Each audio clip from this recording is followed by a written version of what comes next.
Welcome to the most bone-chilling collection of true scary stories from around the world that'll keep you up all night. Real-life horrors, ghostly encounters, and unexplained terrors that hit millions of views on YouTube for a reason. If you're into true scary stories that feel too real, terrifying paranormal experiences that defy explanation, or creepy urban legends from distant lands that crawl under your skin, you've found your nightmare fuel. These aren't just stories. They're viewer-submitted true horror tales, authentic ghost sightings, and disturbing real events that explode on YouTube's scariest channels, racking up millions of watches because they tap into the fear we all hide.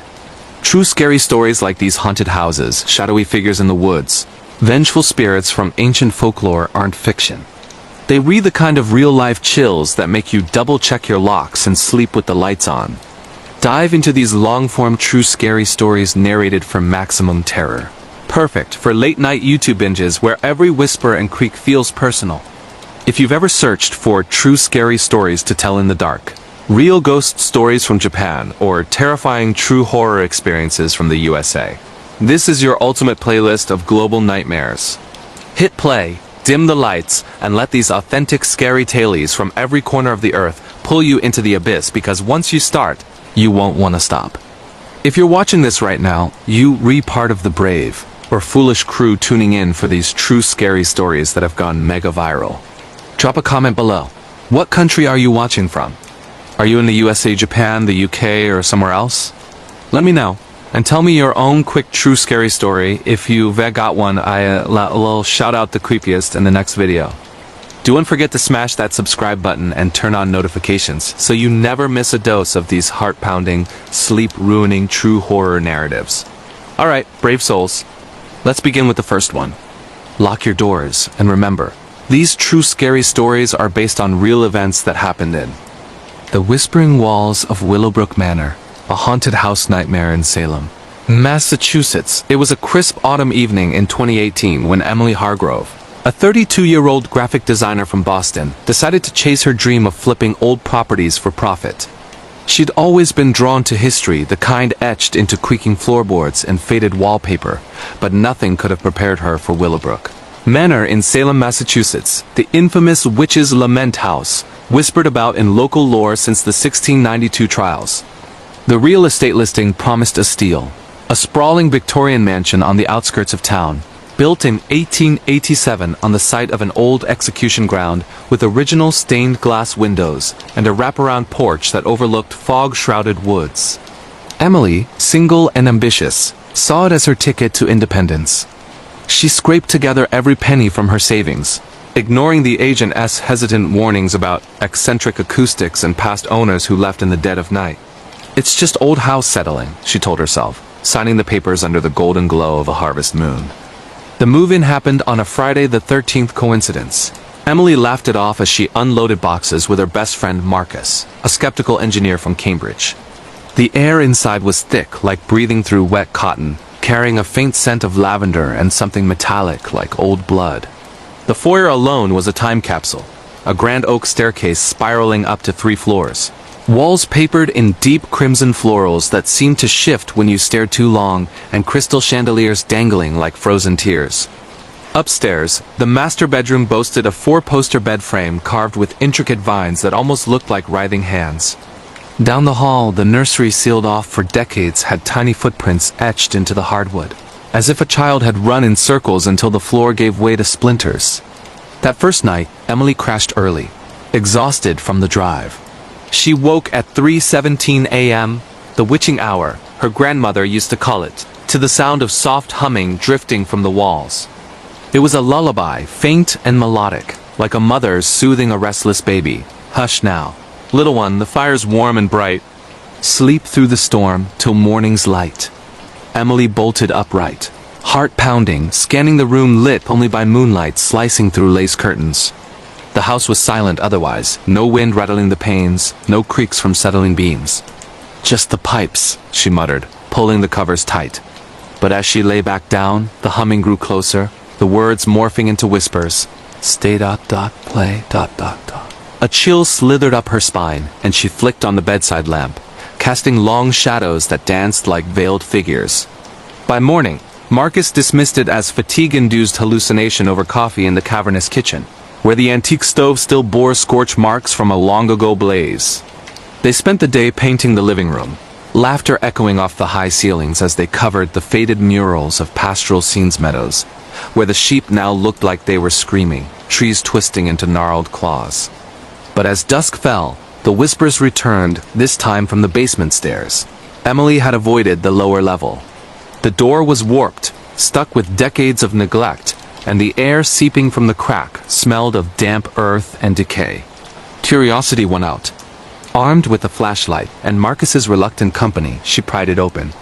The basement was a labyrinth of stone walls and cobweb-draped shelves, remnants of an old apothecary jars of dried herbs, rusted scales, and yellowed ledgers detailing cures for hysteria and possession from the 1800s.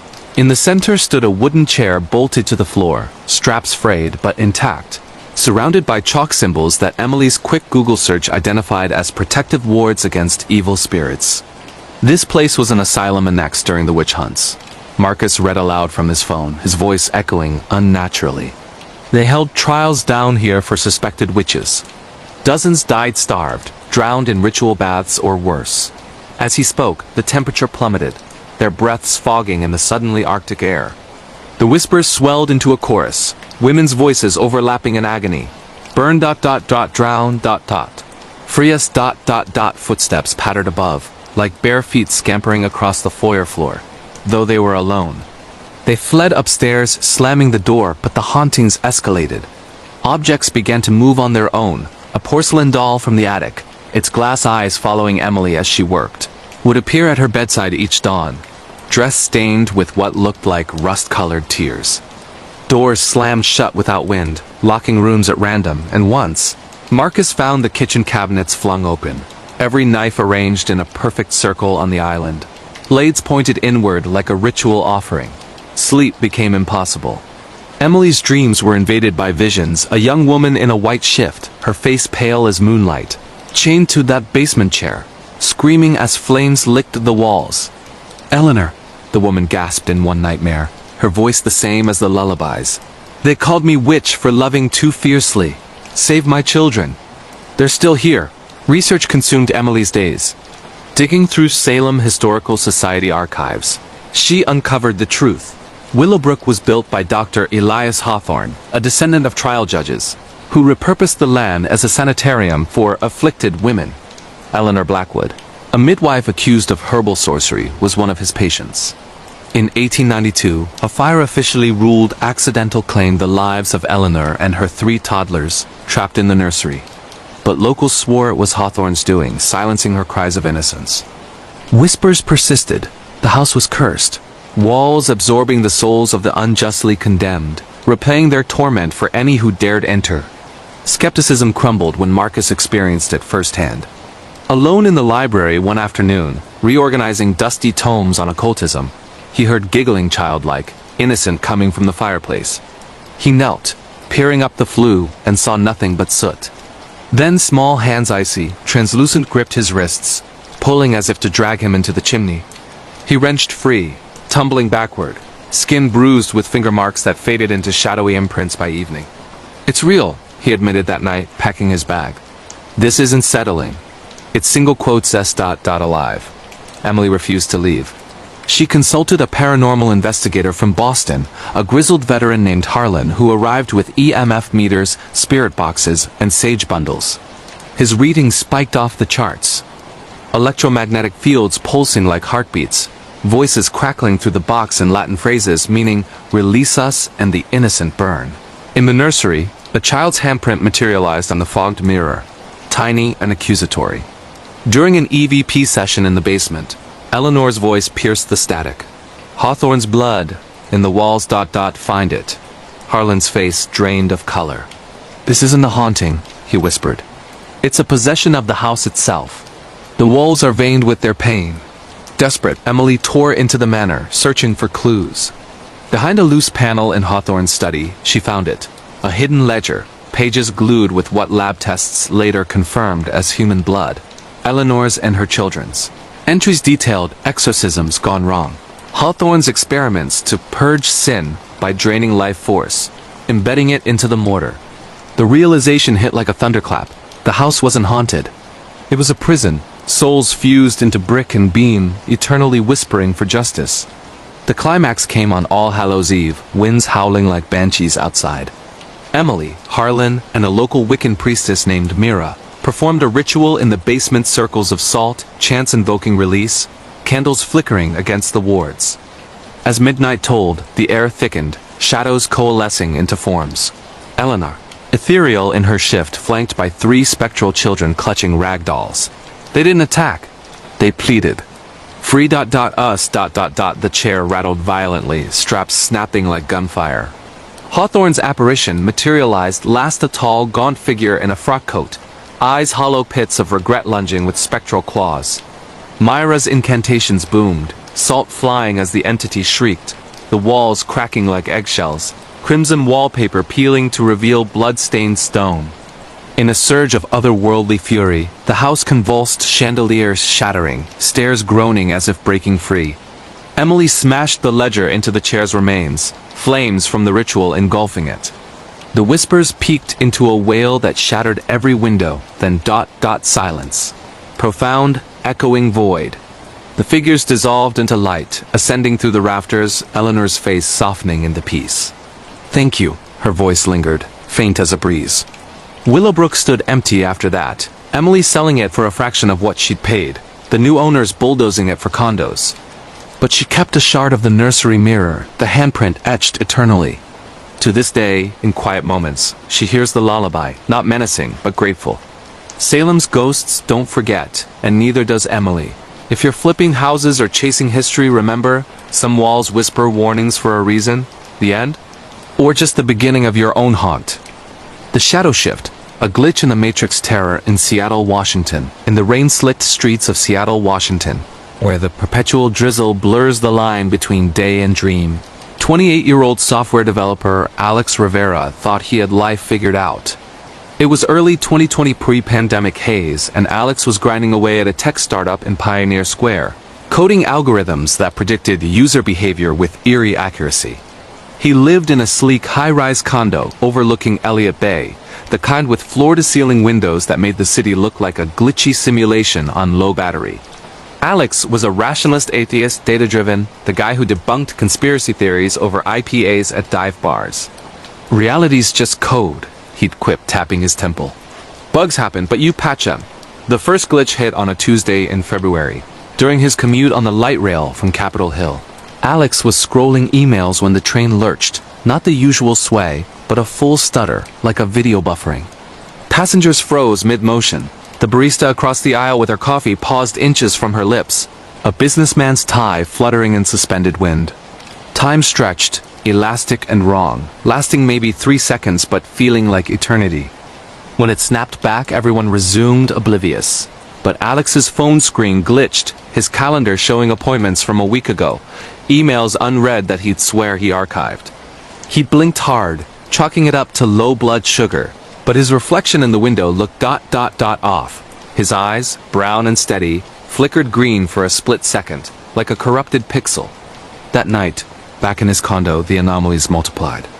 His smart fridge hummed a tune it shouldn't know, an old folk song his deceased abuela used to sing, La Llorona, about a weeping woman drowning her sorrows. The lyrics scrolled on the digital display. I. The river calls. Alex unplugged it, heart racing, but the song echoed from his walls, speakers silent.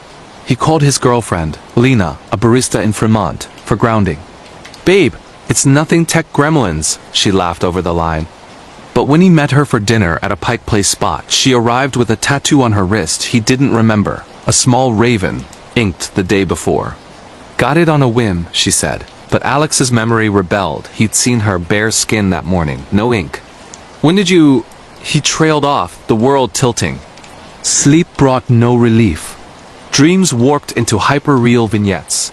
Alex as a child in Mexico City, not Seattle, chasing fireflies that turned into eyes watching from the dark.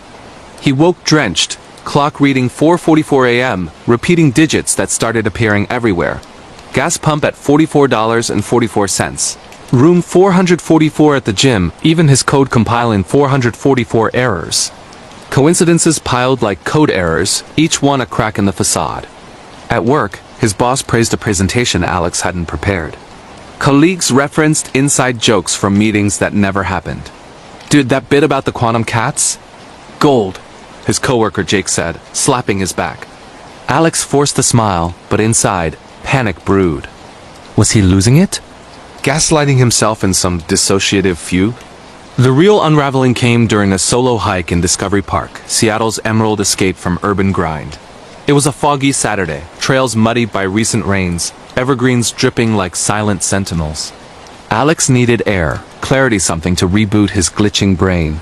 He veered off the main path onto a lesser-known loop near the lighthouse, phone on airplane mode to detox.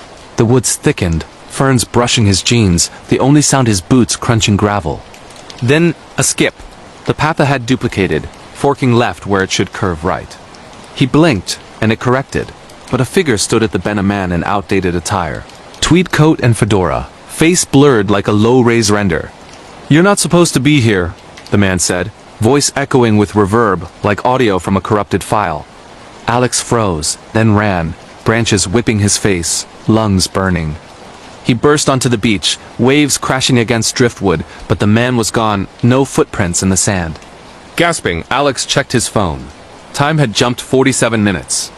Photos he'd snapped mid-hike showed Doubletrees duplicated, his shadow cast in two directions, one elongated unnaturally toward the sea. Back home, the glitches invaded his sanctuary. His reflection in the bathroom mirror lagged, mouthing words he hadn't said. "Fix the loop before it erases you." Lights flickered in patterns, Morse code spelling shift. Lena noticed his fraying edges over takeout that night. "You're scaring me, Alex. Talk to someone." But when he showed her the photos, her face paled. "That's not... I was with you on that hike. Last summer." No, last summer they'd broken up briefly. Reconciled in fall. Or had they? Doubt became dread as synchronicities snowballed. A street vendor sold him a watch that ticked backward, syncing perfectly with his grandma's old heirloom, which had stopped years ago. Now both hands spun in reverse. Billboards flashed personalized messages. "Alex, run the code." His code at work, once flawless, now generated simulations of alternate lives. One where he was a fisherman in Baja, another a detective hunting glitches. Colleagues whispered behind his back. Rivera seeing the Matrix. Desperate, he dove into forums Reddit's r_glitch_and_matrix. Anonymous threads buzzing with similar tailies. People phasing through walls. Loved ones aging overnight. Skies raining fish that spelled names. One post mirrored his exactly. Seattle hiker sees Tweed man timeline fork. The breaking point arrived on a stormy evening in March. Thunder rumbling like system overload. Alex was alone, Lena at a shift, when the condo shuddered, not earthquake, but a full system warp. Walls rippled like water, furniture phasing in and out, his bookshelf spilling books that opened to pages about quantum entanglement and simulation theory. Voices overlapped from nowhere, his own, Lena's, the Tweed man's. "You're the bug, Alex. Patch yourself or get deleted." He stumbled to the window, city lights streaking into code binary rain cascading down the glass. In the reflection, not one Alex, but three. The child from his dreams, the programmer, and an older version, gray-haired and haunted, mouthing, "Choose the fork." Panic propelled him outside, rain lashing his face as he ran to the waterfront. The bay churned, ferries frozen mid-crossing, passenger statues in the downpour. Time stuttered again, longer this time, minutes stretching to hours. The Tweed man reappeared on the pier, clearer now. Elias Crow, a 1920s inventor who'd vanished during a storm, rumored to have built a reality engine in hidden Seattle labs. "You found the seam," Crow said, extending a hand that flickered like static. "Pull it, or it pulls you." Alex recoiled, but the world fractured, pedestrians dissolving into pixels, the Space Needle twisting into a question mark. In that vortex, memories flooded. Not his life, but echoes parallel Alex's who'd chosen wrong, erased in infinite loops. With a guttural scream, he rejected the hand, willing the code to compile. Reality snapped back, ferries moving, rain normalizing. But scars remained, a faint green tint in his eyes, permanent. The watch ticking forward, but with an extra hand for forks. Lena returned that night, tattoo gone, memory aligned. "Bad dream?" she asked. Alex nodded, but he knew. He'd patched the glitch, but the Matrix remembered. Now, every rainy Seattle night, he scans the crowds for Tweed, wondering if he's the coder. Or the code. In a city of clouds and code, one skip could rewrite your entire script. Sleep tight, your reality might just be buffering. Echoes from the cell block, court, and prison horror in Sing Sing, New York deep in the Hudson Valley. Where the river winds like a serpent under gray skies, Sing Sing Correctional Facility looms as a monolith of regret and retribution. Built in 1826 from marble quarried by inmate hands, its walls have swallowed generations of the damned over 700 executions. Whispers of the electric chair's old Sparky still humming in the vents. In 2019, 45-year-old journalist Kara Voss, a tenacious true crime podcaster from Albany, New York, scored the interview of her career, an exclusive with inmate number 87-492, Leonard Leo Harlan, convicted of a 1987 double homicide that gripped the nation. Leo, a former Wall Street wolf turned killer, had gone silent for decades, but now, on death row's Eve, New York's last appeals crumbling, he wanted to confess. Not to the murders, but to something darker, something that festered in Sing Sing's bowels. Kara arrived at dawn, the prison's gates clanging like Judgment Day bells, her recorder clutched like a talisman. The drive from Albany had been tense, radio static spitting garbled voices that sounded like please, don't go. It takes more than souls. She shook it off overactive imagination, fueled by too many late-night edits of her podcast. Shadows of Justice, where she dissected cold cases and courtroom dramas. Escorted through X-ray machines and pat-downs, she was led down corridors echoing with distant shouts and the metallic scrape of trays.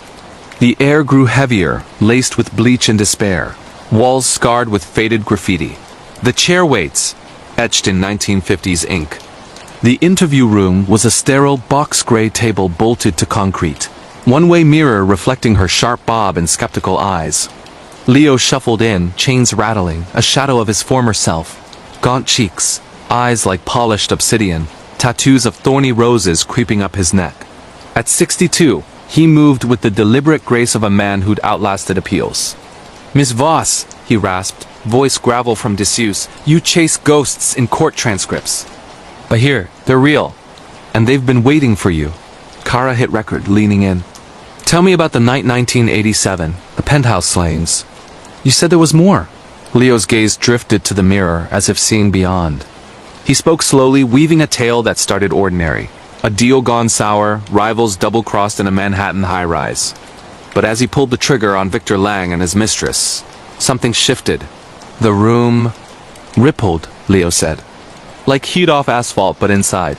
And then the whispers started not from them, but from the walls. "Join us. Balance the scales." Kara scribbled notes, pulse quickening. Hallucinations from guilt? But Leo's eyes locked on hers, unblinking. "I felt them, Miss Voss. The ones before me. Sing Sing doesn't kill. It collects. Every soul fried in old Sparky? Their echo lingers, hungry for company." He described his first night in 1988. Cell Block A solitary for the high-profile influx. The lights-out buzzer wailed at 9 p.m., plunging the tier into ink-black silence broken only by coughs and sobs. But Leo heard footsteps soft, padding, like bare feet on cold tile.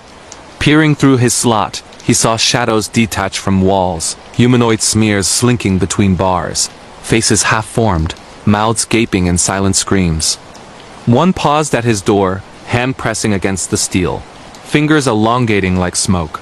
"It was Tommy Noose," Leo whispered, "hanged in 32 for bootlegging murder. But he wasn't alone." "They come for the guilty. And the curious," Kara pressed. "Paranoia from isolation?" Leo laughed, a hollow bark. "Isolation? It's infestation. The chair room down in 9 building, they don't dismantle it. Sparky's still there, cords frayed, seat charred. Inmates dream of it. Sitting, strapped, volts surging like God's wrath. But wake up, and you're not alone. Marks on your arms, burns that fade by morning." He rolled his sleeve, revealing faint scars circular, like electrode imprints. "Mine from 92 after the first appeal loss."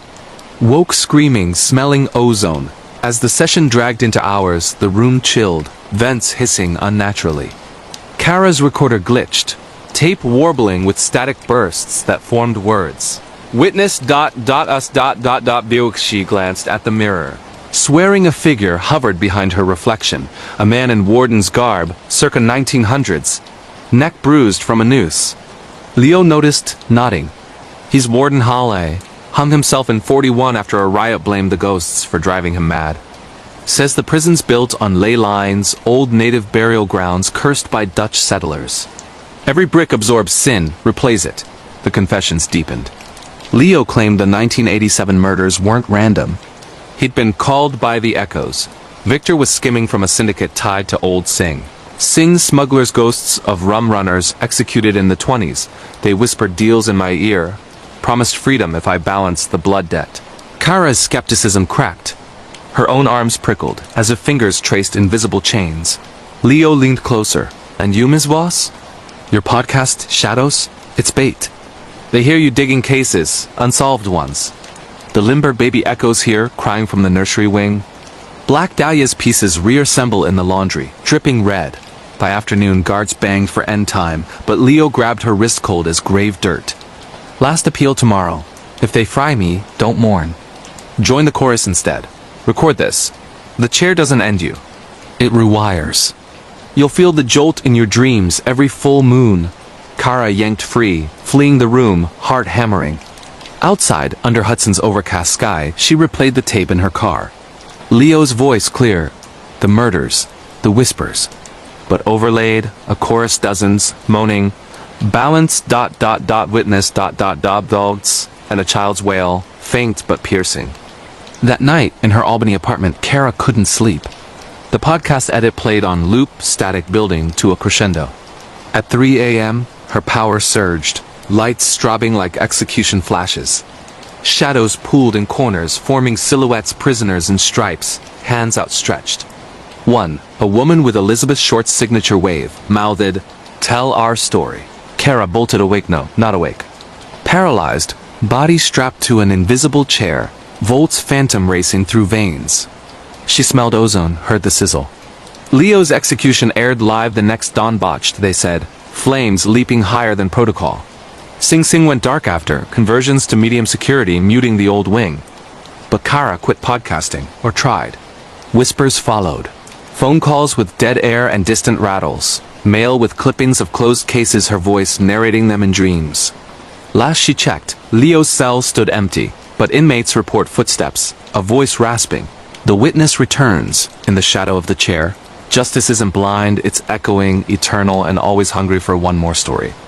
If you're chasing truth in dark places, listen close. The walls might confess. Or claim you. The Watcher in the Wires, neighbor horror in Portland, Oregon, with its misty mornings and hipster havens, hides the underbelly of quiet madness in its rose-lined suburbs. In the Hawthorne district, where craft breweries buzz till midnight and Victorian bungalows whisper secrets through ivy-choked eaves, 26-year-old barista Riley Tate moved into a cozy duplex in summer 2022. Fresh from a breakup in Eugene, she craved solitude, a place to rebuild with her rescue cat, Whiskers, and stacks of indie novels. The rental was a charmer. Butter yellow siding. A shared fence with neat herb gardens, rent affordable for a single income. The landlord mentioned the neighbor briefly, Mr. Alice. Keeps to himself, pays on time, and Riley, optimistic, signed the lease under a canopy of blooming dogwoods. The first oddity was subtle, a welcome basket on her porch that night. Anonymous homemade scones, a bottle of Pinot, and a note in spidery script. To the new light in 2B. Eyes on you always. She. Riley smiled, assuming neighborly warmth, sharing a slice with her across-the-hall friend, Nora. But Whiskers hissed at the window that evening, fur bristling at the fence line, where a silhouette lingered in the dusk tall, hunched, unmoving. Just a gardener, Riley murmured, drawing curtains. Weeks blurred into routine. Shifts at the coffee shop, jogs along the Willamette, evenings with true crime docs. Then the notes escalated. Tucked under her wiper after a rain-soaked shift. Saw you smile at that customer today. Jealous. Be careful who you light up for. Gee. Riley's stomach nodded. She hadn't mentioned work smiles to anyone. Peering over the fence, she saw him, Alice, mid-60s. Wiry frame and flannel. Tending roses with clippers that glinted like teeth. Their eyes met, he waved, genial, but his smile didn't reach those pale blue depths. "Evening, Riley, welcome home." Politeness kept her civil. They chatted over coffee one morning, him leaning on the shared porch rail, her gripping her mug. Ellis was retired, a former electrician, widowed young. "Lost my Margaret to the bottle," he said, voice cracking. "House gets lonely. Good to have fresh energy next door." He complimented her laugh, like bells, and asked about her routine's jog times, favorite brews. Riley answered vaguely, unease prickling. That night, her router blinked erratically, Wi-Fi dropping mid-Netflix binge. Rebooting, she found her search history altered. Hawthorne District stabbings 2015. Signs of obsession, queries she'd never typed. Sleep evaded her. Dreams featured eyes in the walls, Ellis's, multiplying like circuit boards, wiring through vents to watch. She woke to scratches at the back door, not whiskers paws, but deliberate, rhythmic. Tap dash pause dash tap. Outside, the herb garden was trampled. A single rose left on her mat, petals blood red, stem thorned into a crown. Nora urged a wellness check, but Portland PD dismissed it. "Notes aren't threats, ma'am." "Change locks if worried," Riley did, bolting the doors, but the watching intensified. Lights in Ellis's half flickered in patterns SOS, or Morse for mine. One foggy October eve, after a double shift, Riley returned to find her mailbox stuffed. Photos, printed grainy her jogging by the river, laughing at the shop, even undressing in her bedroom, silhouette through curtains. Back read, "You're beautiful when unguarded. Don't let others see, your guardian." Bio Rose. She'd installed sheer blinds weeks ago. Panic propelled her to Nora's, but en route, her phone buzzed unknown number, video attachment. It played, live feed from her living room cam, whiskers batting a toy, time stomped now. "How?" she gasped, smashing the screen. Ellis's wiring expertise clicked shared duplex lines. He tapped in. Confrontation brewed the next dawn. Riley marched next door, fists clenched, Nora trailing. Ellis answered in robe, feigning surprise. "Trouble, dear?" She thrust the photos forward. "This ends now. Police are coming." His face crumpled, not anger, but sorrow. "I only wanted to protect you. Like Margaret." She strayed, laughed with strangers ... The accident took her. "I see you, Riley Pure Light. Can't let darkness claim you." He stepped aside, inviting them in. The bungalow reeked of solder and lavender Margaret scent. Walls lined with screens. Feeds from hacked cams in Riley's home, shop, even streetlights. Dozens, a panopticon of her life. Timestamps overlapping impossibly. Nora dialed 911, but Ellis blocked the door, eyes wild. "Join us. Watch together." He lunged, clippers flashing, not at Riley, but a phantom. "Margaret, no!" In the scuffle, Nora's phone clattered. Call connecting. Cops swarmed minutes later, cuffing Ellis as he babbled about saving the light. His arrest revealed more. Diaries spanning decades. Obsessions with lost souls in the district former tenants vanished, chalked to runaways. Margaret hadn't drunk herself dead. Ellis's protection had driven her to suicide. Riley moved out by November, subletting to a wary couple, but echoes lingered. New places she'd find roses on mats. Wi-Fi glitches to static whispers. Eyes on you. Portland's fog hides watchers, and once wired in, you're never truly alone. Neighbors aren't just next door, they're in the walls, waiting to guard ... forever. Check your cams tonight. Who's really watching? Frostbite whispers, sleep paralysis, nightmares in Anchorage, Alaska. Anchorage, Alaska, cradles winter's cruel embrace, where nights stretch to 20 hours and auroras dance like spectral veils over snow-blanketed streets. In the shadow of Chuguk Mountains, 34-year-old teacher Sarah Klein sought solace in 2021 after her divorce, relocating to a modest cabin on the city's edge for a fresh start. The isolation appealed, her students' chatter traded for howling winds, her ex's barbs silenced by blizzards. Sarah taught 3rd grade at a local elementary, her days filled with mittened hands and hot cocoa, but nights? They belonged to the dark, where sleep paralysis clawed its way in, turning dreams to demons. It started innocently, a week of insomnia from jet lag after the move. Boxes, still unpacked in her A-frame cabin, wood stove crackling against minus 20 degrees Fahrenheit chills.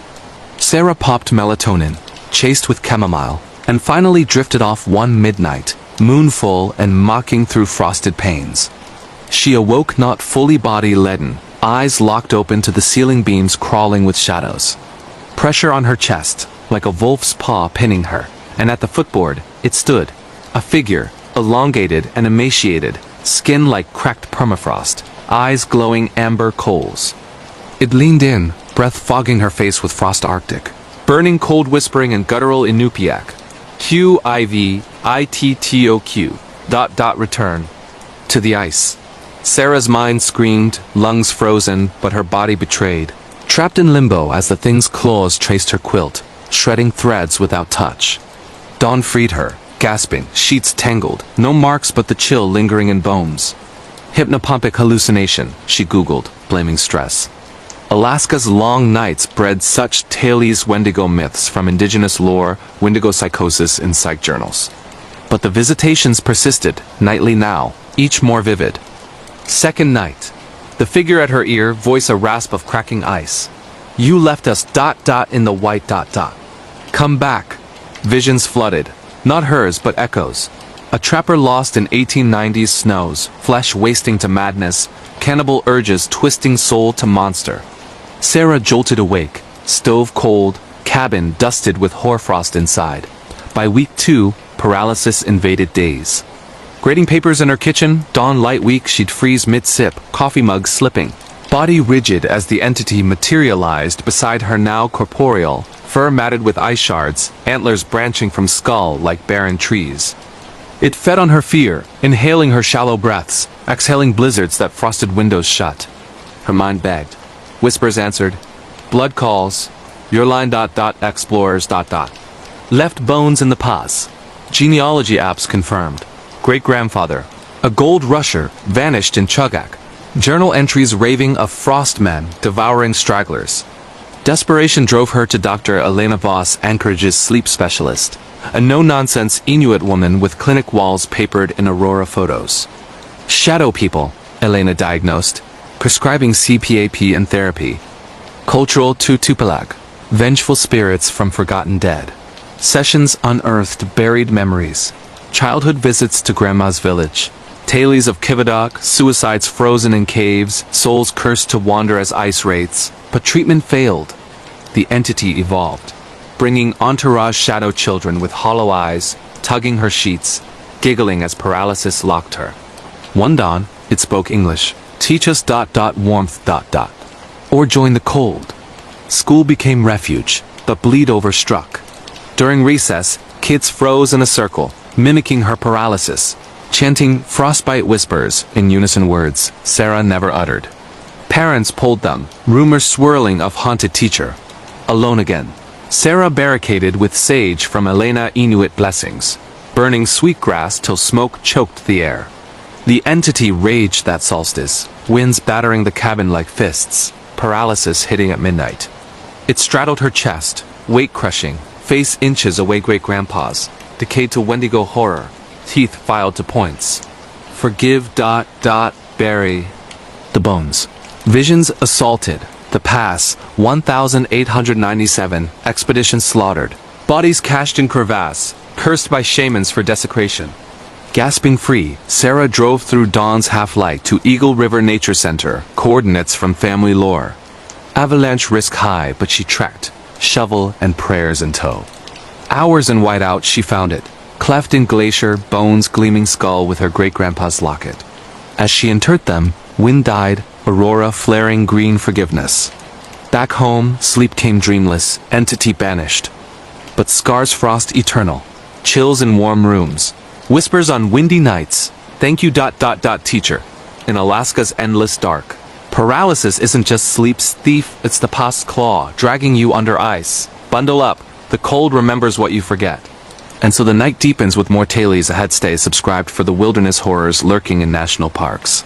The deep web dares that summon digital demons, and every unsolved mystery that begs to be heard. Comment your country below and let's keep the chills coming. The Whispering Walls of Blackwood Farm, a haunted house nightmare in Pennsylvania. USA, it was the summer of 2018 when Emily Hargrove, a 28-year-old graphic designer from Pittsburgh, decided she needed a change. City life had worn her down. The endless honk of traffic, the crush of strangers on subways, the way her tiny apartment felt like a cage shrinking by the day.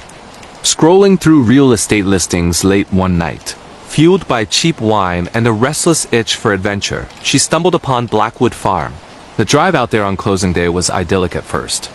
Pennsylvania's countryside unfolded like a green quilt under a relentless July sun, dotted with red barns and Holstein cows grazing lazily. But as Emily crested the final hill, the light shifted. The farm came into view and something in her gut twisted. Not fear exactly, but a vague unease, like stepping into a room where the conversation had just hushed. The house loomed, paint peeling like sunburned skin, windows dark and watchful. Ivy choked the stone foundation, and the front door hung slightly ajar, as if it had been waiting. The realtor, a wiry man named Mr. Klein with eyes that darted like minnows, handed over the keys with a perfunctory smile. Built in 1892 by the Blackwood family. Mill owners, you know. Tragic history, but nothing a fresh coat of paint can't fix. He didn't elaborate, and Emily, buzzing with naive excitement, didn't ask. That first night, she crashed on an air mattress in the living room, surrounded by dust-sheeted furniture that smelled of mildew and forgotten time. The silence was profound, broken only by crickets chirping a frantic symphony outside. Sleep came easy, but it was the kind that leaves you feeling more exhausted than rested. Around 3 a.m., Emily jolted awake to a sound, not a crash or a scream, but a whisper. Soft, indistinct, like voices murmuring behind a closed door. She sat up, heart thudding, straining to listen. The air felt thicker, charged with an electric hum she couldn't place. Wind through the eaves, she muttered, dismissing it as Newhouse jitters. But as she lay back down, the whispers grew clearer, threading through the walls like smoke. ... left her. In the cold ... double quotes fragments of words, laced with a desperation that clawed at her eardrums. Emily bolted upright again, fumbling for her phone's flashlight. The beam swept the room. Empty corners, cobwebbed chandeliers swaying gently, though no breeze stirred. No one there. She laughed it off. Old houses settle, right? And tried to sleep. By morning, the whispers were a memory, diluted by sunlight streaming through cracked panes. Emily threw herself into renovations with the fervor of denial. She hired local contractors to patch the roof and rewire the electrics, while she tackled the interiors herself. The house had good bones. High ceilings etched with plaster medallions, a grand staircase spiraling up like a nautilus shell, pocket doors that slid with oiled precision. But oddities piled up. Tools vanished from workbenches, only to reappear days later in impossible places. A hammer in the attic rafters, a level balanced precariously on the kitchen windowsill. Shadows seemed to linger in doorways, stretching longer than physics allowed. And the whispers ... They returned each night, evolving into full sentences. She saw as ... the children. Don't let her scream ... double quotes. Emily started wearing earplugs, blasting podcasts through headphones, but the voices seeped in, intimate as a lover's breath against her ear. Curiosity gnawed at her during the days. Over coffee at the local diner in Uniontown, she probed the waitress about Blackwood Farm. The woman's face tightened, lips pursing like she'd tasted something sour. Oh honey, you bought that place? Folks round here don't go near it after dark. The Blackwoods. Well, Elias Blackwood lost his mind back in 23. Wife and 2 daughters vanished one winter night. He claimed witches took him, but the town said he did it. Drowned him in the old well out back to stop their crying. Hung himself in the barn before they could arrest him. Place has been empty since. Emily's coffee turned cold in her cup. Witches? Drownings? It sounded like folklore, the kind spun to scare kids. But that night, as thunder rolled in from the Appalachians, the whispers turned to wails. High-pitched, childlike shrieks that echoed from the upper floors, punctuated by guttural sobs. Emily barricaded herself in the master bedroom, but the door rattled on its hinges, as if tiny fists pounded from the other side. Desperate for answers, she dove into research. The county library in Uniontown yielded yellowed newspaper clippings. Blackwood tragedy shocks community. Family of 3 presumed drowned. Elias's suicide note rambled about the shadows on the walls, and daughters' voices begging release. No bodies ever found. The well sealed with concrete decades ago. Emily's contractors quit one by one, citing bad vibes and equipment failures. drills sparking without cause, ladders toppling like dominoes. Alone now, she explored the house's hidden veins, a dumbwaiter shaft crusted with rust, crawl spaces thick with spider silk, and behind a warped bookshelf in the study, a concealed door leading to a narrow staircase descending into darkness. It was on the 5th night after that discovery that the haunting escalated from auditory torment to full spectral assault. Emily, armed with a crowbar and her phone's recorder app, pried open the hidden door. The air that rushed out was fetid, like wet earth and decay, carrying a chill that seeped into her bones. Flashlight in hand, she descended the creaking steps into what turned out to be a root cellar, long forgotten.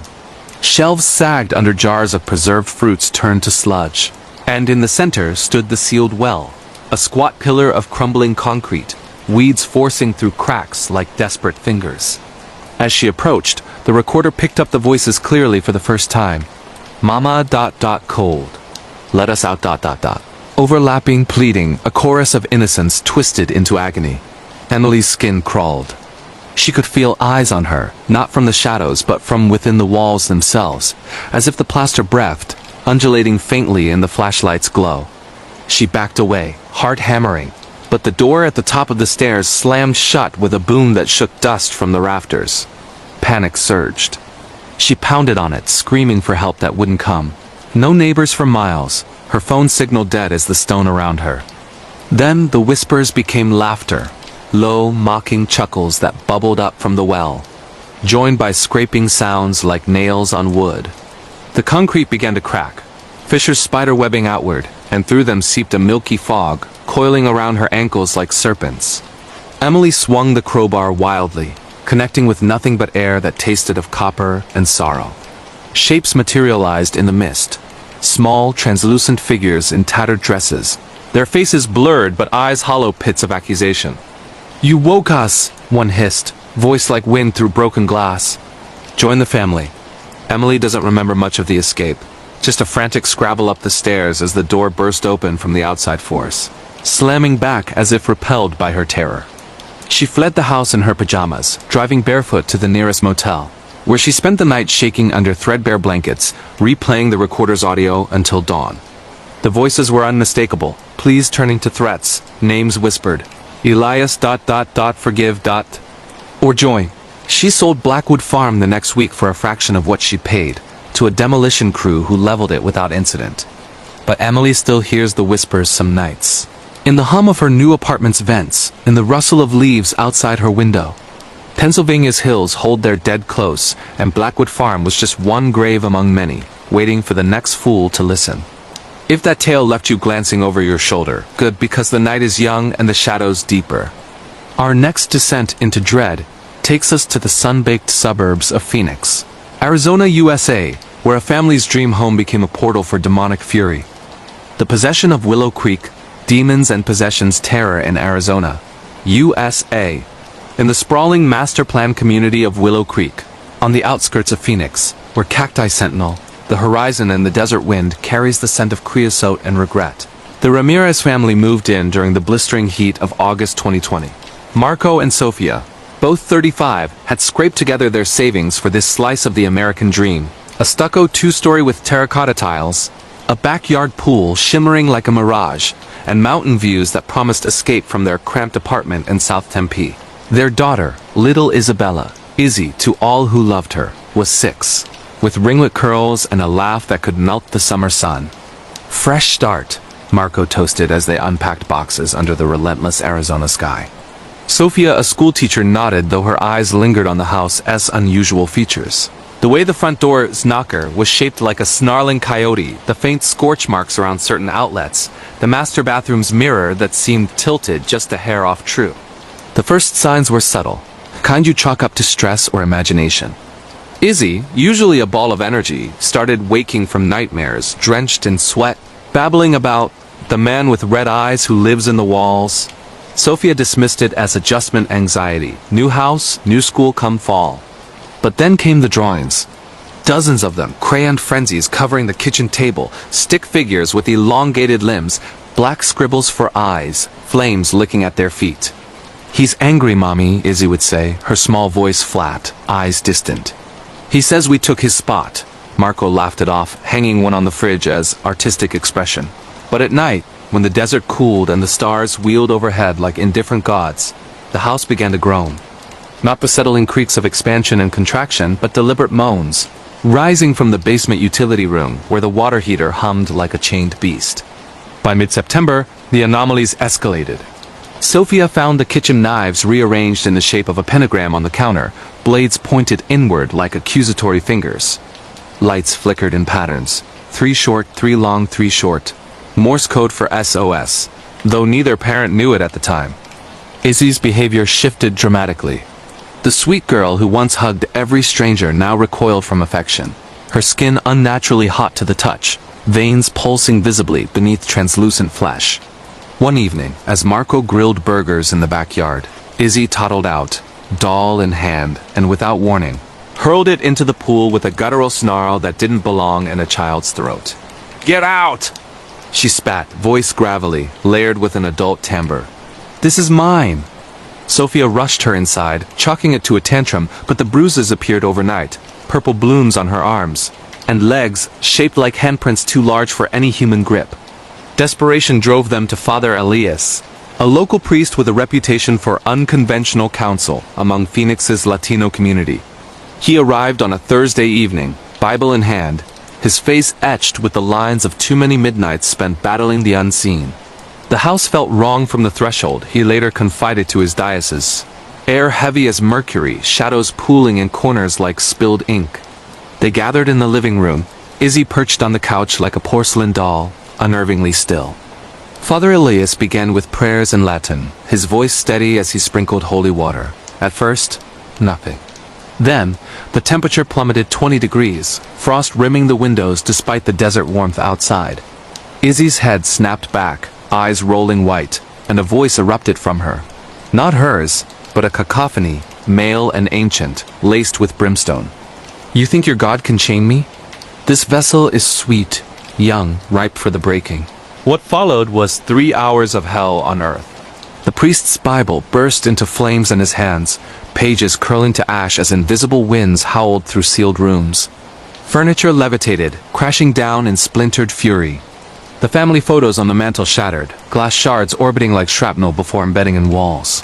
Izzy contorted, back arching impossibly, spewing a torrent of bile-tinged Latin invectives that Father Elias recognized as curses from the 17th century. Sophia clutched Marco, sobbing prayers, while he pinned their daughter gently, whispering her name like a talisman. The entity, for that's what the priest called it, a demon of wrath named Asmodeus in his later reports, taunted them with visions. Projections on the walls, a colonial-era exorcism gone wrong in the same house's footprint, a Spanish missionary burned alive by settlers mistaking his faith for sorcery, his spirit fracturing into something vengeful, latching onto the land like a parasite. Dawn broke the siege. As the first light pierced the blinds, the entity wailed, a sound like tearing metal, and retreated, leaving Izzy limp and feverish. Father Elias stayed through the day, performing rites of blessing, sealing every entry with salt and symbols. "This house was built on cursed ground," he explained wearily. "The desert remembers blood. Move or fight." The Ramirezes fought, at first. They smudged with sage from local healers, hung crucifixes from every beam, even consulted a Navajo medicine woman who warned of skin stealers drawn to the site's old violence. Izzy improved, her laughter returning in fits and starts, but the house never forgave. Drawers opened on their own, spilling contents in mocking piles. Whispers in Spanish echoed from the vents. "Sal de aquí." Before I take her fully, Marco lost his job at the auto plant, tormented by hallucinations of red-eyed figures in his rear view. Sophia's dreams filled with the missionary's screams, waking her with scratches on her palms. By Christmas, they fled to a rental in Scottsdale, leaving the Willow Creek house to languish on the market. It sold 6 months later to a flipper who gutted it, but neighbors swear the scorch marks reappeared, and new owners complain of hot spots where the air shimmers with heat. Izzy, now 9, still wakes some nights, speaking in tongues, her eyes flashing crimson in the dark. Arizona's deserts hide more than scorpions and saguaros. They cradle the damned, and once a demon claims a threshold, no blessing fully erases the stain. The Ramirezes learned that the hard way. Paradise can be possession's perfect disguise. Will you, if demons in the desert have you double-checking your locks? Hold tight. Our journey through the Terra Tapestry continues. Next, we venture into the frozen wilds of Minnesota, USA, where the line between myth and monster blurs in the whisper of pine needles. The Wendigo's hunger, supernatural creatures stalking in Minnesota. USA deep in the Boundary Waters Canoe Area wilderness, 1,000,000 acres of pristine lakes and ancient boreal forests straddling the US. Canada border in northern Minnesota, where cell service dies like a bad habit and the only light at night is the Aurora ghostly dance. Jake Thornton sought solace in 2022. A 42-year-old veteran from Duluth. Haunted by deployments in Afghanistan that left him with PTSD's invisible shrapnel, Jake had turned to the woods for therapy. Nature heals, his counselor preached, and so he packed his solo kayak with provisions for a week-long paddle. Freeze-dried meals, a .308 rifle for black bears, topo maps marked with portages. The launch point was Seagull Lake, remote even by Boundary Water standards, accessible only by bushplane or a grueling 30-mile hike. As his floatplane skimmed the treetops and touched down on glassy water, Jake felt the tension uncoil, the scent of wet pine and loamy earth a balm to his fractured nerves. The first days were pure communion. He paddled from lake to lake, portaging his gear over mossy trails where moose tracks pressed deep into the mud. Sunsets bled crimson across the water, loons ululated their eerie calls, and campfires crackled with stories from his battered journal, not of war, but of boyhood fishing trips with a father long gone. But on night 3, camped on a granite outcrop overlooking Alton Lake, the wilderness turned watchful. The fire popped normally, but shadows stretched unnaturally from the flames, reaching toward the tree line like questing fingers. Jake dismissed it as fatigue, the play of light on fog rolling in from the north. Sleep came fitful, broken by rustlings, not the scamper of squirrels, but heavy footfalls circling his sight, snapping twigs like gunfire. Dawn revealed the first sign. His food cache, hung high in a bare bag from a stout pine, lay shredded on the ground. Not clawed by paws. The tears were precise, deliberate, as if made by blades. Rations scattered, half-eaten, bones from his jerky gnawed clean. Wolf, maybe, Jake muttered, reloading his rifle and stringing a tighter perimeter with fishing line alarms. But wolves don't leave tracks like that. Elongated prints, four-toed with claw marks splayed wide, bigger than any canine he'd tracked in the sandbox deserts overseas. Unease settled in his chest as he broke camp, paddling harder, the paddle blade slicing water with urgency. The air grew colder, unnatural for late summer, carrying a metallic tang like blood on the wind. By evening, hunger gnawed. He'd salvaged little from the cache, but worse was the isolation's bite. No other campers in sight. The Boundary Waters' vastness swallowed solitude like a maw. He beached on a narrow isthmus between Knife and Mulligan Lakes, a spot marked on his map as Wendigo Portage in faded ink. Ojibble, warning his outfitter, had joked about old legend Wendigo. The spirit of greed drives men to cannibalism in winter's grip. Steer clear if you're not right in the head. Jake, whose head had been off for years, laughed then. Now, as dusk bruised the sky purple, he regretted it. Setting up his tarp shelter, he heard it. A voice on the gale, faint but insistent. Hungry ... so hungry. Share with me ... double quotes, not wind, words, in English laced with a guttural click, like bones rattling in a throat. He fired a warning shot into the air, the report echoing off bluffs like thunder. Silence followed, then laughter, dry, rasping, echoing from multiple directions, triangulating impossible. Jake barricaded in his shelter, rifle across his lap, but sleep evaded him. Visions assaulted. Flashbacks to war twisted with new horrors. Comrades' faces elongating into gaunt masks. Eyes sunken, teeth sharpening as they begged for just a bite. He woke sweating, convinced he'd heard scratching at the tarp, long nails etching symbols, spirals, and antlers into the nylon. Morning brought fog thick as smoke, muffling the world. His gear was ransacked again, boots chewed, laces frayed. His fishing rod snapped in half, line tangled in knots that defied untying. And the tracks, circling closer, leading into the underbrush, where brambles parted as if walked through, not trampled. Paddling out, Jake's mind frayed. The voice returned midday, closer, conversational. You taste the cold, soldier? The endless chew of nothing? I can end it. Warm meat shared fair. Hallucination, he told himself, dehydration's cruel joke. But when he beached for water at a creek mouth, he saw it. A silhouette in the mist, tall as two men, emaciated frame draped in tattered hides that might have been skin, antlers branching from a head bowed low. It didn't charge. It watched, head tilting with curiosity, then loped away on limbs too long, joints bending backward. Jake fired blindly, the crack splitting the silence, but the figure was gone, leaving only a stench of rot and a single, massive print pressed into the mud. Toes splayed, claws curled like hooks. Panic propelled him through the next portage, a mile of brutal uphill through cedar thickets. Halfway, the rifle jammed, bolt sticky with sap that wasn't there before. The voice laughed again from the trees. Weapons for men, teeth for gods. He ran, gear abandoned, lungs burning, until he collapsed at the lake's edge, vomiting bile. Night fell like a guillotine. Huddled on a bald rock, no fire, too exposed, Jake whispered prayers from his Catholic childhood, mingled with soldiers' oaths. The thing came then, fully. Crashing through the forest, a whirlwind of bracken and bone chill, it burst into his clearing. 12 feet of sinew and fury, skin stretched taut over ribs like drumheads, eyes glowing ember red, mouth a lipless gash exhaling frost. Antlers scraped the stars as it reared, voice booming. You intrude on my fast! Give flesh, or become it. Jake doesn't recall the fight, just fragments. Swinging his paddle like a bat, connecting with something yielding yet unyielding, claws raking his pack to ribbons. The creature's howl as he plunged into the lake, swimming blind through icy depths. He washed up miles downstream at dawn, hypothermic, gashed from hip to shoulder, wounds that wept not blood, but a clear ichor that burned like acid. Rescued by rangers on routine patrol, he spun a tale of bear attack, but the hospital in Ely confirmed no bear prints.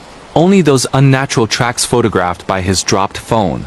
Jake left Minnesota a ghost of himself, therapy abandoned for whiskey and walls.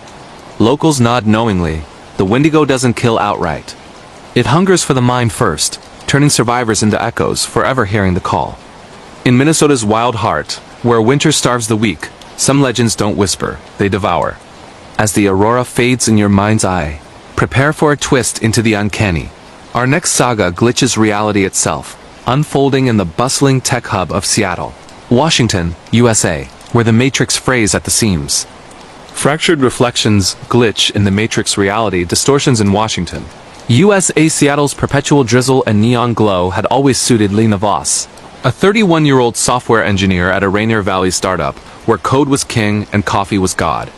In October 2023, amid a crunch deadline for an AI ethics project, Lena's life glitched, not with a crash, but a stutter, like the universe buffering. It started small, her reflection in the office bathroom mirror lagging a half-second behind her wave, smiling when she frowned. Eye strain, she blamed, rubbing temples sore from 16-hour screens. But the anomalies compounded. Driving home on I-5, her GPS rerouted her through Pioneer Square's labyrinthine alleys. Though she'd set it for Capitol Hill, the streets looped literally, turning right on Yesler. Way deposited her back at the same graffiti-tagged wall 3 times until she killed the engine and walked, pulse racing. By week's end, the glitches invaded her apartment, a sleek loft in Belltown with floor-to-ceiling windows framing the Space Needle's watchful eye. Clocks ran backward for minutes at a stretch. Her smart fridge reordered groceries she'd never eaten. Sardines and kale, her allergies be damned. Worst was the doppelganger dreams. Waking to find her bed occupied by herself. Staring with eyes that weren't quite right. Pupils dilating vertically like a cat's. Lena documented it all in a frantic Google Doc. Time-stamped entries spiraling into paranoia. 10/15. Shadow in hallway moved independently. 10/17. Voice from phone speaker, my voice saying you're not the original. Seeking sanity, she confided in her barista buddy, Theo, over flat whites at a Fremont cafe. He leaned in, foam mustache twitching. Dude, sounds like Mandela effect on steroids. Heard of the double slit? Reality's just waves till observed. Lena forced a laugh, but his words stuck like burrs. That night, testing the theory, she filmed herself in the mirror with her webcam. Playback revealed discrepancies. Her on-screen self blinked out of sync, mouthed words she hadn't spoken. Help me escape this loop. Heart slamming, she smashed the mirror, shards raining like digital static. But reflections haunted her everywhere. Puddle warps on sidewalks, showing alternate Lenas, one scarred from a fire she never had, another cradling a baby that never was. The climax crashed during a solo hike in Discovery Park, where saltwater marshes meet urban sprawl. Fog blanketed the trails, muffling the distant ferry horns. Lena, chasing clarity, wandered off path into a thicket of madrona trees, bark peeling like sunburn. There, time folded. She emerged on the same trailhead, but her watch read 3:47 a.m. She'd entered at noon. Worse, her phone's gallery overflowed with photos she hadn't taken, her face superimposed on strangers and crowds. Timestamps from 2015, a year she'd skipped in memory. Panic crested as voices overlapped, her own, layered with echoes. Wrong timeline. Fix it or stay. Branches snapped. Footsteps pursued, not human gait but a mechanical shuffle, like servos whirring. Lena ran, lungs searing, bursting onto a beach where joggers blurred into smears of color. She collapsed by driftwood, dialing 911, but the operator's voice was hers. What seems to be the glitch? Blackout followed, then awakening in her apartment, dawn lights slanting accusatory. No injuries, no logs of the call. Seattle moved on, rain pattering, baristas calling orders, but Lena fractured. She quit her job, deleted her digital footprint, moved to a cabin in the Olympics. Glitches persist in whispers. Mail from future selves, dreams of parallel Lenas diverging at crossroads. Washington State's tech pulse hides matrix tears, where observation collapses not waves but worlds. Lena wonders if she is the echo or the original, and if the doppelganger still watches from the glass. Reality snapping back into focus? Good, because now we pivot to the blood-soaked underbelly of true crime. Strap in for a tale from the misty coasts of Oregon, USA, where a killer's shadow stretched longer than the waves. The Fog Strangler, true crime murders and serial killers in Oregon, USA. In the fog-choked hamlets along Oregon's Tillamook coast, where the Pacific crashes against basalt cliffs like a vengeful lover, and lighthouses beam warnings to ships that never listen. The summer of 2019 birthed a monster. Astoria, with its Victorian spires and salty air redolent of smoked salmon, had always been a postcard of quaint charm, until the body surfaced. First was Clara Hensley, 24, a barista at the local coffee roastery, found bloated and tangled in kelp at the base of Young's River Ledge. Strangulation marks ringed her throat like a necklace of bruises, hyoid bones shattered, no signs of sexual assault, just rage, pure and intimate. Sheriff's deputies chalked it to a drifter, the investigation stalling as tourists flocked for the Goonies filming sites, oblivious to the chill. Weeks later, on a tide-scoured beach near Cannon Beach, Haystack Rock's monolith sentinel, joggers discovered Marcus Halle, 29, a surf shop owner with salt-bleached hair and a tattooed anchor on his forearm. Same modus, ligature furrows deep as plowed earth, eyes bulging in frozen surprise, dragged from the dunes as if the sea itself rejected the offering. Panic rippled through the coastal chain, seaside to Pacific City, whispers of a fog strangler slithering through the mist. Enter Detective Riley Kane, 48, a Portland transplant with a bourbon habit and eyes hollowed by unsolves. Patterns too clean for random, he growled at briefings, pinning maps with red threads linking dump sites to logging trails and abandoned canneries. The third victim shattered the illusion of safety. Lena Ortiz, 19, a community college student home for break, vanished from a house party in Gearhart. Her body washed up under the Warrenton docks, seaweed woven into her hair like funeral braids. Throat compressed with what forensics pegged as crab pot line, rough hemp, locally sourced. Autopsies revealed a signature. Victims' pinky fingers bound with their own hair, a macabre knot Riley's profilers dubbed Eternal Tether. Media frenzy erupted, OPB specials on Coastal Curse, Reddit threads dissecting alibis, true crime podcasters descending like vultures. Riley's team canvassed relentlessly. Fishermen hauling pots at dawn, clam diggers with sand-crusted boots, motel clerks logging transients. Leads fizzled, a long-haul trucker with priors released. A reclusive artist sketching waves that looked too much like necks. As autumn rains lashed the coast, turning roads to rivers, the kills accelerated. Number 4. Elderly widow Evelyn Grant, 72. in her Nikini cottage overlooking Oswald West State Park. Garroted in her sleep, door latched from inside, impossible unless the killer hid in the walls. Riley pored over case files till his vision blurred, noticing the dump sites formed a spiral, centering on Cape Kiwanda's dune. There, under a waxing moon, he staked out with deputies, rain slicking ponchos, radios crackling static. At 2:17 a.m. movement, a figure in oilskins, dragging a burlap sack that thrashed faintly. "Police! Freeze!" Riley bellowed, floodlights piercing the murk. The man bolted, sack spilling, a woman's shoe, bloodied, but the tide of sand slowed him. Tackled in the surf, he fought like a cornered eel, spitting foam and fury. Elliot Crow, 37, oyster farmer by day, harbored a darkness birthed in childhood drownings, his twin sister lost to riptides off Indian Beach. "The fog takes what it wants," he rambled in interrogation, eyes glassy as sea glass. His shed yielded horrors, spools of line, hair clippings in jars labeled by color, journals poeticizing necks as fragile bridges to silence. Crow confessed to 7, 2 more undiscovered, bones mingled with crab shells in Neolem Bay. Motive? A twisted communion with the sister he couldn't save, strangling echoes of her gasps in strangers' throats. Trial in Tillamook County Courthouse drew crowds, Riley testifying through gritted teeth as Crow smirked from the dock, sketching nooses on legal pads. Oregon's coast heals slow. The fog strangler's legacy lingers in low tides revealing secrets, in lighthouses' beams sweeping for ghosts. True crime isn't solved files, it's the scar tissue on a town's soul, reminding that monsters don't always roar. Sometimes they whisper with the waves. From coastal killers to vanishing acts that defy closure, our next chapter unfolds in the heartland haze of Kansas-Usa, where the plains swallow people whole. The vanishing harvest, kidnappings, abductions, and missing persons, cold cases in Kansas. West A. Wichita's golden wheat fields stretched like an ocean under Kansas skies in September 2021. Harvest season's hum of combines a lullaby for the heartland. But for the Whitaker family, that hum turned dirge when 17-year-old Tessa Whitaker, valedictorian-bound with dreams of cool med school, didn't return from her evening jog along the Arkansas River levee.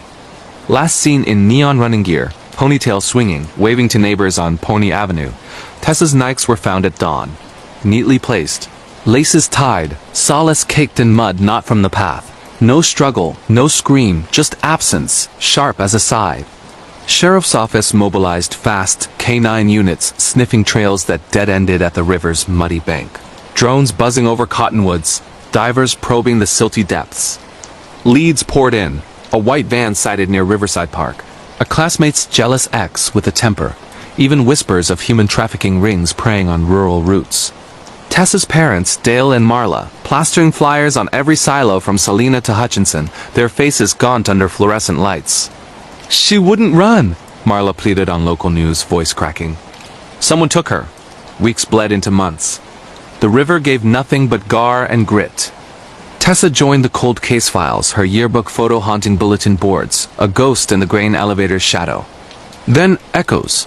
In November, 15-year-old Brody Klein vanished from a 4-H fair in McPherson, his pocket knife and blue baseball cap tumbling from a hayloft like afterthoughts. Pattern emerged. Teens, active lifestyles, dump sites near waterways, items arranged with eerie precision. Riley, no relation to the Oregon detective, but a Wichita PD veteran named Harlan Riley, dusted off Tessa's file connecting dots to 3 more. A girl from El Dorado Lake in 18, a boy from Cheney Reservoir in 15, all mid-harvest, all placed possessions signaling return. Profilers painted a portrait, local, methodical, agricultural ties, someone who knew the land's veins, using combines roar to mask vans, irrigation ditches to ferry cargo. The break came in spring 22. A tip from a feed store clerk in Hutchinson. Odd man buying bulk zip ties and tarps, paying cash, eyes darting like a fox in henhouse. Harlan's team tailed him to a derelict silo on the outskirts of Pretty Prairie, rusted hulk amid fallow fields. Raid at dusk. Air thick with fertilizer stink, trapdoors creaking to reveal a warren of chambers, concrete bunkers from Cold War grain storage, retrofitted with chains bolted to walls, air vents jury-rigged from dryer hoses. No bodies but relics. Tessa's locket engraved Forever Wild, Brody's cap monogrammed with initials. scraps of neon fabric and varsity letters. And the abductor, Vernon Hulley, 52, former ag co-op manager. Widower whose farm wife left him a decade prior vanished, like the kids. Hale's capture was textbook chaos. He barricaded in the silo's crown, shotgun blasting through chinks, ranting about harvesting the future to build a pure family after his wife's betrayal. Tear gas flushed him, but not before he swallowed a cyanide capsule hidden in his belt buckle. Suicide note carved into a beam. They were mine to keep. Planes take back what's sown. Interrogations piece the puzzle. Ha lured via social media catfishing as a youth counselor, drugged with spiked energy drinks, stashed in his network of silos spanning Reno County. 4 recovered alive, Tessa among them. Gaunt but unbroken, hidden in a root cellar near Buller, emerging blinking into dawn like a seed sprouted wrong. 3 others. Bones in lime pits, harvests, grim yield. Kansas closed the case, but cold echoes linger. Families forever scanning fields for flickers of blue, rivers running black with what-ifs. Abductions aren't just theft, they're theft of tomorrows, leaving heartland hollows where wheat waves but hope wilts. The plane's silence deafening? Let's pierce it with Obsession's blade, heading to the humid sprawl of Florida, USA, where love twisted into lethal pursuit. The Shadow Admirer, stalkers, obsessions, and unsolved mystery stories in Florida. U.S. Miami's Neon Pulse and Salt Lake Breeze masked the rot in 2020, when 26-year-old artist Riley Santos first noticed the Watcher. Fresh from Savannah College of Art, she'd rented a bungalow in Little Haiti, its bougainvillea walls a canvas for her murals of mermaids and mangroves. Gifts started innocuous. Orchids on the porch, unsigned cards quoting Neruda. I want to do with you what spring does with the cherry trees. Flattered. Riley pinned them above her easel, mistaking persistence for passion. But the notes evolved. Specifics. Your laugh at the cafe yesterday lit the kale like fireworks. Then intrusions. Polaroids slipped under her door, her sleeping form through the window, time-stamped 3:14 a.m. Police logged it as nuisance. No priors, no plates on the sightings, phantom sedan. Riley installed cameras, motion lights, changed locks thrice. The Admirer adapted. Flowers laced with thorns that drew blood. Cards escalating to collages. Her face pasted on magazine brides, throat slashed red. Soon me Reina, one read, perfume heavy as threat. Nights blurred into vigilance. Riley's sleep shattered by phantom footsteps on gravel, shadows flitting past ring lights' glow. She confided in her gallery owner, Elena, over comforters in Wynwood. He's in my skin, Riley whispered, hands trembling.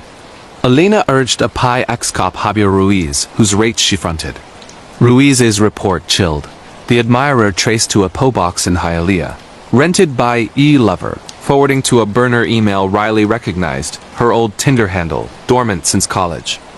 Diggs revealed a suspect, Ethan Crow.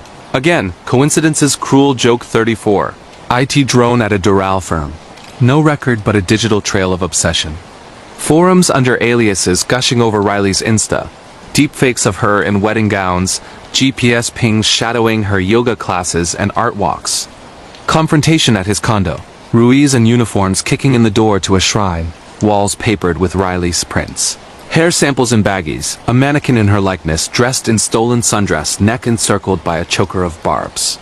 Crow wasn't there, fled to the Everglades, leaving a laptop looping a manifesto video. She's my muse, my eternity. Society steals purity. I'll preserve it. Manhunt scorched the glades. Airboats slicing sawgrass, choppers thumping overhead, gators eyeing the bounty. Riley went underground, crashing with Elena, her brushstrokes turning dark. Figures pursued by elongated shades. Weeks passed. False sightings in Key Largo. A shoe in Fakahachi Strand. Then twist. Crow's body snagged in propellers off Biscayne Bay. Bloated, wrists slit, note in pocket. Can't live without her gaze. Suicide? Or staged? Forensics said drowned, but cuts post-mortem. Currents wrong for drift. Unsolved tendrils remain. Riley's bungalow burned days later, accelerant untraced. Anonymous emails persist. I watch still. Florida's heat breeds stalkers like mosquitoes, obsessions festering in humidity's embrace. Riley paints on, but every canvas hides eyes in the mangroves, wondering if the shadow's ghost or something wetter, waiting.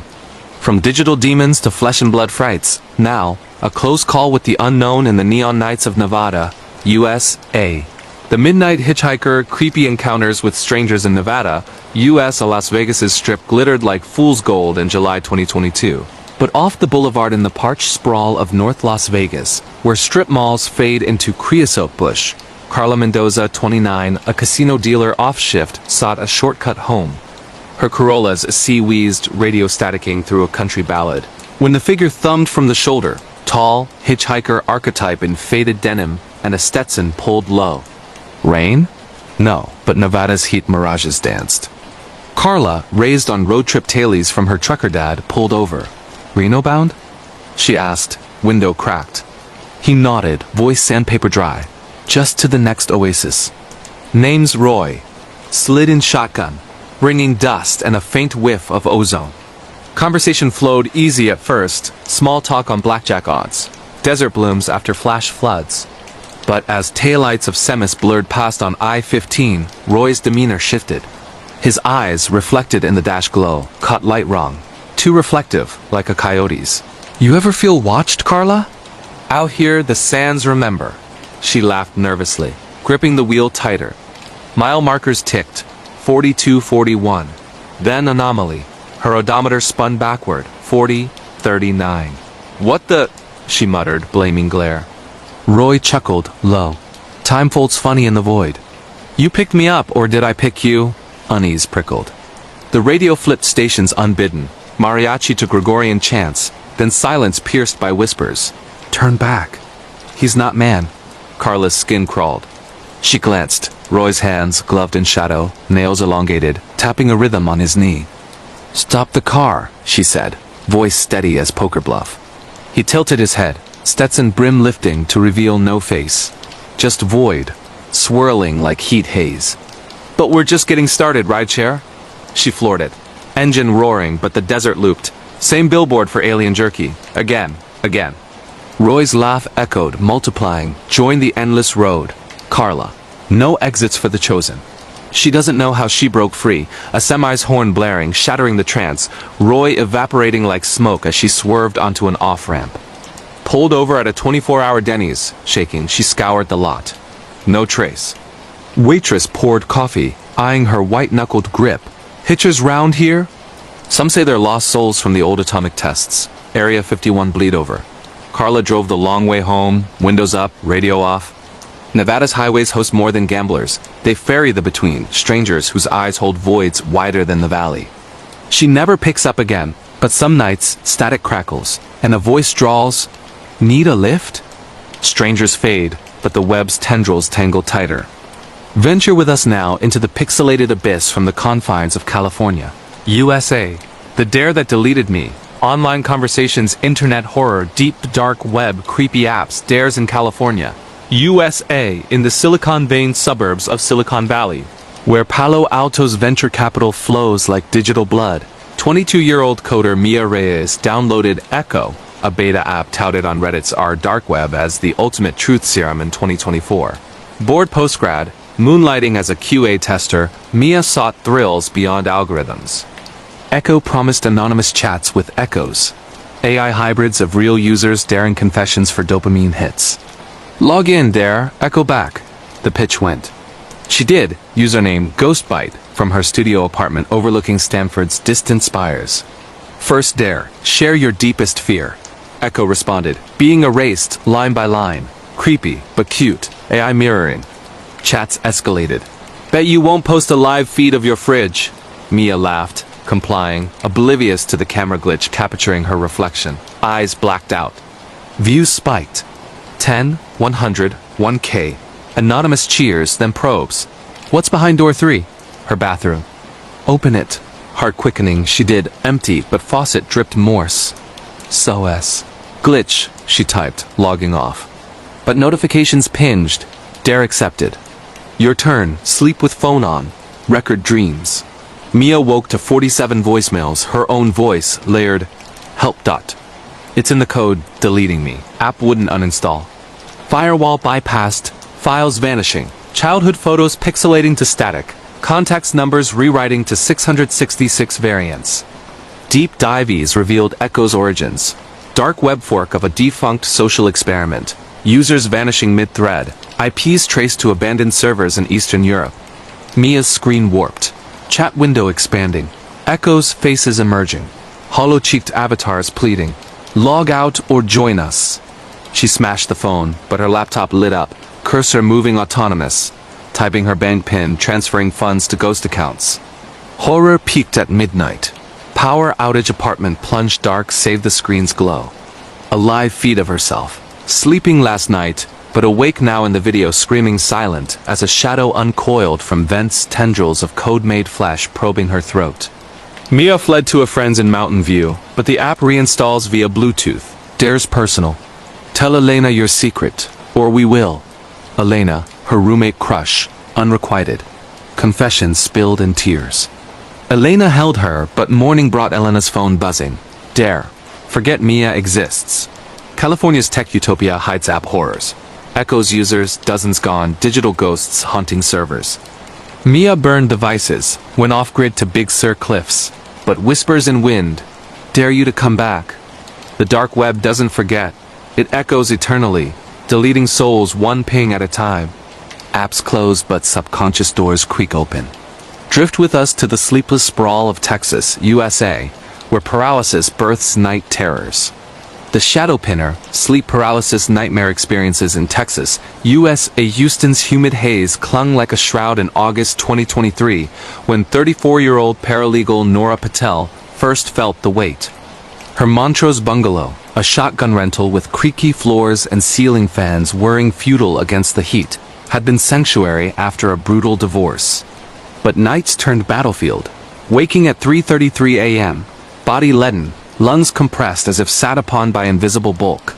First time, a silhouette at bedfoot. Tall, faceless, arms elongated, fingers splayed like spider legs. Can't move, Nora thought, screams trapped in throat, heart jackhammering. It lasted eternity's minutes, clock said. Then released, leaving sweat-soaked sheets and bruises on ribs she couldn't explain. Episodes multiplied weekly to nightly. The shadow evolved, sometimes hag-like withered crone with iron grip. Others, child-sized, giggling as it climbed her chest, breath foul as grave dirt. Nora researched. Sleep paralysis, the experts said. Brains misfire between REM and wakefulness, hallucinations from stress. But the marks persisted. Scratches on forearms, welts like handprints blooming overnight. She saw a sleep specialist in the Texas Medical Center, wired to machines in a sterile pod. Common, the doc assured, prescribing melatonin. Demons are just dopamine. Doubt not. Forums teemed with kin, old hags of the bayou, tales from Cajun kin tracing to voodoo curses. Nora's Indian heritage whispered rikshasas, night stalkers pinning sinners. One dawn post-episode, she found her journal open. Pages filled in spidery script not hers. You left me in the fire. Pay the toll. Fire? Childhood vague. Diwali gone wrong, a cousin burned in Assam, blamed on her play. Guilt's ghost? Climax crashed during a storm, thunder rattling windows like bones. Paralyzed again, the shadow straddled her, face resolving. The cousins, half-melted, eyes accusatory. Burn with me, it hissed, hands hot as embers, pressing her throat. Nora thrashed internally, willing breath, reciting mantras from Grandma's lips. Lightning flashed. The form flickered, dissolving in ozone crack. She gasped free, choking, mirror revealing neck singed red. Therapy unpacked the trauma, survivor's guilt manifesting. But the episodes lingered, softer now, whispers fading to sighs. Texas nights breed nightmares, paralysis a bridge to bury dead. Nora sleeps with salt lines, lights on, but knows. Some pins are psyches, others spectral, both unrelenting. Weights lift, but doors can burst.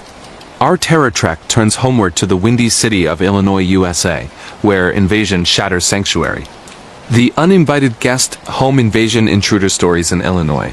OSA Chicago's Lakeview neighborhood pulsed with life in November 2021, tracks rumbling. Dive bars spilling laughter. But for 27-year-old bar owner Samir Khan, the night of the 13th etched silence. Closing his hookah lounge on Belmont, he trudged to his third-floor walk-up, kebab grease on his shirt, keys jingling. Buzz in, stairs creak, Door clicks. Routine. But the apartment felt off, air stale, lampshade askew. Forgot the fan, he thought, flicking lights. Then, the floorboard groaned behind the couch. Not settling, but weight shifting. Samir froze, pulse sinking to the owl's distant screech. A shape uncoiled.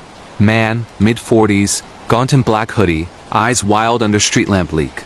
Knife glinted, 6-inch blade serrated. Don't scream, or I carve the pretty face. Intruder rasped, voice East Coast gravel. Samir's mind raced. Cash drawer emptied earlier, gun safe bolted but empty, sold after a robbery scare. Wallet's in the bedroom, he lied, edging toward the fire escape. Intruder lunged, blade whistling, grazing Sam's arm, hot sting, blood blooming. Fight or flight. Samir grabbed a brass lamp, swinging wild, connecting with shoulder. Crack of bone. Man howled, knife clattering. They grappled, tumbling over coffee table, shards of mug embedding in palms. Intruder pinned him, knees on chest, free hand clawing for the blade. This your home now? Nah, mine, that's call. Samir kneed up, groin shot, rolling free to dash for the kitchen. Drawer yanked, butcher knife, hefted desperate. Back to the fray, intruder charging. Samir slashed, connecting thigh-deep arterial spray painting walls crimson. Man crumpled, gurgling, but Samir didn't stop. Stabbed till motion ceased, chest heaving, world tunneling. 911 whispered, sirens wail, neighbors peering from doors. Cops arrived. Body ID'd as Victor Viper Russo, enforcer for a Gary, Indiana crew. Sam's lounge had stiffed protection money unknowingly, via shady suppliers. Self-defense ruled, but nightmares invaded. What-ifs of the blade finding throat, of dawn breaking on a different scene. Illinois winters chilled deeper post-invasion. Samir sold the place, scars fading but locks tripled. Home isn't walls, it's the breach that redefines safe. Sanctums shatter, but solitude amplifies dread. From the heartland to the hearth's glow in Georgia, USA, where babysitting births bedlam. The Dollhouse Directive Babysitter Alone at Home Horror in Georgia.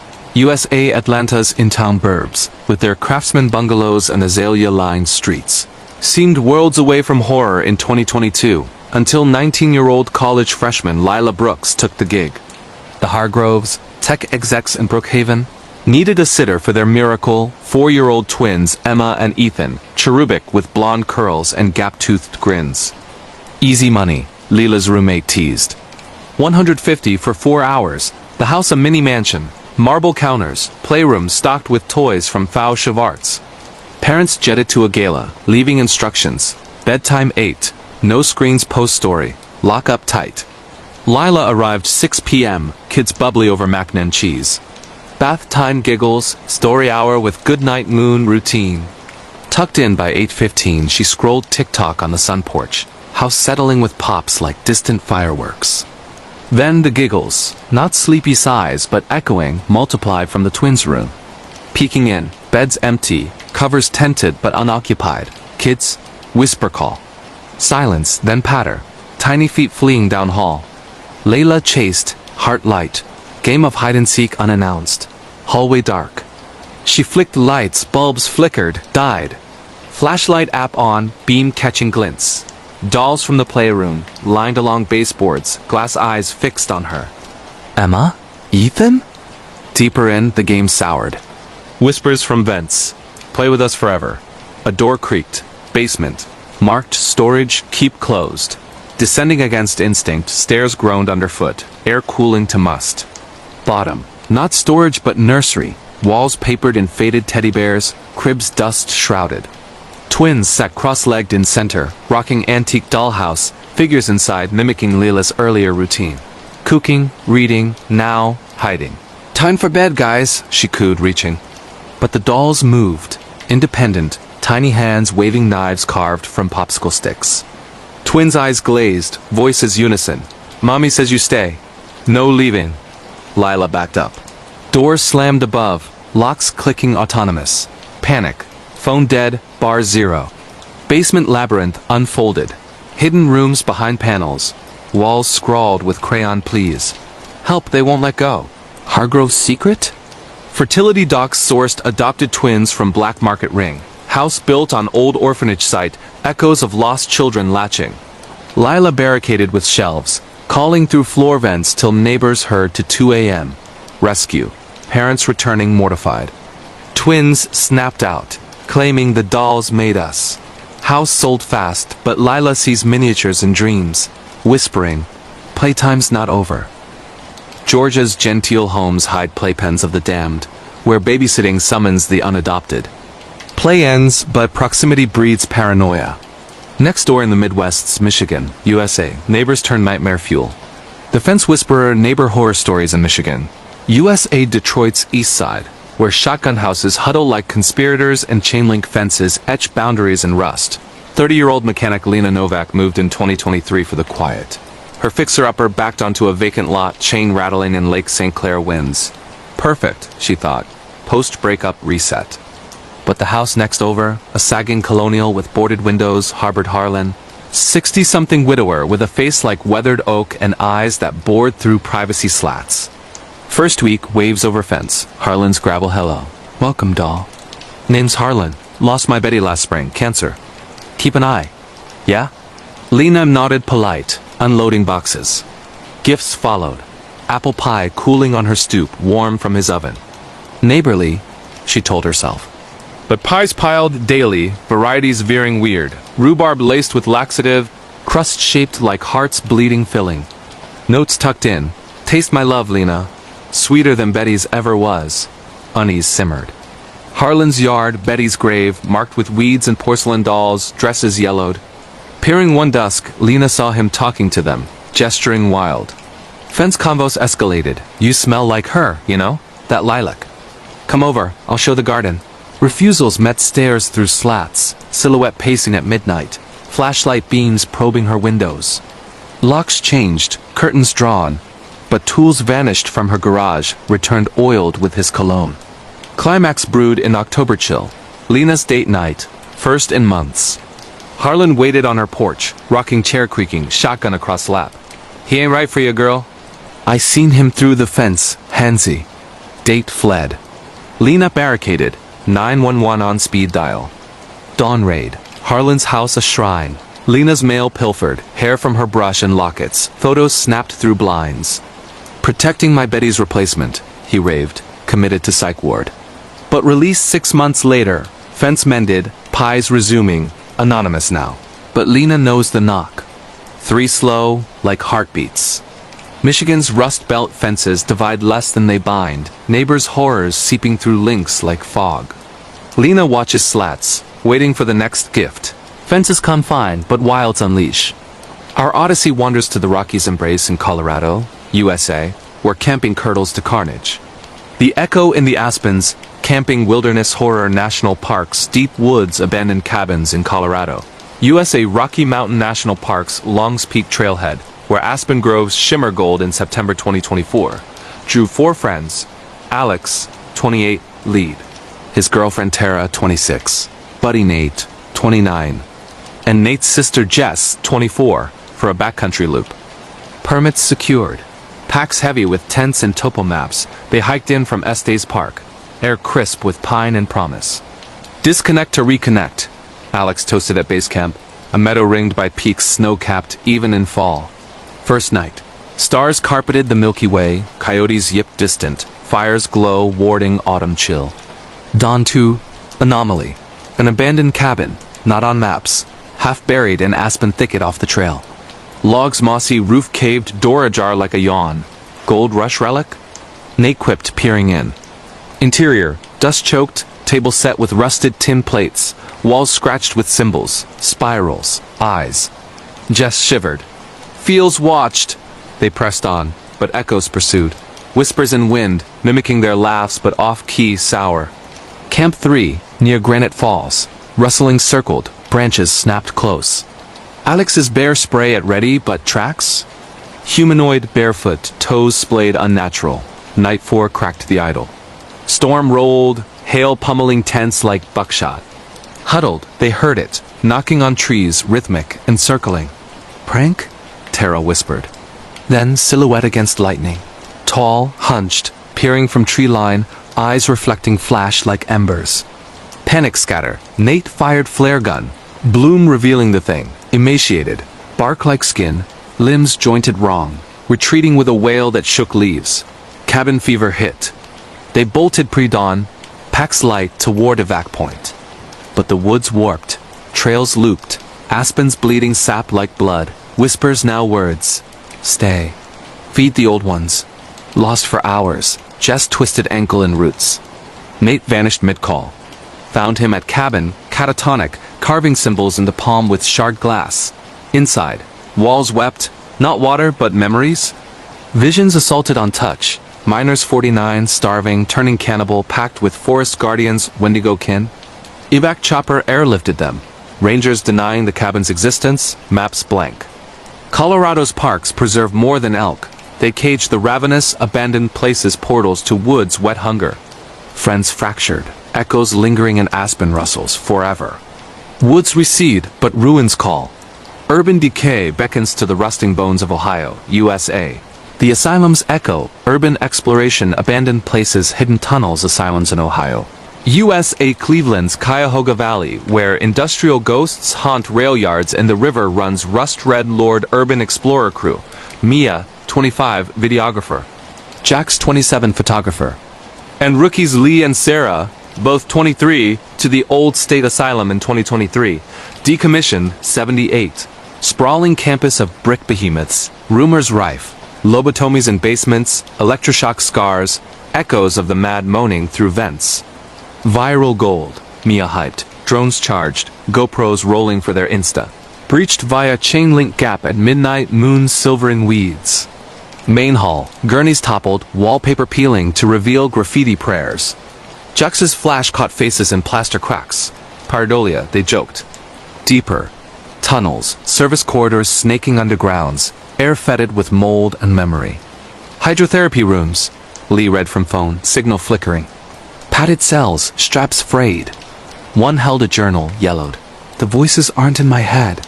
They're in the walls. They want out. Adrenaline spiked in the electro wing. Chairs bolted, dials crusted, hum building, generators. No power. Sarah screamed first. Hand from grate, skeletal, grasping ankle. Jax yanked her free, but the tunnel echoed. Laughter, layered, patience chorus. Run began. Doors slamming autonomous. Lights strobing from phantom sources. Mia's drone feed glitched. Figures in frames, translucent, shuffling in striped pajamas. They're here. Lee yelled, beam catching a nurse. Decayed uniform, face half melted, syringe dripping ichor. Collapsed in sub-basement, boiler room vast as cathedral. They huddled. Whispers swelled, names from journal, begging release. Tunnels twisted, dead ends multiplying. Sarah's leg gashed on rebar, blood drawing shadows closer, forms coalescing, hands outstretched. Feed us stories, one crooned, voice Mia's dead aunt. Escaped via storm drain, emerging mud-smeared at dawn, cops waiting, trespass call. Footage corrupted, but scars remain. Sarah's dreams of straps, Jax's flashes of white coats. Ohio's asylums don't empty. They echo the broken urban explorers, just keys turning locks on collective madness. Ruins rot, but roads roll eternal. Haul with us to the interstates of New Mexico, USA, where truckers tread terror. The convoy of the damned road trip truck driver horror in New Mexico. USA Interstate 40's endless black ribbon through New Mexico's high desert, where tumbleweeds skitter like lost souls and mirages promise water that isn't there. Tested veteran trucker Ray Delgado in 2024. Hauling produce from Tucson to Albuquerque in his Peterbilt. CB radio crackling with chatter. Ray, 55, grizzled with 30 years miles, picked up the call around mile marker 180 near Grants. Breaker 1? Anyone copy? Lost convoy out here, need a tow. Static, then coordinates off route near the old uranium mines. Curiosity, or boredom, veered him onto dirt access, headlights carving night. There, rigs parked haphazard, cabs dark, trailers sagging. Hello? Ray hollered, shotgun from under seat. Footsteps crunched. Figure emerged, driver, uniform crisp as World War II, face shadowed. Join us, brother. Storms coming eternal haul. Ray backed, ghost truckers? Legends of Route 66 phantoms, miners cursed by radium glow. CB erupted, voices overlapping, decades layered. 50s drawls, 70s funk, all pleading. Fuel's dry. Push us over the ridge. Engines roared unbidden, his own, redlining, lurching forward against brakes. Convoy formed. Spectral semis flanking, headlights cold blue, loads shifting, not produce, but bones rattling in boxes. Ray floored it back to I-40, but mirrors showed pursuit, rigs phasing through barriers. Leave the living! He barked into Mike, state trooper patching in. Speedometer pin 90. Apparition lead truck swerved, forcing ditch dive. Rollover slow-mo, cab crumpling, but Ray crawled free, unscathed save scratches from dash. Troopers found no wrecks, just his rig totaled. CB looping the call. New Mexico's roads host more than RV's damned convoys of the derailed trucker's purgatory where miles never end. Ray retired, but highways hum with his warning. Some halls are one way to hell. Highways hum, but halls echo louder. Back to academia's haunt in the ivied halls of Massachusetts, USA. The dorm's dirge, haunted schools' dorm rooms in Massachusetts. USA Harvard Yard's Crimson Leaves whispered autumn secrets in 2022, but for freshman Theo Lang, 18, rooming in Holworthy Hall, they screamed. Assigned a single lucky draw, the 1806 dorms' beamed ceilings and hearth charmed at first. But nights won. Footsteps overhead, though attic empty. Shadows in corners, coalescing to figures in tricorn hats. Pranksters, Theo scoffed, from Collie Sunshine to Beantown Bite. Week 2, whispers, Latin phrases, heated debates on abolition, echoing from walls. Library dives, Holworthy's history, hosted luminaries, but also smallpox quarantines, souls lingering in fever dreams. Theo's sleep fractured, waking to quill scratches on desk, ink fresh, scrawling Libertas. Or death, roommate-less but presence pressed, bed sagging as if shared, breath on neck. Midterms madness. All-nighter, candles guttering. Figure materialized, spectral student, pox-pitted, clutching tome. Join the symposium eternal, it rasped, hand icy on Theo's shoulder. Books flew, hearth flamed blue. Theo fled to Ray A, who paled. The quarantined. Every fall they recruit. Sage smudging, salt circles, temporary truce. But finals eve dirge swelled, chants, chains rattling from subfloors. Theo barricaded, reciting periodic table like mantra. Dawn broke the siege, but scars. Parchment burns on palms, whispers in lectures. Massachusetts schools teach more than texts. Dorms those in history's unrest, where freshmen feed the old ghosts' grades. Lessons learned, but wards ward off worse. To the sterile screams of New York, USA, the flatline phantom, hospital nurse night shift stories in New York, USA New York Presbyterian's ICU wings, where Brooklyn's bridge lights pierce frost-rimed windows, tested night nurse Carla Ruiz, 32. In winter 2023, third shift queen, she thrived on beeps and bustle, until room 412. Patient. John Doe, comatose from overdose, chart blank as his stare. Watch him, charge nurse warned. Flatline's funny, first shift, monitors stable but air hummed. IVs dripping backward. Doe's hand twitched. Not reflex, but beckon. Carla checked vitals. Eyes snapped open, black voids. Join the quiet, he mouthed, no breath. Code blue false alarm. Team rushed. Defib shocking phantom rhythms. Doe stabilized, but Carla's scrubs chilled, damp from sweat not hers. Nights blurred, whispers from vents, patience laments, layered. Doe's room. Shadows puppeted, 4 stands marching like soldiers. One dawn, post-shift. Carla collapsed in break room. Vision of Doe rising, tubes trailing like umbilicals, harvesting souls from gurneys. Woke to colleagues. You flatlined, 2 minutes. No chart, but bruises on wrists, like restraints. Invest, room 412's curse. Plague ward 18, ghosts of influenza dead claiming shifts. Carla transferred, but echoes a new wing. Beep spelling her name in Morse. New York's hospitals heal flesh, but night shifts trade for spectral debt, flatlines the fee. Beeps fade to badges bark. Law's long arm in Louisiana, USA. The dispatch from hell, minus 911 operator police dispatcher calls in Louisiana. USA New Orleans Dispatch Center, buried in the Superdome's shadow. Hummed 24/7 in 2024, until the call that looped eternity for operator Jamal Hayes. 29, 2:47 a.m. Bourbon Street Brawl. Help! He's got a knife. Mardi Gras mask chasing us into alley. Click. Line open, breaths ragged. Jamal dispatched units. 10 to 4, 700 block, possible 10 to 71. But the caller, woman's voice, frantic, persisted. Wait, you're not listening. It's not a man, it's tall, no face, dragging shadows. Units arrived. Alley empty, confetti strewn but silent. Call help. Jamal? How'd you know my name? It's coming for you now. Static crackled. Jamal's screen glitched. Feed from body cams showing dispatch room. Himself, pale, receiver to ear. The Bayou remembers, voice hissed. Drownings 05, Katrina's gift. We call collect. Jamal slammed hang up. Line redialed autonomous. Chorus joining. Past callers, water gargled please. Backup called Psych Evil? But monitors showed phantom units responding to his address. Sirens wailing external. Jamal fled to lot, but cruiser waited. Empty, engine running. Radio looping his voice. 10 to 56. Officer needs assistance. New Orleans 911s dispatch more than cops. They summon the floods unforgiven. Calls from below the waterline, pulling operators under. Sirens wail but battlefields bellow. To the scarred sands of California, USA, again.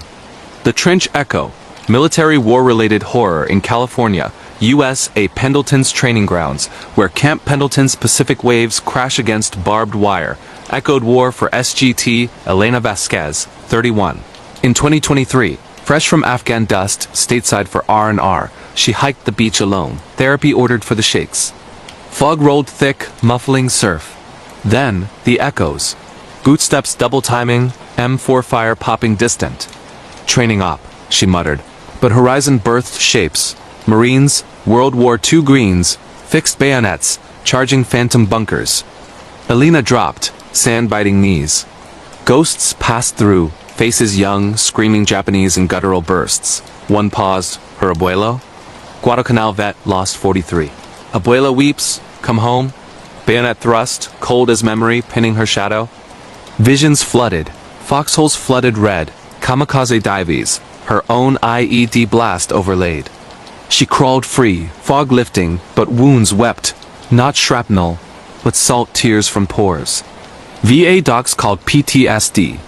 Elena knew better. Pendleton's beaches beached the dead. War's ripples recruiting the living. California's coasts cleanse, but military scars summon the trench's eternal watch. Echoes march to cubicles cage. Corporate crypt in Illinois, USA. The whispering walls of Waverly Hills, Louisville, Kentucky. USA, it was a sweltering summer evening in 2007 when Sarah Jenkins, a 28-year-old history teacher from the suburbs of Louisville, decided to chase a lifelong fascination with the macabre. Waverly Hills Sanatorium, that hulking beast of a building perched on a hill overlooking the Ohio River, had always called to her like a siren song. Built in 1926 as a beacon of hope against the tuberculosis epidemic that ravaged America, it had swallowed over 63,000 souls in its heyday, turning the once fresh air into a graveyard of coughs and forgotten dreams. By the time Sarah pulled up in her beat-up Honda, the place was a condemned relic. Its 5-story body scarred by decades of neglect, peeling paint like flayed skin. Windows shattered like broken promises. And an endless tunnel known as the body chute, where corpses were once slid out in secret to hide the death toll from the living. Sarah wasn't alone in her obsession. Her boyfriend Mike, a skeptical mechanic with calloused hands and a no-nonsense attitude, had agreed to tag along only because he thought it'd make for a romantic, if weird, anniversary surprise. They met up with 2 friends from college, Lisa and Tom, who were urban exploration junkies with GoPros strapped to their chests and flashlights that cut through the dust like knives. The group had paid the modest entry fee for a guided night tour, one of those semi-legal setups run by local thrill-seekers who promised genuine chills but delivered mostly cobwebs and creaky floors. As the sun dipped below the horizon, painting the sky in blood-red hues, their guide, a grizzled ex-employee named Earl with eyes like chipped flint, warned them, Waverly doin' like strangers after dark. She remembers every fevered breath, every last rattle. Stick to the paths, or the walls might whisper back. The tour started innocently enough in the old administrative building, where faded photographs hung crooked on the walls, capturing nurses in starched uniforms smiling amid the despair.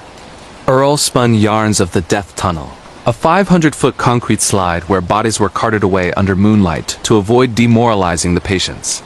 Sarah's heart raced as they descended the first level, the air growing thicker, laced with the metallic tang of rust and something sweeter, like decaying flowers. "This is it," she whispered to Mike, squeezing his hand. The real haunted house America forgot, but Mike just rolled his eyes, muttering about bad plumbing and overactive imaginations. As the group ventured deeper into the sanatorium's bowels, the atmosphere shifted. The guide's lantern flickered erratically, casting shadows that danced like skeletal fingers across the graffiti-scarred walls. They entered room 502, the infamous fifth-floor suite where two nurses had allegedly taken their lives in the 1930s, one by hanging from a light fixture, the other by leaping from the balcony into the abyss below. Legend said their spirits lingered, drawn to the vulnerable, the sick, the young, the unwary. Lisa, ever the daredevil, set up her EVP recorder, a device meant to capture electronic voice phenomena, and challenged the room. "If you're here, give us a sign." The response was immediate, a low hum like wind through cracked pipes, but then ... words. Faint at first, then clearer. "Leave ... now ... fever ... Tom laughed it off as audio pareidolia, the brain's trick of turning noise into meaning. But Sarah felt it in her gut, a cold coil tightening around her spine. They pressed on to the rooftop, where the city lights twinkled mockingly in the distance, oblivious to the horror unfolding within these walls. That's when the whispers started for real. Not from the guide, not from the wind, but from the bricks themselves. "Sarah," a voice hissed, soft as silk but sharp as glass. She froze, her blood turning to ice. Mike hadn't said a word. He was 10 feet away, fiddling with his phone for signal. "Did you hear that?" she asked the group, her voice barely above a breath. Lisa nodded slowly, her face pale under the flashlight beam. "Yeah ... It said your name." What followed was a descent into madness that no one could have predicted. The group splintered almost immediately, Tom and Lisa racing back toward the exit, their footsteps echoing like gunfire in the empty halls, while Mike grabbed Sarah's arm, pulling her toward the body chute. "This isn't funny anymore," he growled, but his bravado cracked when the temperature plummeted 20 degrees in seconds, their breaths fogging the air like ghosts materializing. Down in the tunnel, the darkness was absolute, a void that swallowed light and sound alike. Earl's voice boomed from above. "Get out! She's waking up!" But it was too late. The whispers multiplied, a chorus of rasping pleas. "Help us ... ding into a cacophony that clawed at their eardrums.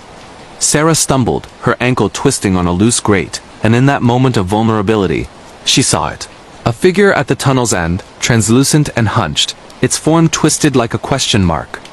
It wasn't human, not anymore. The skin hung loose over bones that shouldn't bend that way, eyes sunken pits glowing with feverish yellow light. A tuberculosis phantom, perhaps one of the countless children who'd withered away here, their lungs drowning in their own blood. It lunged, not with speed but with inevitability, its hand-cold, clammy, ethereal brushing Sarah's cheek. She screamed, the sound ripping from her throat as visions flooded her mind, endless rows of iron beds, patients hacking up crimson, nurses weeping in corners, and the endless, suffocating isolation of a disease that turned loved ones into strangers. Mike hauled her up, half dragging, half carrying her through the chute's incline, the entity trailing like smoke. They'd burst into the night air just as the guide slammed the access door shut, his face ashen. "You felt her, didn't you?" The lady in white. She marks those who listen. Back in the parking lot, safe under the sodium glow of street lamps, the group compared notes in hushed tones. Lisa's EVP had captured it all. Sarah's name, clear as day, followed by a child's giggle that dissolved into wet coughs. Tom uploaded the footage that night, but it glitched on his laptop, frames of shadowy figures where none should be, whispers bleeding through the speakers even when muted.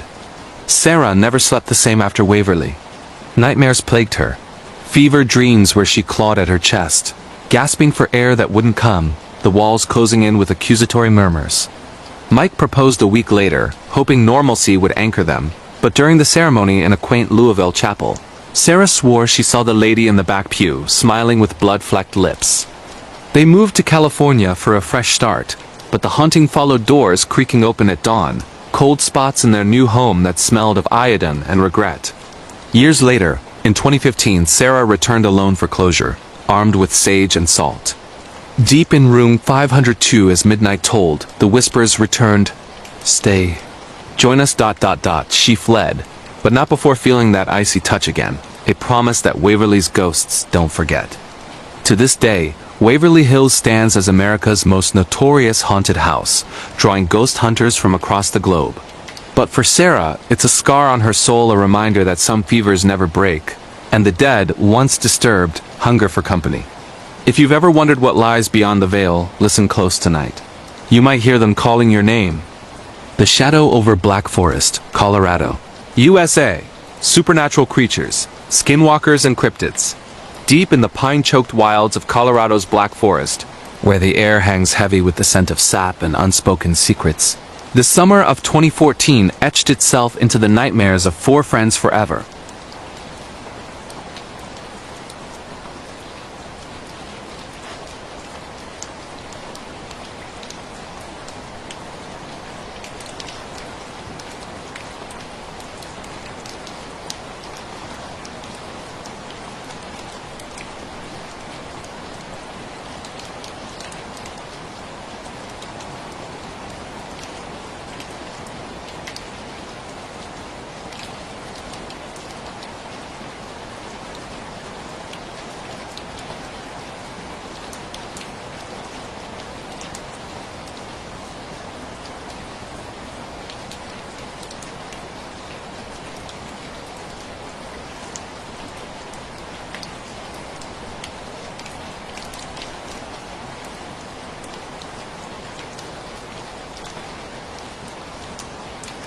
The first night passed uneventfully, save for the distant howls of coyotes that sounded too human, too pleading. They roasted hot dogs over the fire pit, swapping stories under a sky ablaze with Milky Way fireflies. Carlos busted out his guitar, strumming off-key renditions of folk tunes until the strings buzzed with an unnatural dissonance, as if the wood itself protested. By midnight, they retreated inside, the cabin's floorboards groaning under their weight like old bones shifting. Jake and Emily shared the loft bed, their old chemistry flickering awkwardly in the dark, while Nate and Carlos crashed on air mattresses below. Sleep came fitfully, punctuated by the wind's mournful sigh through the eaves. It was around 2 a.m. when the mimicry began. A soft knock at the cabin door, 3 raps, deliberate and slow. Nate, closest to it, bolted upright, his ranger instincts kicking in. "Probably a deer," he grumbled, grabbing his flashlight and peering through the grimy window. Nothing but swirling leaves. Then from outside a voice. "Nate, let me in. It's cold out here." His blood ran cold. It was Emily's voice, pitch perfect, laced with that slight Midwestern lilt she could never shake. But Emily was right beside Jake upstairs, snoring softly. "What the hell?" Nate whispered, his hand hovering over the latch. The knocking resumed, insistent now, accompanied by scratches like nails on wood. Carlos, wide-eyed, fumbled for his phone. No signal, of course. In the Black Forest, the trees block more than views. They devour connections to the world.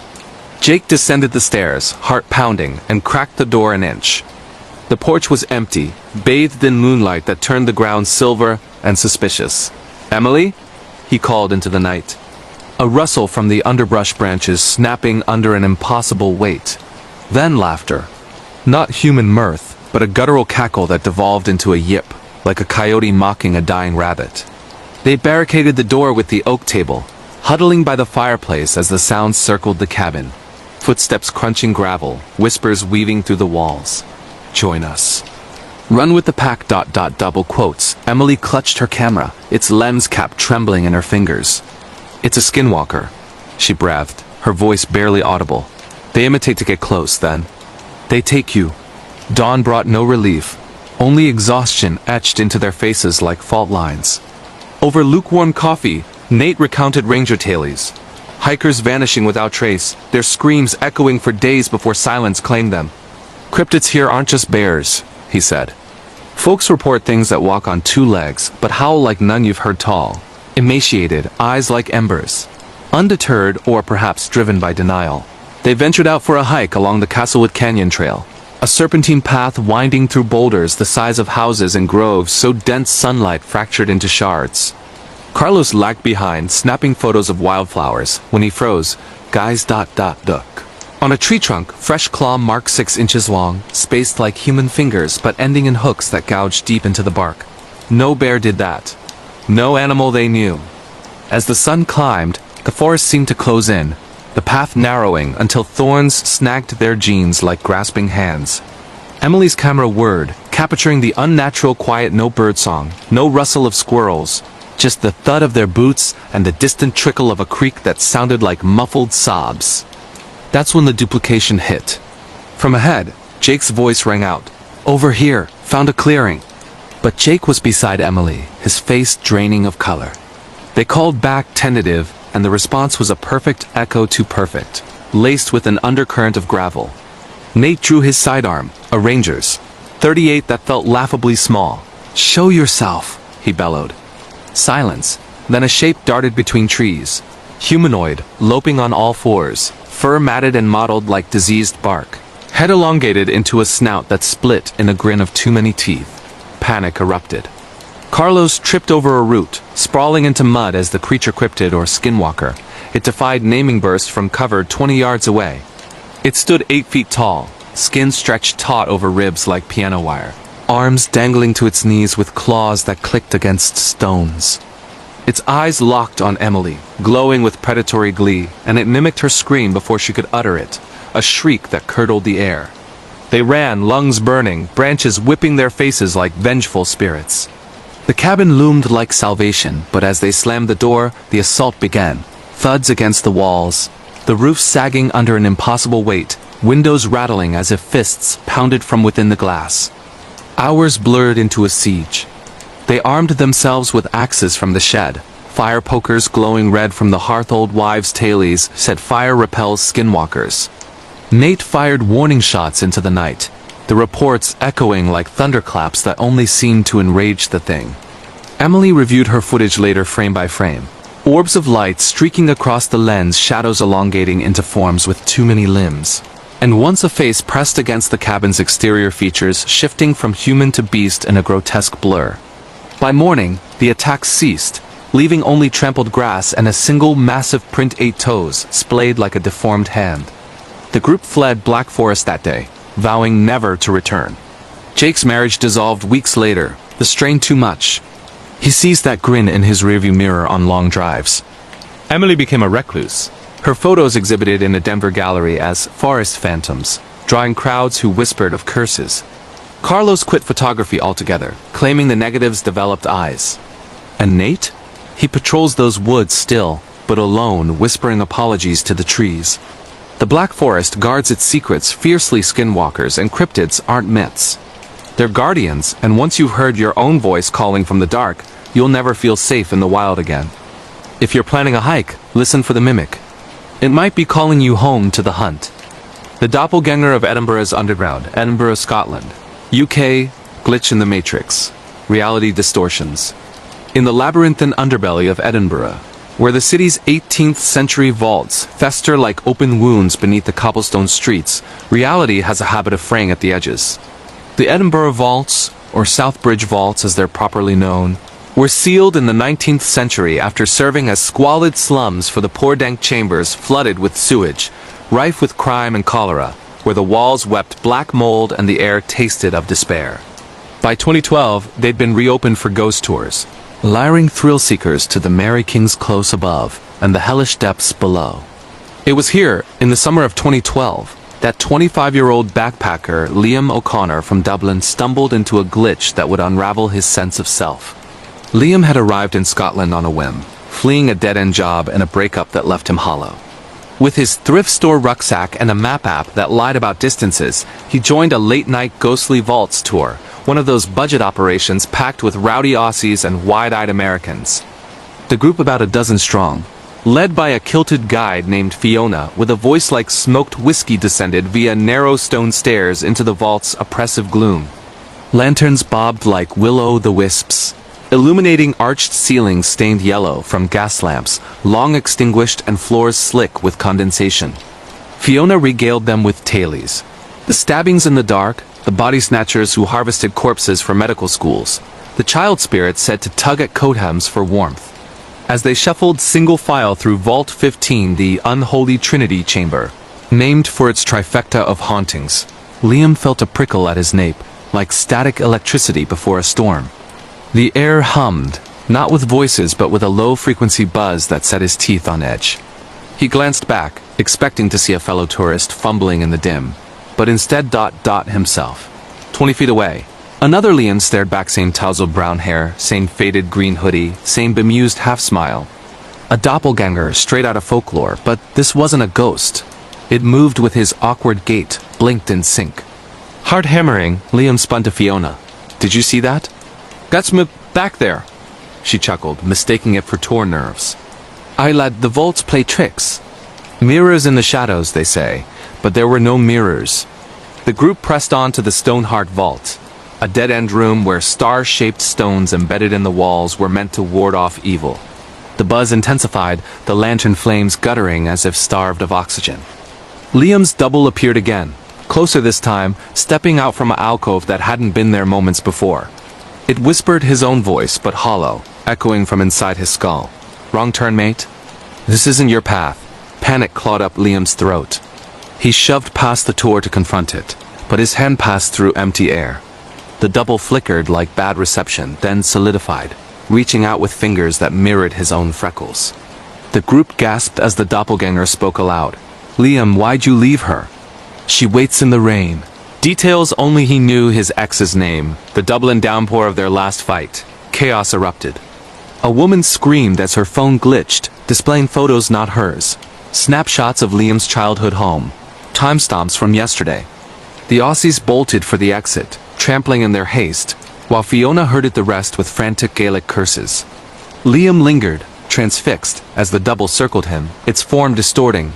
Now taller, now shorter, edges blurring like heat haze. "You're not real," he stammered. It laughed, a sound that warped into backward speech, and the vault shifted, walls breathing inward, the stone floor tilting like a ship in swell. Time looped Fiona's story, repeating mid-sentence, the group's footsteps syncing in eerie unison. Liam's watch spun backward, hands whirring like a trapped fly, and in his pocket, his wallet held coins minted a decade hence, dated 2022. He fled upward, bursting onto the Royal Mile where rain-slicked tourists milled under umbrellas, oblivious to the Undercity's unraveling. But the glitch followed. That night in his hostel bunk, mirrors reflected not his face but the doubles, mouthing silent warnings. Streets looped endlessly. He'd walk from the castle to Holyrood House in minutes, only to find himself back at the starting archway. Voices overlapped, strangers calling him by names he'd never heard, their eyes flickering with recognition. Desperate, Liam sought out a local psychic in a Cowgate tea shop, a wizened woman named Moira, who burned sage and peered into his palm. "A rift, boy," she intoned. "The vaults are thin spots where the veil tears and echoes of what might be slipped through. Your double? It's you from a branch that broke. It wants to cross over, take your place." For weeks, Liam documented it all in a feverish journal. Clocks stopping at 3:33. Shadows cast by no source trailing him through pubs. Dreams where he lived the double's life, a successful painter in Paris, but haunted by a fire that never happened. He returned to the vaults twice more. Once with a Ouija board procured from a Grassmarket occult shop, the planchette spelling "switch" before the board ignited spontaneously. The second time, alone at dawn, he faced the doppelganger in the Stoneheart Vault. It stood solid, flesh and blood, extending a hand. "Trade with me," it pleaded. "Your regrets for my fire." Liam refused, smashing a ward stone against the wall. The vault shuddered, reality snapping back like a rubber band, the double dissolving into static. He left Edinburgh a changed man, the glitch scars lingering, occasional déjà vu that borders on possession, mirrors he avoids, and a tattoo of a starstone on his wrist as anchor. The Edinburgh vaults remain a hotspot for glitch hunters, their distortions whispered about in paranormal forums. But for Liam, it's proof that reality is fragile, a matrix with bugs, and some echoes aren't content to fade. Next time you tour those ancient depths, check over your shoulder. Your double might be walking your path, waiting for the switch. The Ripper's Echo in Whitechapel, London, England, UK, true crime, murders, serial killers. Unsolved Mysteries. The fog of autumn 1888 clung to London's East End like a shroud, but in the autumn of 2018, 2 centuries later, the ghost of Jack the Ripper stirred anew in Whitechapel. Dr. Eliza Thorne, a 35-year-old forensic psychologist from Cambridge, had dedicated her career to unsolved cases, but nothing prepared her for the Ripper's modern echo. She'd come to the city on sabbatical, renting a narrow Georgian townhouse on Dorset Street, the very artery where 5 canonical victims met their gruesome ends. The house, preserved as a Ripper museum by day, creaked with authenticity, gas lamps flickering in sconces, wallpaper peeling to reveal blood-stained plaster, and a basement where shadows pooled like spilled ink. Eliza's research was meticulous, poring over yellowed police reports, interviewing descendants of investigators, mapping the killer's nocturnal prowls from Bucks Row to Miller's Court. Her partner, historian Marcus Hawley, joined her for weekends, his dry wit a counter to her intensity. But on the night of September 30th anniversary of the double event murders of Elizabeth Stride and Catherine Eddowes, the past clawed its way into the present. Eliza worked late in the study, surrounded by crime scene sketches, throats slashed ear to ear, organs arranged like macabre bouquets, the air thick with the phantom scent of carbolic soap and coppery blood. A knock echoed from the street door, sharp, canonical, like the Ripper's approach. Marcus wasn't due till morning. Heart quickening, Eliza peered through the lace curtains. A man in Victorian attire, top hat tilted rakishly, cape swirling in the mist. His face was obscured, but the glint of a surgical blade in his gloved hand was unmistakable. "Delivery for Dr. Thorne," he called, voice muffled. Educated, the Ripper's taunting letters had that tone, mocking the yard. She barred the door, dialing 999, but the line hissed static, words dissolving into garbled Cockney pleas. "Not again, ... mercy ... potes." The knocks persisted, rhythmic as a heartbeat, accompanied by wet slicks against the wood. As if he licked the panels, savoring fear. Dawn brought silence, but the horror lingered. A package on the stoop, brown paper, tied with twine, addressed in spidery script. Inside, a leather apron, fragment, authentic 1888 relic. Stained rust brown and a note. "From hell, JTR. One more for the collection." Eliza's hands shook as she summoned Scotland Yard. Forensics confirmed the apron's provenance, DNA traces matching museum samples. But the sender? Vanished into Whitechapel's warren of alleys, where CCTV looped impossibly, figures repeating steps, faces blurring into anonymity. The attacks escalated. Marcus arrived to find Eliza barricaded, reciting Ripper victim bios like incantations. That night, as thunder rumbled over the Thames, footsteps paced the rooftop leather solace on slate, deliberate, circling. They bolted the attic hatch, but whispers seeped through. "Pretty, doctor? Such fine work you'll make." Eliza's dreams turned prophetic. Visions of Mary Kelly's mutilated corpse in Miller's Court, but with her own face superimposed, eyes wide in eternal surprise. Marcus scoured archives, uncovering a theory: the Ripper wasn't one man but a cabal, surgeons and butchers bound by occult rites, their legacy cursing the bloodline. On November 9th, the Kelly murder anniversary, the echo struck home. Eliza, alone while Marcus lectured at the British Library, heard the basement door groan open. The house plunged into Stygian dark, power cut as if by spectral hand. She armed herself with a letter opener, descending stairs that warped underfoot, each creak a scalpel's slice. In the basement, amid crates of Ripper memorabilia, he waited. The caped figure, face pale as porcelain under the hat brim, eyes black voids reflecting gaslight that wasn't there. "You dig too deep, love," he rasped, voice a blend of Victorian burr and modern menace. "The graves remember." He lunged, blade arcing, but Eliza parried, the opener embedding in his forearm. No blood, only smoke, acrid and sulphurous. As the figure dissolved, leaving a surgical kit, gleaming tools etched with Masonic symbols, dated 1888. Police dismissed it as a hoaxer, but Eliza knew better. The kit's tools matched autopsy reports, custom-made for precision evisceration. Marcus resigned his post, and they fled to the countryside. But the echoes pursued. Letters postmarked Whitechapel, containing locks of hair that weren't theirs. Newspapers opening to articles of fresh, unsolved stabbings, women in academia, throats cut, organs missing.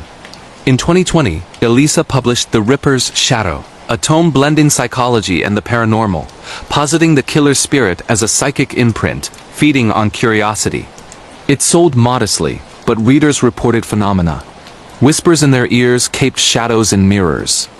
Whitechapel endures as a true crime mecca, tours retracing bloodied paths. But for Elisa, it's a cage of unsolved mysteries. The Ripper never stopped. He evolves, his blade and ideas sharper than steel. Lock your doors in the East End. Scholars' history's ghosts don't rest, and some murders beg to be relived. The Midnight Caller of Transylvania, Brasov, Romania. Personal encounters, creepy online conversations, internet horror, deep web dares. In the shadow of Romania's Carpathian Mountains, where medieval spires pierce eternal twilight, 22-year-old graphic designer Ana Popescu discovered in 2023 that the internet's depths hide hungers older than code. Brasov, with its cobbled squares and Gothic cathedrals, seems a fairy tale haven, but Ana's apartment in the Shy District, a creaky walk-up overlooking the Black Church, became her personal abyss.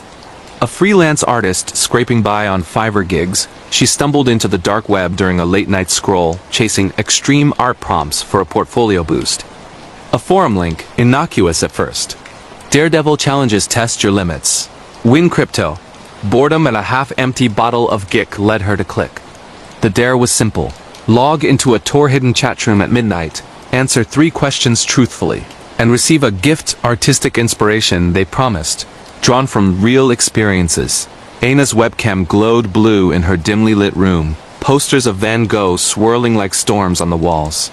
The chat loaded glitchy avatars as faceless silhouettes. "Welcome, artist," the moderator typed. Username Carpathian Echo. Question 1. What fears you most? Ana hesitated, fingers hovering, then typed, "Being watched, unseen." A pause. Then, "Good, we see you now." Her screen flickered her reflection in the webcam, but behind her, a shape in the doorway, tall, hooded, motionless.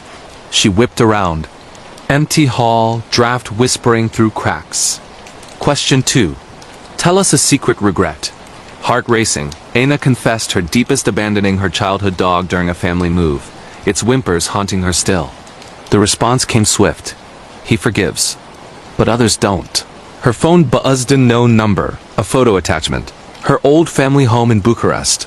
Time-stamped yesterday, the backyard gate ajar where the dog had vanished. No way they knew her history. She'd never shared coordinates.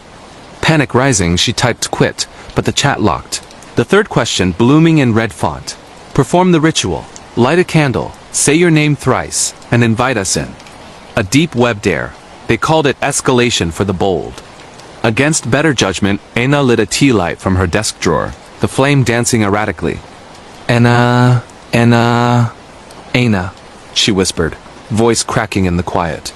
The power surged, bulbs popping like gunfire, plunging her into candlelit gloom. The laptop screen filled with static, resolving into a video feed, not hers, but a first-person view. Shaky cam down Brasov's back alleys, toward her building. "We're close," Carpathian Echo messaged. Footsteps echoed in the stairwell, slow, deliberate, ascending. Ana barricaded her door with a bookcase, phone clutched like a lifeline, but calls dropped, texts looping into gibberish. Join the echo. Feed the hunger. The knocks came soft at first, then insistent, knuckles rapping in Morse-like code that spelled her name. Through the peephole, the hooded figure from the webcam, face obscured by a porcelain mask cracked like old eggshell, eyes glinting with LED malice. Hours stretched into terror. The intruder didn't force entry. He conversed. "Ana, your art lacks soul," the voice filtered through the door. Distorted but accented Transylvanian lilt, like her late grandfather's tales of Strigoi, vampire-like spirits that possess the lonely. "Let me inspire you. Draw what I show." Her email pinged.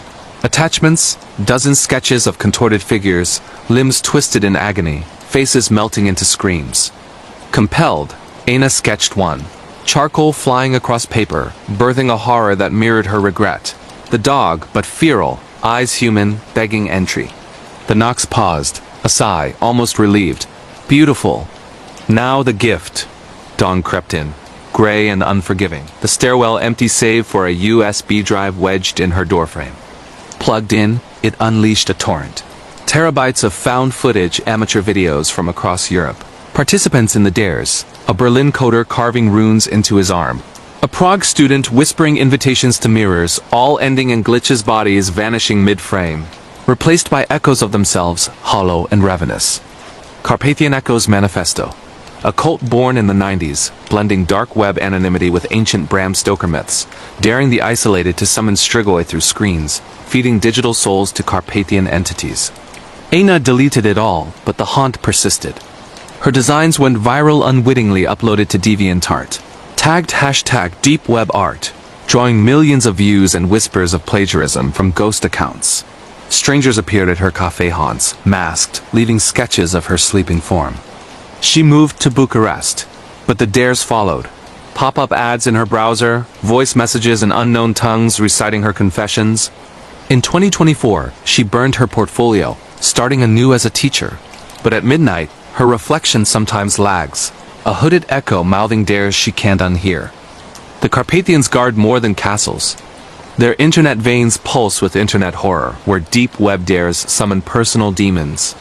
Log off before the echo calls your name. In Transylvania, the Strigoi don't need blood. They crave your reflection. The Intruder's Lullaby in the Bavarian Woods. Munich, Germany, home invasion and intruder stories. Neighbor horror. Nestled in the Bavarian Alps' emerald embrace, where chalets huddle like frightened sheep against the wind. The winter of 2019 brought intruder terror to the quaint village of Garmisch-Partenkirchen. 60-year-old widow Lena Muller, a piano teacher whose fingers danced over keys with melancholic grace, lived alone in a timber-framed home inherited from her late husband, perched on the edge of a pine forest that bordered the Partnek Gorge. The house, with its steeply pitched roof and flower boxes frozen in perpetual bloom, had been their sanctuary until Hans Zest's death in a climbing accident 2 years prior left it echoing with silence. Neighbors nodded politely over strudel at the bakery, but whispers followed Lena. Poor thing, hearing things in the night. It started subtly, as intrusions often do. A misplaced teacup on the windowsill, porcelain lips stained with unfamiliar lipstick. Lena dismissed it as grief's fog, pouring schnapps to chase the unease. But on a moonless December eve, as snow muffled the world outside, the lullaby began. Soft at first, drifting from the attic like a music box wound too tight. Schlaf Kindlen, las CHLAF ... An old German cradle song, Der Moormeister. Lena's blood chilled. It was the tune she'd sung to their unborn child, lost in miscarriage. She crept upstairs, lantern trembling, the stairs groaning underfoot like accusatory sighs. The attic door, bolted since Hans's tools rusted there, stood ajar. Inside, chaos, her sheet music scattered like autumn leaves, piano scores slashed with a blade that left curlicues of paper. And in the dust, footprints small, bare, leading to the dormer window cracked open to the howling gale. No thief, this! The air carried a child's scent milk and talc, mingled with something feral, like wet earth after rain. Lena slammed the window, heart thundering, but the lullaby lingered in her ears, a hook that pulled her back to bed with visions of tiny hands pressing against glass. The invasions escalated with the new year. Groceries rearranged in the larder apples cored with precision, bread loaves hollowed and refilled with soil. Lena confided in Frau Keller next door, a stout baker whose husband hunted boar in the woods. Ghosts of the old war, Keller clucked, crossing herself. Partisans hid in these attics, leaving spirits that crave warmth. But Lena installed cameras, motion lights flaring the perimeter like wary eyes. One feed captured it. 3:17 a.m., a figure slipping from the tree-line slide, cloaked in a threadbare shawl, face obscured by a kerchief. It scaled the wall with unnatural ease, vanishing through the attic vent like smoke. Sleep evaded her. Nights dissolved into vigils, shotgun across her lap, Hans's old hunting piece, loaded with birdshot. The lullaby evolved, words forming, mutter ... KOMM ... mother, cold, come. Lena's dreams twisted into memories. The miscarriage, blood on snow-white sheets, a crib she'd never fill. On Epiphany, January 6th, the intruder breached the inner sanctum. Lena awoke to weight on her chest. Not fear, but pressure, tiny fingers tracing her collarbone. The room swam in moonlight, revealing a girl, no older than 8, pale as porcelain with eyes like chipped obsidian. "Sing to me," the child whispered, breath fogging the air with frost. "Papa said you'd teach me." Terror rooted Lena as the girl straddled her, humming the lullaby off-key, nails digging crescents into flesh.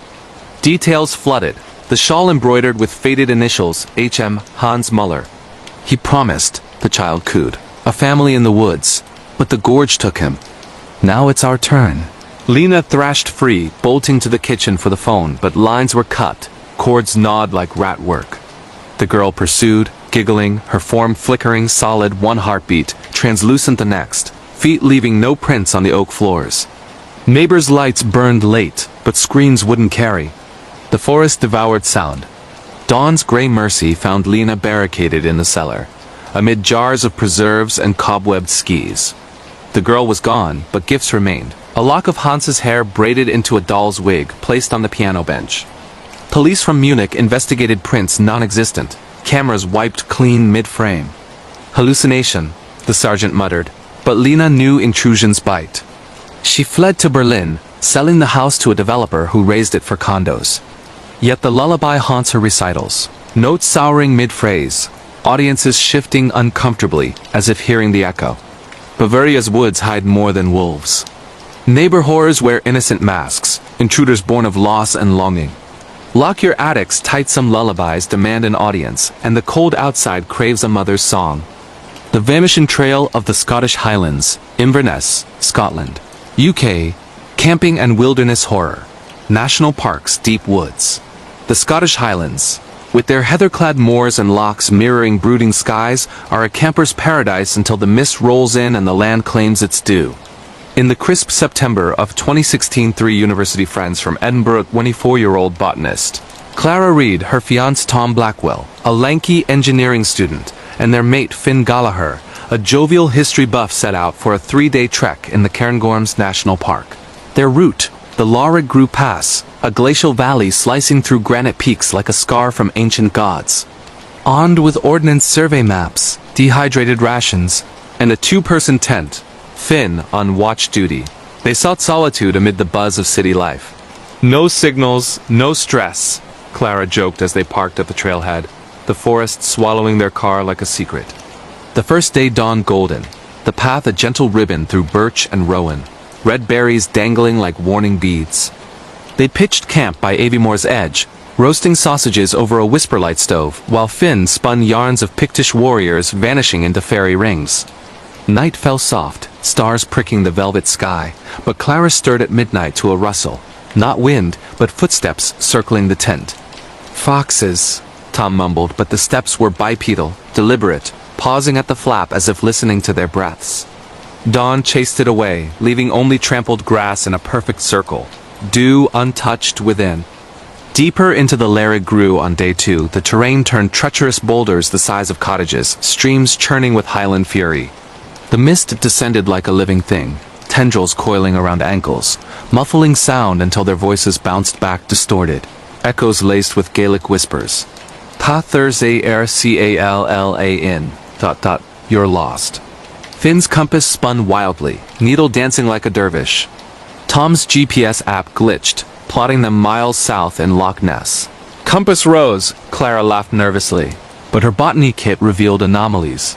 Flowers blooming out of season, petals veined with iridescence, as if the soil bled otherworldly pigment.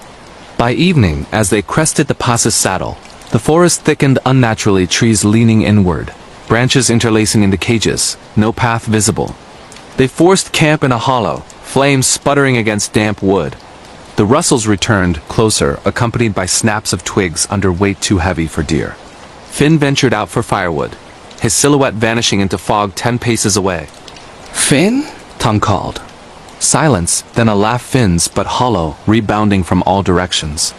He stumbled back minutes later, face ashen, babbling of watchers, tall figures in the mist, cloaked in lichen, eyes like foxfire glowing amber. "They mimic," he gasped.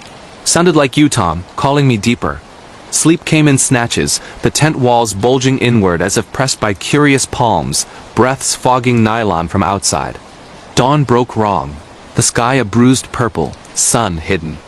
Their gear was askew, packs unzipped, Maps redrawn in berry juice with symbols like Celtic knots twisted awry. Pressing on, the trail vanished entirely. The ground sloping into a Coria bowl-shaped hollow where locks form and lost souls linger, per Highland lore. Clara's ankle twisted on hidden scree, dropping her into bracken that writhed like serpents. As Tom helped her up, a scream pierced the veil fins, raw and primal from the Corey's lip. They scrambled after, finding his boot sole, laced but empty, trailing into peat bog that bubbled softly, exhaling methane ghosts. Terror unspooled. The watchers emerged, not men, but elongated shades, limbs elongated like stretched taffy, faces obscured by hoods of woven moss. They didn't attack. They herded, whispers hurting the couple deeper, mimicking lost loved ones. Clara's deceased mother cooing comforts, Tom's sister singing childhood ditties. The quarry deepened, walls sheer as cathedral glass, reflecting distorted selves. Clara with eyes black as peat, Tom aged to bones. Hours? Days? Time smeared. They clawed upward, nails breaking on granite, until a ranger's whistle pierced the dream 2 days overdue, dehydrated, hypothermic, Finn's boot clutched like a talisman. Rescue chalked it to exposure, but Clara's sketches wild. Ink-scrawled maps from her journal matched no known trails, depicting watchers with anatomies defying biology. Finn was never found. Searches yielded only his pack, contents pristine, a note in his hand. They sing the old songs. Don't listen. The Cairngorms claim wanderers yearly, wilderness horror etched in missing posters. For Clara and Tom, wedded in haste post-rescue, the mist lingers in their Edinburgh flat rustles at night, whispers in the fridge hum. Camp wisely in the highlands. The deep woods remember old debts, and some trails lead not out, but inward, to the watcher's eternal choir. The asylum's last patient, Waverly, Indiana, USA. Urban exploration, abandoned places. Asylums. Waverly Hills Sanatorium's shadow loomed large, but across the Atlantic and Indiana's rolling heartland, the Central State. Hospital for the Insane shuttered in 1994 after a century of torment held its own urban decay horrors. In the humid haze of July 2021, urban explorer duo Riley Hayes, a 29-year-old videographer from Chicago with a thrill for the forbiddens, and his partner Zoe Lang, a 27-year-old architecture student with a sketchpad as sharp as her wit, breached the asylum's rusted perimeter. The complex sprawled 200 acres of overgrown lawns and crumbling wards. A Victorian behemoth of red brick and iron bars where 5,000 patients once languished, subjected to lobotomies, hydrotherapy drownings, and experimental shocks that left souls fractured. They'd scouted via drone footage overgrown ivy strangling turrets, windows gaping like screaming mouths, but nothing prepared for the interior's assault. Slipping through a boarded basement window after midnight, flashlights carving tunnels in the dust-choked dark, Riley's GoPro whirred to life. Central State, America's forgotten madhouse, he narrated, voice steady but edged with adrenaline. Zoe mapped the layout. Ward A for the violent, B for the catatonic. The coffin room, where restraints mimicked burial. The air was fetid, laced with mildew and faint ammonia echoes of enema treatments. Graffiti scarred the walls. They never left in peeling paint, dates from 1952. Deeper in Ward B, the electroshock theater, their beams caught anomalies. A gurney askew, leather straps frayed but intact, as if awaiting a patient. Zoe's boot kicked something a patient's journal. Brittle pages spilling confessions. The lights sing. They pull strings inside my head. Riley panned the cam. Orbs danced in the lens, dust motes or spirits. Laughter bubbled from vents, giggles of the long-gone high and hysterical. Wind, Zoe rationalized, but her pencil trembled as she sketched the room's peeling frescoes. Faces emerging from plaster, eyes following their path. The true terror unfolded in the solitary wing, a buried corridor of padded cells where the unhinged were buried alive in darkness. Doors hung crooked, interiors shredded like confetti from futile clawings. As they entered Cell 7, the lost patient's lair, her explorer lore, where a woman named Etta had died in 1993. Whispering of the watcher within, the temperature plunged, breaths clouding. Riley's cam glitched, static resolving into footage not theirs. Grainy black and white of Etta, strapped down, convulsing under shock paddles, her scream syncing with the present. "Cut it!" Zoe hissed, but the feed continued. Etta's eyes locking on the lens, now Zoe's eyes pleading. Panic ignited. Shadows lengthened unnaturally, coalescing into forms. Translucent patients in threadbare gowns, milling like extras in a silent film, hands outstretched for meds that never came. One grasped Riley's ankle icy, insistent, pulling him toward the cell's drain, clogged with phantom hair. He kicked free, but the asylum responded, doors slamming autonomous, locking them in the wing. Whispers amplified into cacophony, delirious ramblings of abuse, experiments, escapes thwarted by orderlies with billy clubs. Zoe's sketches animated on the page, lines writhing into maps of veins, guiding them deeper. Hours bled. Dawn should have broken, but the windows showed perpetual twilight. They found the last patient's effects in a forgotten locker. Etta's locket, engraved, "Free me," and a key to what? It fit the sub-basement hatch, revealing tunnels where recalcitrants were hosed and forgotten. There, the Watcher manifested. Not Etta, but a composite amalgam of all souls, forms shifting from nurse to inmate, syringe in one hand, straitjacket in the other. "Join the therapy," it intoned, voice a chorus of broken minds. Riley swung his tripod. It passed through, but the impact echoed in his skull visions of his own fears. Childhood hospital stays, needles like accusations. Zoe pocketed the locket, screaming incantations from Explorer forums. "Pass on echoes!" And the Watcher recoiled, dissolving into mist that reeked of ozone and regret. The doors unlatched, tunnels leading upward to collapse. They emerged at noon, days later by their watches, covered in grime that no shower erased. Riley's footage, uploaded as Asylum Nightmare. "We almost didn't escape," garnered views but glitches, viewers reporting seizures, whispers in headphones. Zoe burned her sketches, but the locket hums at night, key turning locks that aren't there. Abandoned asylums like Central State aren't ruins. They're repositories of madness, urban exploration, a flirt with the unquiet dead. Tread lightly in forgotten wards. The last patient waits, eager for company in the endless session. The dispatch from the trenches, Bastogne, Belgium, military and war-related horror. The Ardennes forest of Belgium, scarred by the Battle of the Bulge in 1944, slumbers uneasily under layers of frost and forgotten foxholes.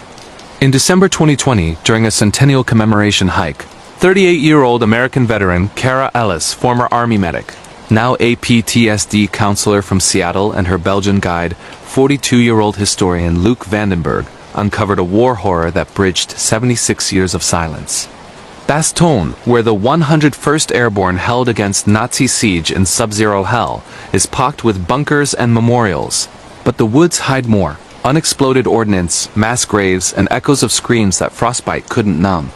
Kara had come for closure. Her grandfather's stories of bulge blizzards, men freezing in their tracks, had haunted her deployments in Afghanistan. Luke, a wiry ex-sapper with a limp from a mine-clearing mishap, ellied tours blending fact and folklore. The Screaming Woods, where paratroopers swore ghosts, relived the encirclement. They set out at dusk, rucksacks heavy with flares and detectors, the forest a monochrome labyrinth of skeletal oaks and snow-dusted ferns. "Stay on the path," Luke warned. The ground remembers traps, bones, worse. Twilight deepened to ink as they neared Hill 400, site of brutal hand-to-hand carnage. Their metal detector pinged a foxhole, collapsed but intact, relics glinting, rusted helmet, dog tags etched PBT, Elias Crow, 501st Pier. Kara knelt, brushing snow. The tags warmed under her fingers, unnaturally. Grandpa mentioned a crow went mad, claimed the trees whispered orders. Luke nodded grimly. Many did. Shell shock, they called it. Now we say spectral echoes war's psychic residue. Night fell absolute, stars obscured by low cloud. They radioed base static, then a voice. "Foxhole Baker, under fire. Request immediate evac. Germans closing, not their frequency." Vintage military patter, panicked Brooklyn accent. Kara's skin prickled. It was her grandfather's unit chatter, verbatim from his letters. Luke paled. Impossible. That's 1944 bandwidth. The whispers started faint at first. German gutturals blending with English curses, boots crunching under no feet.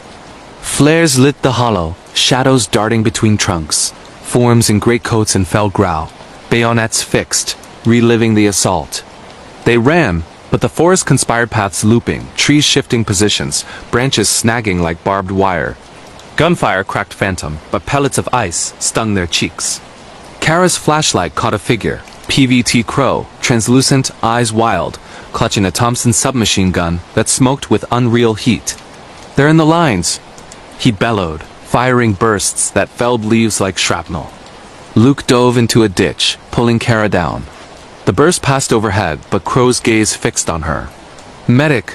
Patchme got shot, Jerry knife work." No wound, but his hands clutched abdomen, blood seeping spectral crimson. Visions assailed Kara.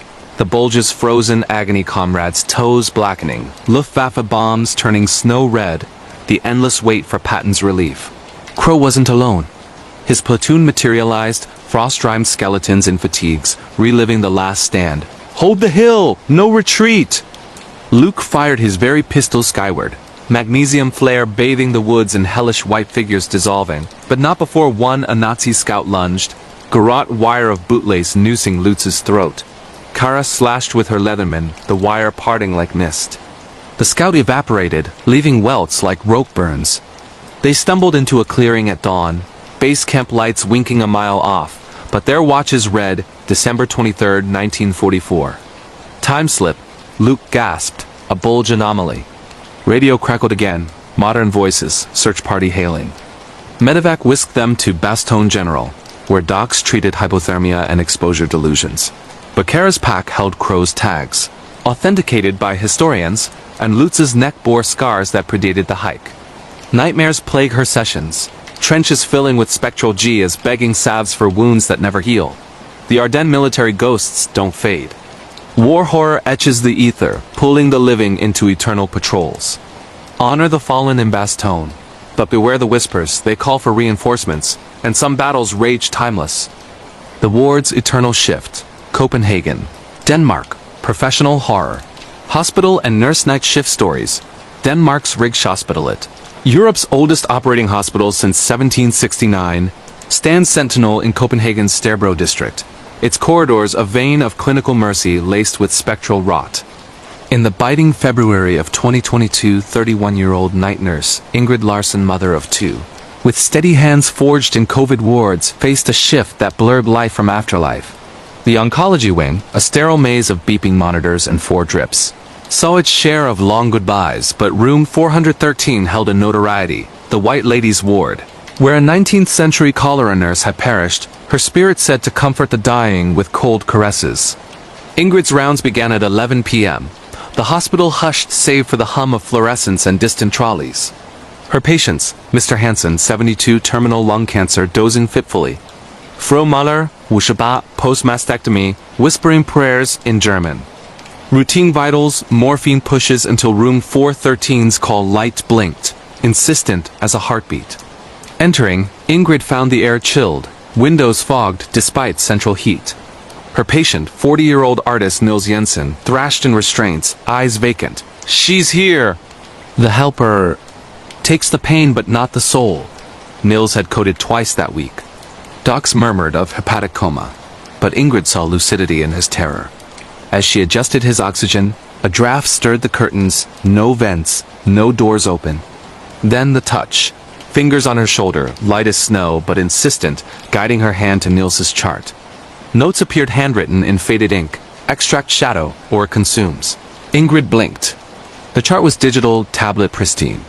Shadows lengthened, pooling under the bed like oil, tendrils snaking toward Nils's monitors, spiking his vitals into frenzy. Alarms wailed. Ingrid hit the code button, but the PA system garbled. "Nurse Larsen, assist in 413. Eternal shift begins." Colleagues arrived. Dr. Svensson, harried and skeptical, but froze as the white lady materialized. Diaphanous and starched apron, face veiled by lace, extending a lantern that burned without flame. Not malevolent, but inexorable, she beckoned Nils, her touch blanching his skin blue. Ingrid interposed, reciting hospital protocol like exorcism. "Sir, stay with us, focus on my voice." The lady turned, eyes milky voids.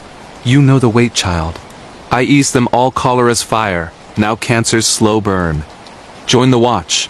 Visions hit Ingrid, her own vigils over her miscarried son. Monitors flatlining, the helplessness that birthed her career. The shadow under the bed writhed, birthing forms, miniature patients. Twisted parodies of Nils's tumors, lunging with needle teeth. Dr. Svensson sedated Nils, the lady recoiling as if burned, but not before whispering to Ingrid. Midnight rounds never end. The ward claims its nurses. Shift dragged. Other rooms echoed ghostly cries from empty beds. 4 stands wheeling autonomous down halls. Frau Muller flatlined at RAM. Ingrid arrived to find the lady cradling her. Tubes unplugged, a peaceful smile on lips that hadn't curved in months. Mercy, the spirit murmured, dissolving into mist that smelled of ether and regret. Dawn brought audits. Nils stabilized inexplicably. Charts logging anomalies, temperatures plummeting 20 degrees, shadows on CCTV like ink blots expanding. Ingrid requested transfer, but the White Lady visits her dreams. Shifts eternal. Patience endless, the touch a reminder that hospitals heal bodies but harbor souls adrift. Copenhagen's Rigshospital, it heals by day. But night nurses know the eternal shift waits, and some pains demand spectral succor. The Vanishing Trail, camping and wilderness horror in Yosemite National Park, California. Yosemite National Park, California, is a cathedral of granite and pine, where Half Dome pierces the sky like a goddess blade, and the Merced River carves secrets into stone. In July 2017, 4 college friends from UCLA: Jordan Hayes, 22 biology major, Mia Chun, 21 film student, Tyler Brooks, 23 engineering whiz, and Lila Moreau, 22 art history, planned the ultimate backcountry escape. A 4-night trek along the remote Chilnawalna Falls looped 28 miles of switchbacks, alpine lakes, and zero-cell service. They'd trained for months, bare canisters, topo maps, emergency beacons laughing off ranger warnings about unpredictable terrain and historical disappearances. Jordan, the de facto leader, posted a final Instagram from the trailhead. Asterisk. No Wi-Fi, no worries. See you on the flip side. Asterisk, the caption got 412 likes before the signal died. Day 1 unfolded like a postcard. They hiked 8 miles to the first campsite, a granite shelf above cascading falls, mist cooling their sunburned necks. Tyler set up the GoPro for time-lapses. Mia filmed B-roll for her senior thesis on wilderness as liminal space. That night, under a canopy of stars so dense it felt oppressive, they roasted marshmallows and swapped stories. Lila, whose French-Canadian grandmother swore by *Laup-GAROU legends, whispered about the Awanaichi curse. Settlers who vanished in the 1850s, their screams still echoing in granite fissures. It's just folklore, Jordan scoffed, but when the fire popped, embers spelling fleeting faces in the dark, even he fell silent. Day 2, the anomalies began. They woke to find their bear bags, hung 12 feet high, 100 yards from camp, slashed open. Contents untouched, except Jordan's protein bars, which were arranged in a perfect spiral on a boulder. No claw marks, no scat, no human prints in the soft duff. Tyler's compass spun lazily, refusing north. Mia's camera battery drained from 87% to 0% in minutes, though she'd charged it overnight. They laughed it off as Yosemite gremlins, and pressed on, climbing toward Buena Vista Lake. The trail narrowed, ferns brushing their calves like fingers. At 3:17 p.m., the exact minute Jordan's watch froze, they heard it. A child's laughter, high and crystalline, drifting from a ravine to their left. No footprints led down. No echo returned when they called. By dusk, the temperature plummeted 30 degrees, unnatural for midsummer. They pitched tents on a meadow, ringed by sequoias, trunks scarred with old lightning burns that resembled screaming mouths. Tyler's headlamp flickered Morse code 3 short, 3 long, 3 shorts OS, though he swore he hadn't toggled it. Lila found a Polaroid wedged under her sleeping bag. The 4 of them asleep in their tents. Shot from above, timestamp 2:47 a.m. hours before they'd even arrived. The photo showed a 5th silhouette standing at the tree line, featureless, arms too long. Mia's hands shook as she flipped it over. Scrawled in charcoal, asterisk, you left the door open. Asterisk, night 3 shattered them. Jordan woke at 3:33 a.m. to whispering, not wind, but voices overlapping in languages he didn't know. Miwok, Spanish, something guttural and clicking. His tent zipper slid down on its own. Outside, the meadow was empty, but footprints bare, elongated. Toes splayed like roots circled their sight in a perfect figure 8, ending at Lila's tent. Inside, she was gone. her sleeping bag unzipped, boots still laced at the foot. Tyler's GPS beacon blinked red. Asterisk, nitrogen monoxide satellites. Asterisk, they screamed her name until throats bled, flashlights carving tunnels in the dark. At dawn, they found her 200 yards away, perched on a boulder, eyes wide, lips blue. They showed me the stairs, she murmured. Under the lake. They go down forever. When Jordan touched her arm, frostbite bloomed instantly, blackening her fingertips. They radioed for help, but the emergency channel crackled with static and a child's voice. Asterisk. Come play. Asterisk rangers later claimed the transmission never left the park. The group abandoned gear and bolted down trail.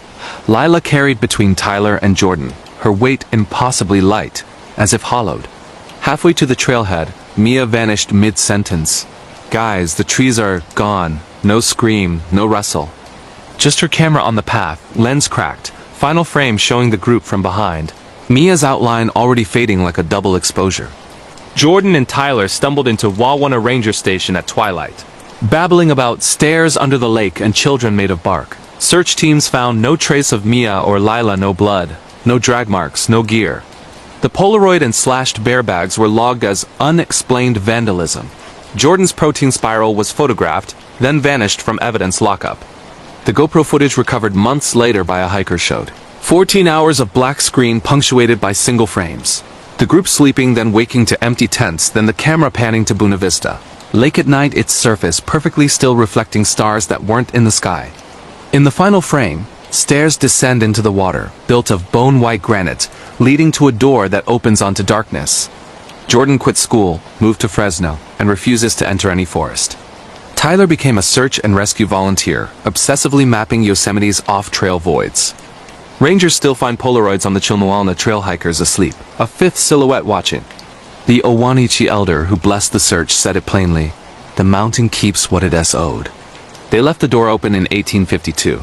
You just walk through. If you camp in Yosemite, check the lake at 3:33 a.m. If the water shows stairs, don't follow. The wild doesn't banish people, it asterisk collects asterisk them, one spiral at a time. The deep web dare, online conversations and internet horror in Chicago, Illinois. Chicago, Illinois hums with L trains and deep dish. But beneath the skyline lies the digital underbelly layer 8. They call it on certain forums where Tor browsers bleed into places Google fears to index. In October 2020, 19-year-old community college student Devin Park needed cash for tuition. Scrolling Arbirmany at 2 a.m. in his Wicker Park studio, he stumbled on a cryptic post. Asterisk, $500 for 30 minutes. Complete the mirror maze. No questions, DM for onion link. Asterisk, the comments were disabled. The account, uglasseye_666, had one post and 666 upvotes. Devin, raised on creepypasta and bored of DoorDash, messaged, asterisk, rules, asterisk, the reply was instant. Asterisk, don't look away. Don't speak your name. Don't break the chain, asterisk a onion link followed. He booted Tails OS on a burner laptop, VPN layered like an onion itself. The site loaded slow, a black screen, white text. Asterisk, welcome seeker. Level 1, reflection. Asterisk, a webcam feed appeared. Devin's own face, but delayed by 3 seconds, eyes bloodshot though he blinked seconds ago. Text scrolled. Asterisk, type your deepest fear. Asterisk, he hesitated, then typed. Asterisk, being forgotten. Asterisk, the feed glitched. His reflection smiled, but Devin didn't. The mouth moved. Asterisk, good. Level 2. Asterisk, the screen split. Left. Devin's room. Real time. Right. A mirror version, but the poster on his wall, asterisk Stranger Things asterisk print, was upside down. A dare appeared. Asterisk, stand up. Walk to the mirror. Count to 10 without blinking. Asterisk, heart pounding. He obeyed. In the physical mirror, his reflection blinked at 7. On screen, it didn't blink until 13, then whispered, asterisk. Tag you're it. Asterisk, the laptop fan screamed. His phone buzzed unknown contact, video call. He declined. It rang again. And again. On the 5th decline, the caller left voicemail. 30 seconds of breathing, wet and close, ending with a child's giggle. Level 3 loaded. A 3D hallway, walls of cracked mirrors. each reflecting a different Devon age 5 crying at a funeral, age 12 failing algebra, age 16 kissing a boy who'd ghost him. Text, asterisk.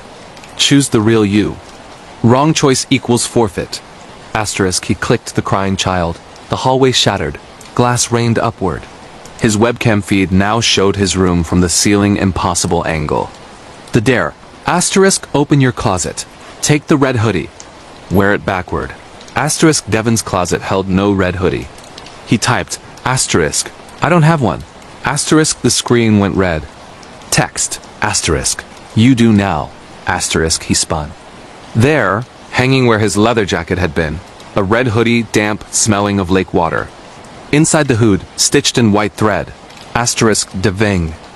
Asterisk, trembling, he put it on backward. The webcam feed zoomed to his closet, now a tunnel, lights flickering, a figure crawling toward the lens on all fours, face obscured by wet hair. The dare. Asterisk, say the name of someone you love. Out loud. Asterisk, rule 2 flashed. Asterisk, don't speak your name. Asterisk, he whispered, Mom. The figure paused, head tilting. Then it asterisk spoke his mother's voice asterisk. Devon, why did you leave the door open? The laptop died. Power outage. Emergency lights kicked on Chicago's grid flickered citywide that night. Cum later blamed a substation fire. Devon's phone at 1%. One text from Mom's number, asterisk. I'm at your door. Asterisk 2:47 a.m. She lived in Naperville, 45 minutes away.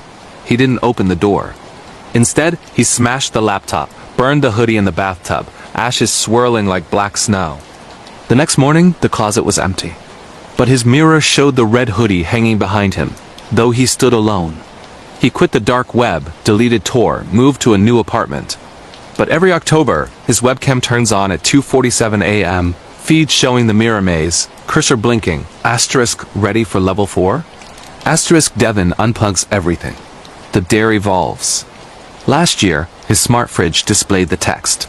This year, it was etched into his morning coffee foam. The chain can't be broken, only passed. If you get the onion link, delete it. Some mazes don't let you leave. They just reflect you forever, one dare at a time. The Silent Passenger, Road Trip and Truck Driver, Horror in Nevada Interstate 80 cuts through Nevada like a scar. 410 miles of sagebrush and silence between Reno and Salt Lake, where truckers call it the Big Lonely.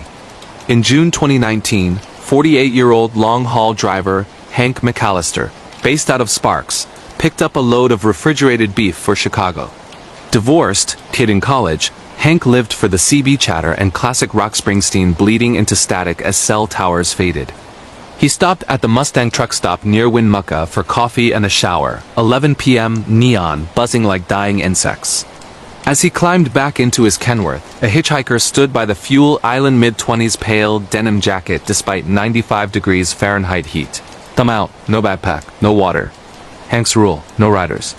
But the kid's eyes milky, unfocused tugged at something paternal. Where to? Hank asked. The kid pointed east. Didn't speak. Hank sighed. One rule. No talking unless I ask. The kid nodded, climbed in, seatbelt clicking like a gunshot. Miles blurred. The kid stared straight ahead, hands folded, not blinking. Hank tried small talk. Name? Silence? Music? The radio dial spun on its own, landing on static that resolved into a woman's voice. Asterisk. Hank ... slow down. He's not breathing. Asterisk. Hank laughed nervously. Switch to cassettes Evans' Werewolves of London. The kid's head turned 180 degrees, exorcist smooth, smiling with too many teeth. Hank swerved, corrected, heart jackhammering. Kid, you on something? No answer. The interior thermometer read 28 degrees Fahrenheit. Frost spiderwebbed the windshield inside. At mile marker 237, the kid finally spoke not with his mouth, but through the CB asterisk pull over. She's waiting. Asterisk. Hank grabbed the mic dead. The voice came from the sleeper berth now, same pitch. Asterisk. Margaret Ann, 1972. You promised. Asterisk. Hank's blood froze. Margaret Ann was his high school sweetheart, killed in a wreck on this stretch, June 5th, 1972. He'd been driving, 18 and drunk, swerved to avoid a deer, rolled the Mustang. He walked away. She didn't. He'd never told a soul the details. The rig's brakes engaged on their own, tires smoking as it skidded to a stop on the shoulder. The kid was gone. Door still locked. But in the passenger seat, a Polaroid edges yellowed Hank and Margaret at prom, her smile radiant, his arm around her. On the back, in her handwriting, asterisk, "You left me burning. Bring him back." Asterisk, the photo hadn't existed for 47 years, destroyed in guilt. Headlights off, engine idling, Hank saw her in the median. Margaret, charred dress fluttering in non-existent wind, arms outstretched. The kid stood beside her, waving. Hank floored it, 90 miles per hour through the dark. CB now screaming Margaret's voice. Asterisk, "You can't outrun the fire, Hank." Asterisk, the cab filled with smoke, acrid, flesh-searing. Flames licked the dash, but no heat. His rearview showed the trailer engulfed, yet the temperature gauge read normal. At the Utah border, the fire vanished. The Polaroid was ash. The kid's seatbelt unbuckled itself. Hank delivered the load in Chicago, quick trucking, took a warehouse job. But every June 5th temp, his GPS reroutes to I-80, radio tuning to static that whispers, asterisk, "Bring him back."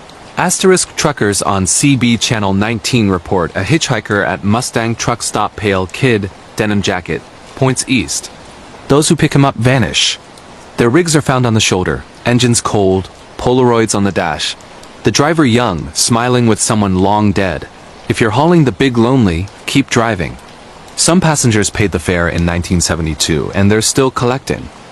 The Forgotten Wing Hospital and Nurse Night Shift horror in Detroit, Michigan, wears its scars like metal's abandoned factories.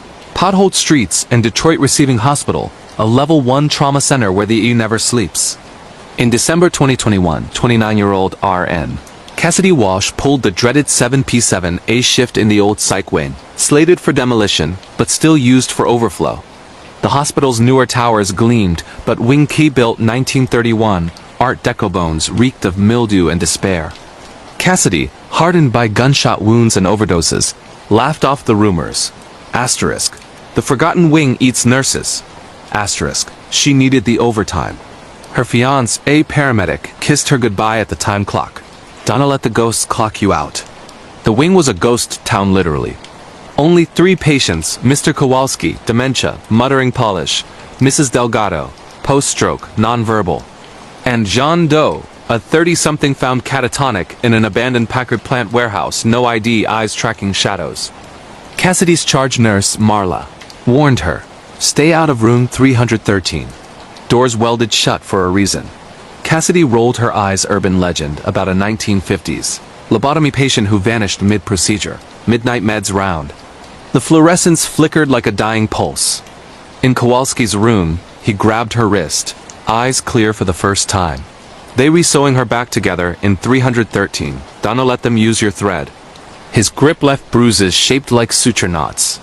In Delgado's room, the heart monitor flatlined, then spiked to 180 BPM with no cardiac activity. The screen displayed text, asterisk, "Help me close the door." Asterisk, Cassidy reset it. The message returned, bolder. At 3:03 a.m. The PA crackled, asterisk, code blue room 313. Asterisk, no such code existed, 313 was sealed. Alarms blared from empty rooms. Cassidy radioed security static. The elevator opened on its own, doors scarred with claw marks. Inside, the panel showed a button for sub-basement 3, never there before. She took the stairs. Wing C's sub-basement was a morgue relic, steel drawers rusted shut. Drawer 13 hung open. Inside, a nurse's uniform, 1950s style, name tag, E. Walsh, Cassidy's last name. The fabric was warm, damp, smelling of formaldehyde and lavender, her grandmother's perfume.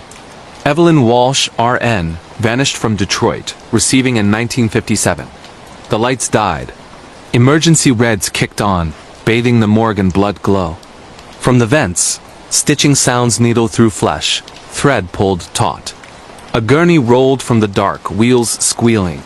On it, a woman, face obscured by surgical cloth, arms flayed open, veins exposed like red yarn. The cloth lifted.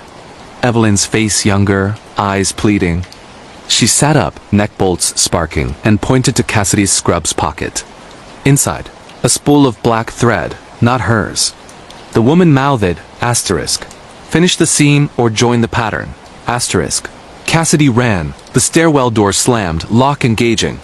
She pried it open with a fire extinguisher straight into room 313, though she'd never left the basement.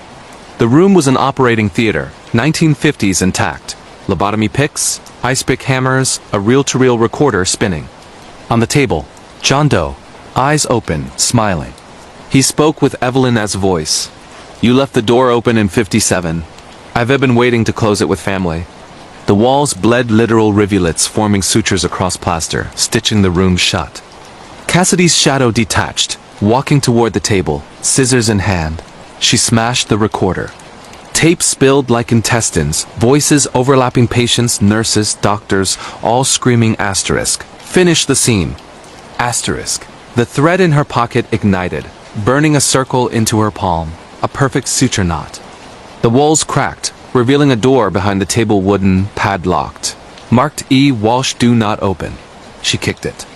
Beyond, a corridor of gurneys, each holding a version of herself different ages. All mid-scream, eyes sewn shut with black thread. The last gurney was empty, sheets turned down.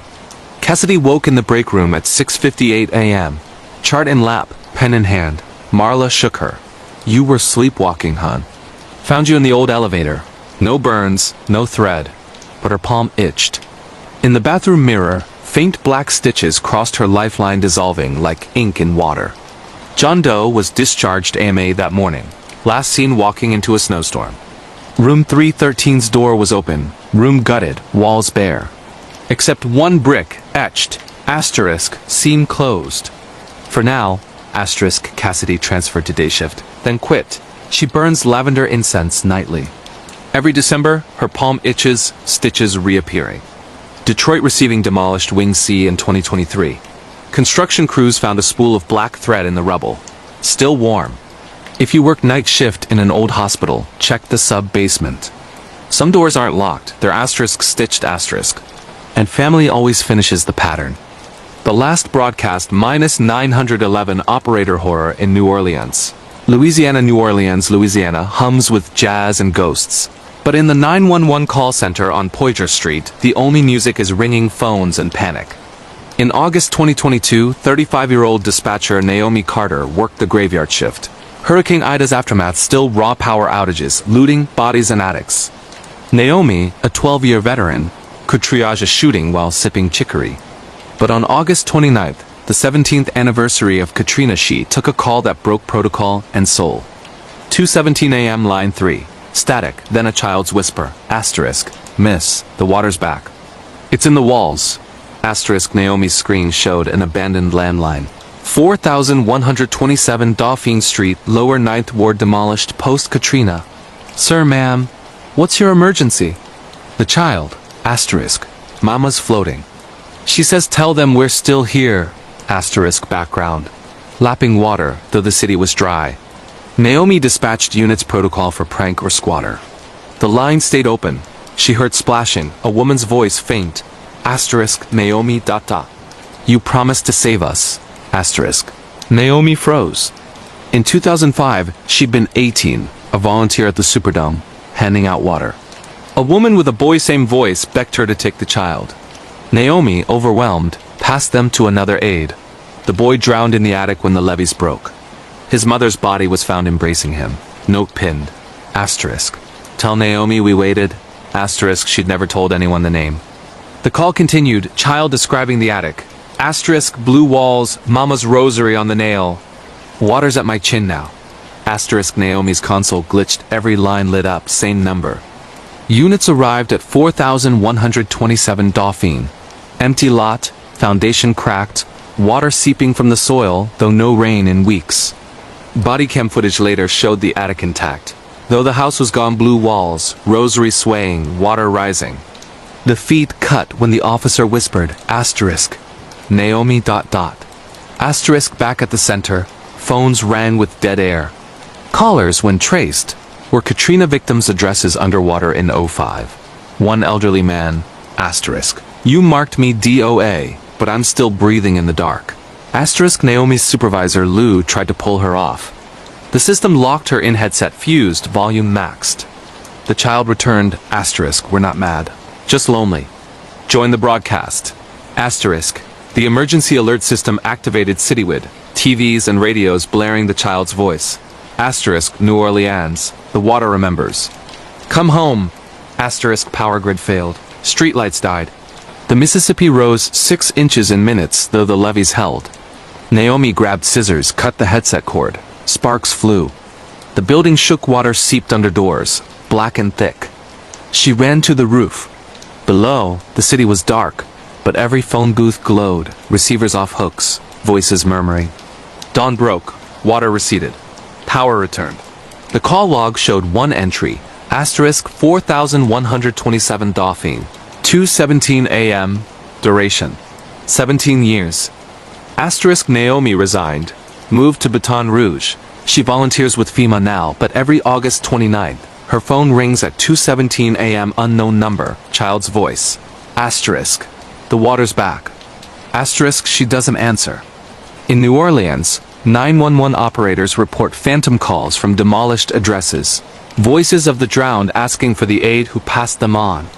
If you're dispatched to the lower ninth, check the attic. Some broadcasts never end, they just wait for the next storm to carry them.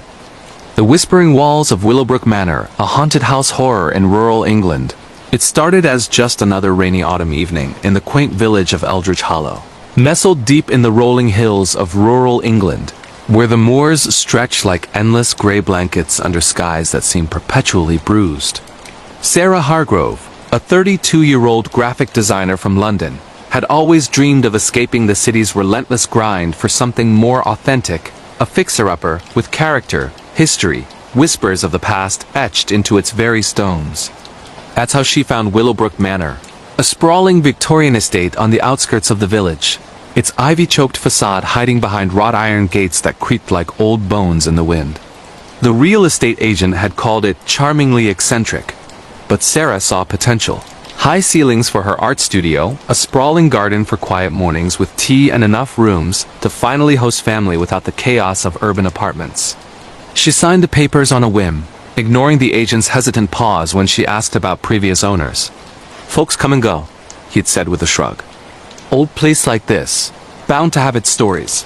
The move-in happened on a Friday the 13th. Sarah laughed it off as coincidence, unpacking boxes amid the scent of aged wood and faint lavender that seemed to linger in the air unbidden.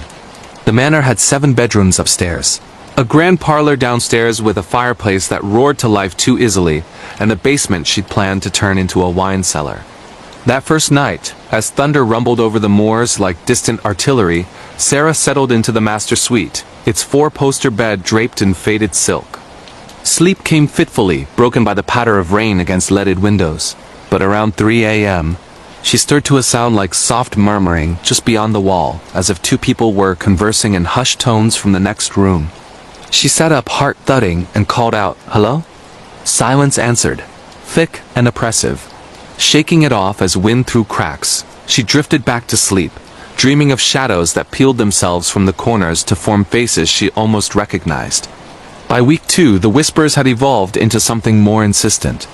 They'd come at odd hours, midnight, dawn, sometimes midday when sunlight streamed through the lace curtains like pale fingers. Sarah would pause mid-sketch, pencil hovering over paper, as fragments of words floated through the plaster. ... betrayed ... cold earth. My love ... double quotes. At first, she blamed the house's acoustics, the way sound traveled through antique vents like veins in a body long buried. But then came the cold spots, pockets of air so frigid they frosted her breath, even with the radiators hissing full blast. One afternoon, while exploring the attic for forgotten treasures, she uncovered a trunk bound in cracked leather, its lock rusted open. Inside lay yellowed letters tied with ribbon, penned in a woman's elegant script dated 1892. They were from Elisa Thornwood to her fiancé, Captain Reginald Blackwood, a naval officer stationed in the colonies. The words dripped with passion and desperation. My dearest Reg, the nights without you are voids I cannot fill. The manor feels alive with your absence, its walls echoing our promises. Return soon lest I fade into these stones. But the final letter chilled Sarah to her core. He has come back, but not as the man I loved. His eyes hold shadows from across the sea, and he whispers of things that should not be named. Forgive me, for I fear the bargain he struck. That evening, as fog rolled in from the moors like a living shroud, Sarah lit candles in the parlor and read the letters aloud, her voice trembling in the flickering light. The fire popped and spat, casting elongated shadows that danced like spectral waltzers. Midway through the penultimate missive, the whispers returned not from the walls this time, but from the hearth itself. Double quotes. Forgive. Bargain. Sarah dropped the papers, scrambling back as the flames leaped unnaturally high, forming shapes that twisted into a man's silhouette, broad-shouldered and uniformed, his face obscured by smoke. She fled to the kitchen, phone in hand, dialing her brother in Bristol for reassurance. "It's just old house settling, Sar," he chuckled. Ghost stories sell books, not reality. But as she hung up, a knock echoed from the front door, 3 deliberate raps, slow and measured. Peering through the peephole, she saw nothing but the empty drive, rain-slicked and gleaming under the porch light. When she cracked the door, a gust whipped in, carrying the faint scent of salt water and decay, as if the sea itself had breached the hills. Desperate for normalcy, Sarah invited her friend Mia, a no-nonsense historian from Oxford, for a weekend stay. They spent Saturday afternoon scouring local archives in Eldridge Hollow's dusty library, piecing together the Thornwoods tragedy. Turns out, Captain Blackwood had returned from India in 1892 not as a hero, but a hollow shell rumors swirled of a curse he'd bartered for during a storm-tossed voyage, trading his humanity for survival when his ship nearly sank off the Bengal coast. Eliza, devoted to the end, had confronted him one fateful night in the manor, only to vanish. Her body was never found. The official report cited suicide, but villagers whispered of a struggle, of screams that echoed for days, and Blackwood's abrupt departure to parts unknown. "Sounds like classic Victorian Gothic," Mia said, rolling her eyes over pub pints that night.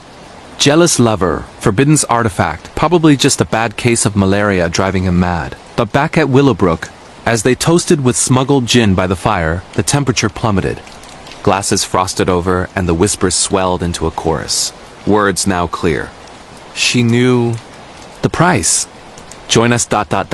Mia laughed it off at first, but when they retired upstairs, the real terror unfolded. Sarah's room was at the hall's end, Eliza's old chamber, while Mia took the guest suite. Around 2 a.m., Sarah bolted awake to the bed canopy rustling as if stirred by invisible hands.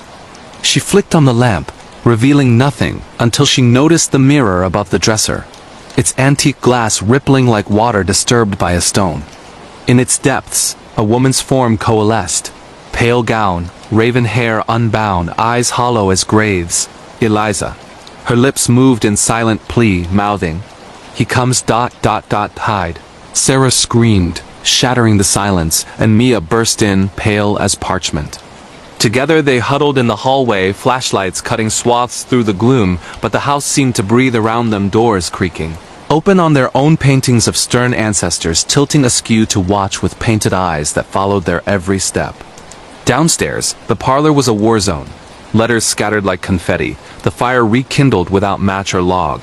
Flames blue and unnatural, illuminating footprints in the ash bare, feminine, leading to the basement door, which now stood ajar. Against better judgment, they descended, armed with a crowbar from Sarah's toolbox, and Mia's phone recording every creak.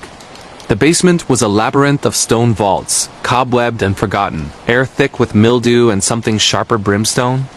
At the far end, behind a rusted grate, lay a hidden alcove, its floor etched with symbols Mia recognized from her occult studies.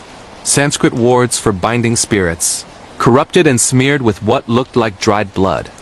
In the center sat a small idol, obsidian carved into a leering figure with too many arms, eyes inset with what gleamed like real pearls in the beam. As Sarah reached to touch it, the whispers exploded into shrieks, the grate slamming shut behind them with a clang that reverberated like a tomb ceiling. Lights flickered out, plunging them into stygian black, and cold hands, ethereal, insistent, gripped their ankles, pulling with inexorable force. "The bargain!" A voice boomed, masculine and guttural, laced with an accent from forgotten empires. "Flesh for the storm's mercy, now you pay."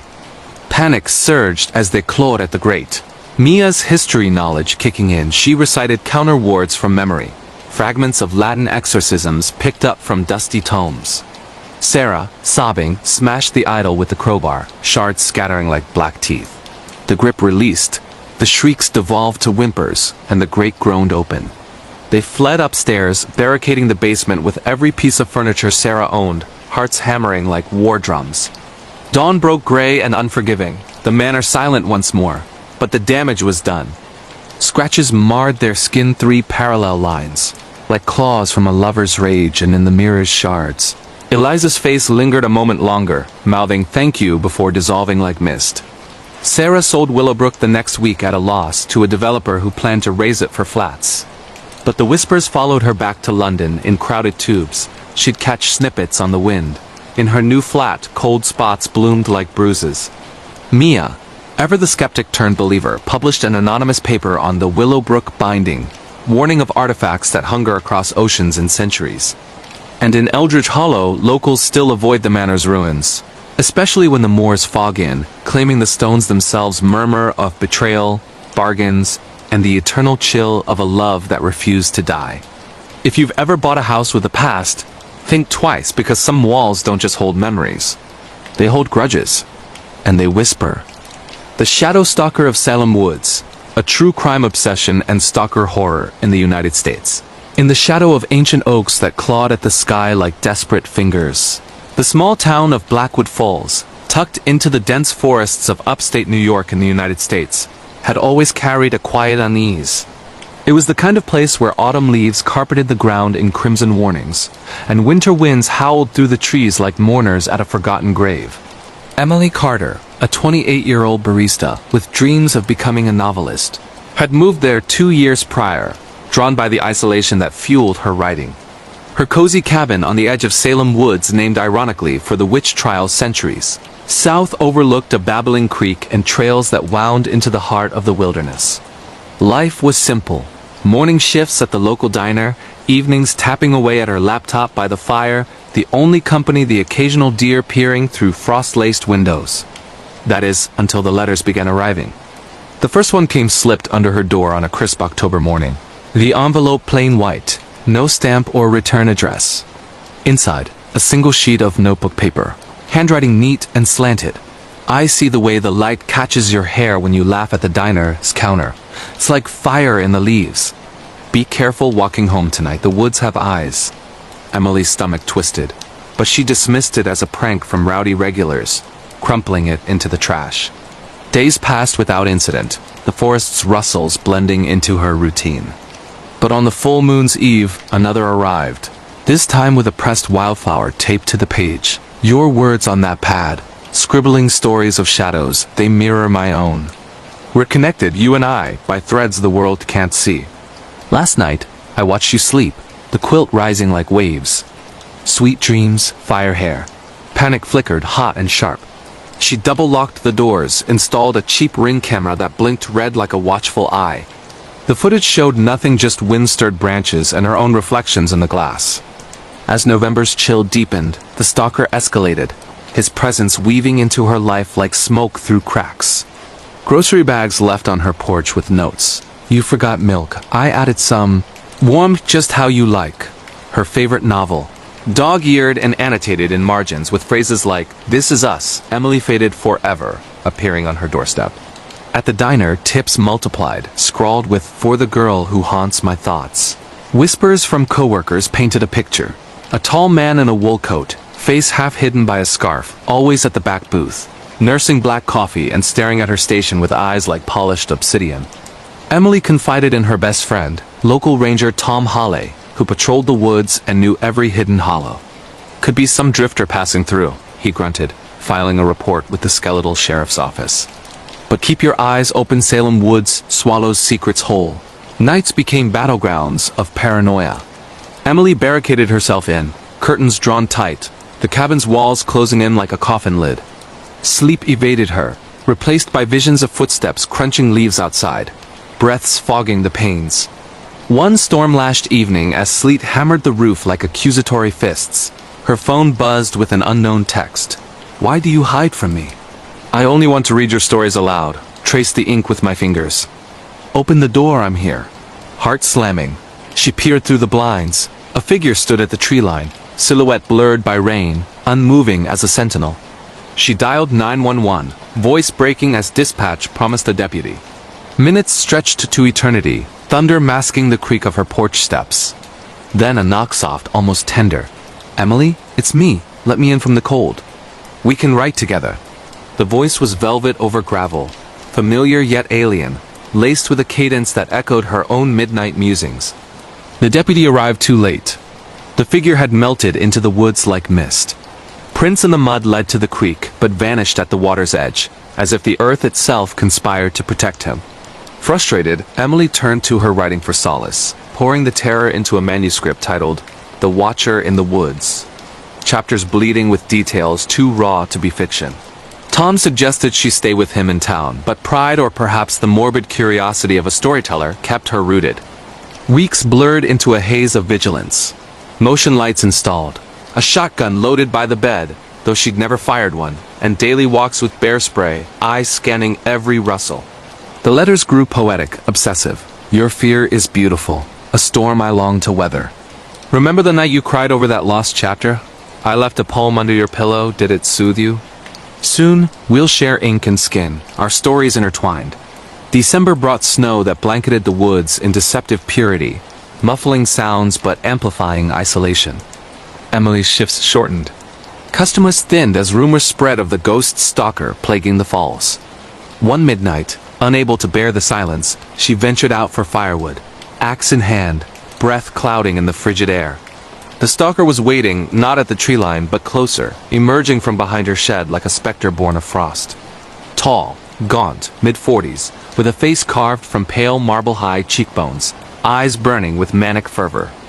"I've read every word you've ever written," he breathed. Voiced the one from the door, close enough she could smell the pine and madness on him. "You're my muse, Emily, the fire in my veins." He lunged, not with violence but desperation, clutching a sheaf of papers, her discarded drafts, pieced together like a mad quilt. She swung the axe, missing but connecting with his arm, blood blooming dark on snow. He howled, not in pain but ecstasy. "Yes! Feel it the bond." She ran, lungs burning, bursting into the cabin and deadbolting every portal. Sirens wailed distant as she called Tom, who arrived with deputies, floodlights piercing the night like accusatory spears. They found him gone, but traces remained. A campsite in the woods depths, tent pitched with a shrine of her photos snatched from social media, printed and framed letters spanning years, predating her move. His name was Victor Lang, a former adjunct professor from Albany, dismissed for inappropriate attachments to students. He'd fixated on Emily after stumbling upon her online blog, a forum for aspiring writers where her vulnerability shone. For 18 months, he'd shadowed her first virtually, hacking her emails for unpublished snippets, then physically, trailing her from city to cabin, surviving on odd jobs and the wood's meager bounty. "It wasn't stalking," his abandoned journal confessed in looping script. "It was destiny. Her words called to me across the ether, pulling me north like a compass to true north." Arrested 2 days later, holed up in an abandoned mill by the creek. Victor rambled in custody about shared souls and eternal narratives, his arm bandaged but eyes alight with unrepentant fire. Emily testified at his hearing, voice steady despite the tremor in her hands, detailing the erosion of her sanctuary, how every shadow became his, every whisper the prelude to his knock. He was sentenced to 5 years, psychiatric evaluation mandatory, but not before mailing her one final letter from lockup. "The woods will always watch for you, Firehair. Our story isn't over, it's just on hiatus." Blackwood Falls breathed easier, but Emily sold the cabin, fleeing to the anonymity of Buffalo's bustle. Her novel, born of that winter's dread, topped local bestseller lists, a cautionary tale of obsession's digital tendrils reaching into the real. Yet on quiet nights in her new apartment, with city hum as lullaby, she swears she hears leaves crunching under boots that aren't there, and finds wildflowers pressed between book pages, gifts from a stalker whose shadow lingers, reminding her that in the age of endless connection, some bonds are forged in darkness, unbreakable as roots beneath the snow. If you've ever felt eyes on your back in a crowd or a notification that knows too much, remember, the real monsters don't hide in the woods. They lurk in the spaces between us, waiting for the right word to draw them near. The Wendigo's hunger in the whispering pines. Supernatural creatures' horror in Canada, high in the rugged spine of the Canadian Rockies. Where the province of British Columbia meets the untamed wilds, lies Pine Hollow, a remote logging town encircled by forests so dense they swallow sunlight whole. Winters there are biblical blizzards that bury roads for weeks, temperatures plunging to 40 below, and winds that carve faces into the snowdrifts. For the Cree descendants and hardy settlers who called it home, the woods weren't just backdrop. They were alive, pulsing with old legends whispered around potbelly stoves. Tales of the Wendigo, the insatiable spirit born of greed and isolation, a gaunt giant with antlers like shattered lightning and eyes glowing like embers in a dying fire. Most dismissed it as folklore, a caution against the madness of cabin fever. But for the Harlan family, it became a curse that clawed its way from myth into their blood. It was the fall of 2018 when Marcus Harlan, a 45-year-old logger with calloused hands and a laugh like cracking timber, first felt the pull. He'd worked the same stretch of whispering pines for 2 decades, felling ancient firs that groaned their surrender under chainsaw teeth. His wife, Lena, 42, ran the town's general store, stocking canned goods and gossip in equal measure, while their son, 16-year-old Theo, dreamed of escape via hockey scholarships. Life was steady, if harsh until the accident. Marcus's crew hit a snag, a massive pine, heartwood rotten with some unseen blight that refused to fall clean. As the tree toppled, it snagged, whipping back like a vengeful arm, crushing 2 men beneath its boughs. Marcus survived, dragged free by his foreman, but not unscathed. Ribs cracked, lungs seared, and in the ahas of morphine, he swore he heard laughter from the canopy, high and keening like a wolf with a human throat. Recovery was slow, months off work turning him inward. He grew gaunt, cheeks hollowing under stubble, appetite fleeing like a spooked deer. Lena noticed first, the way he'd stare at the tree line for hours, murmuring about the hunger that walks. At night he'd pace the cabin, boots thumping like heartbeats, claiming voices called from the pines. Eat ... become. Theo, home from school, found his father's sketch pad filled with fevered drawings, elongated figures with stretched limbs, mouths stretched in eternal screams, antlers curling like smoke. "It's the Wendigo curse, Dad," the boy joked one evening over venison stew, retelling Algonquian lore from history class. "You get greedy in the woods. It possesses you, turns you into a cannibal monster." Marcus's fork clattered, eyes flashing with something feral. "Greedy? We take what's ours. The trees, the land. But it takes back, boy." With teeth, as December's grip tightened, the changes accelerated.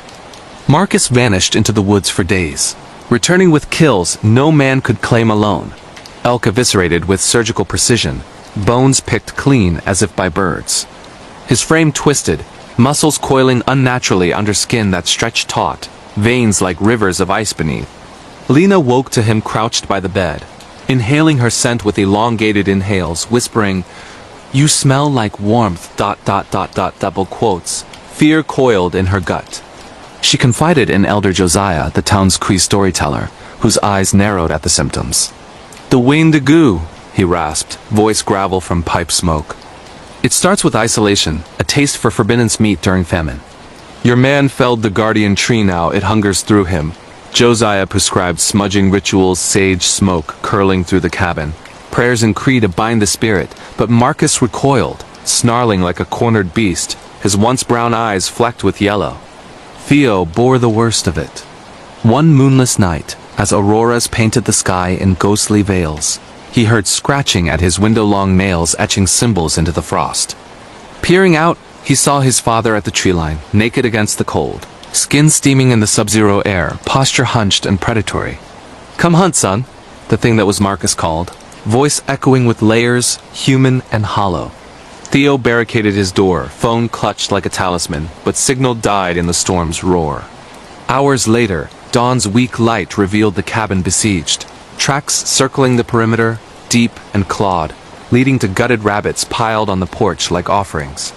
Lena, tears freezing on her cheeks, loaded the truck for town, but Marcus ambushed them at the drive, emerging from drifts like a nightmare solidified antlers.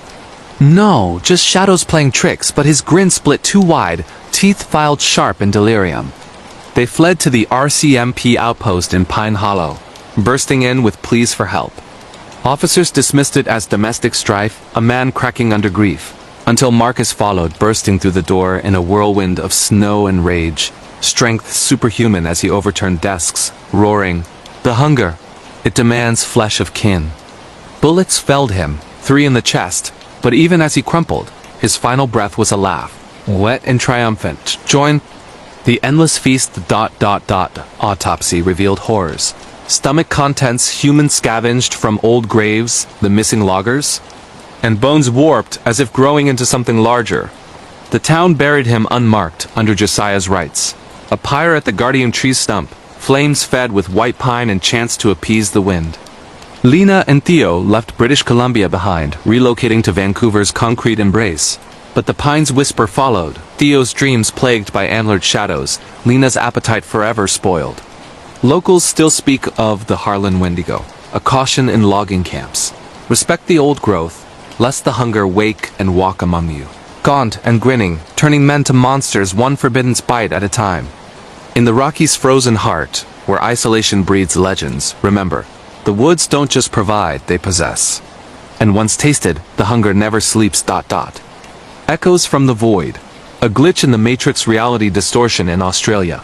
Under the relentless Australian sun that baked the red earth of the outback into cracked mosaics, the dusty town of Cooper's Crossing in Western Australia slumbered like a forgotten dream. It was a speck on the map, 800 kilometers from Perth's bustle, where opal miners chased rainbows underground and road trains thundered past mirages on endless highways. Jake Riley, a 35-year-old mechanic with grease under his nails and a penchant for stargazing, had called it home for a decade, fixing rigs by day and scanning the velvet night sky from his tin-roofed bungalow by night. Life was predictable. Cold beers with mates at the pub, the hum of cicadas a soundtrack, and the occasional dust storm that turned day to dusk. Until the night the world stuttered and reality showed its seams. It began on a sweltering January evening in 2023, the kind where heat lightning flickered without rain, charging the air with ozone tang. Jake was tinkering with his Utes engine in the driveway, radio crackling with static-laced country tunes when the sky folded.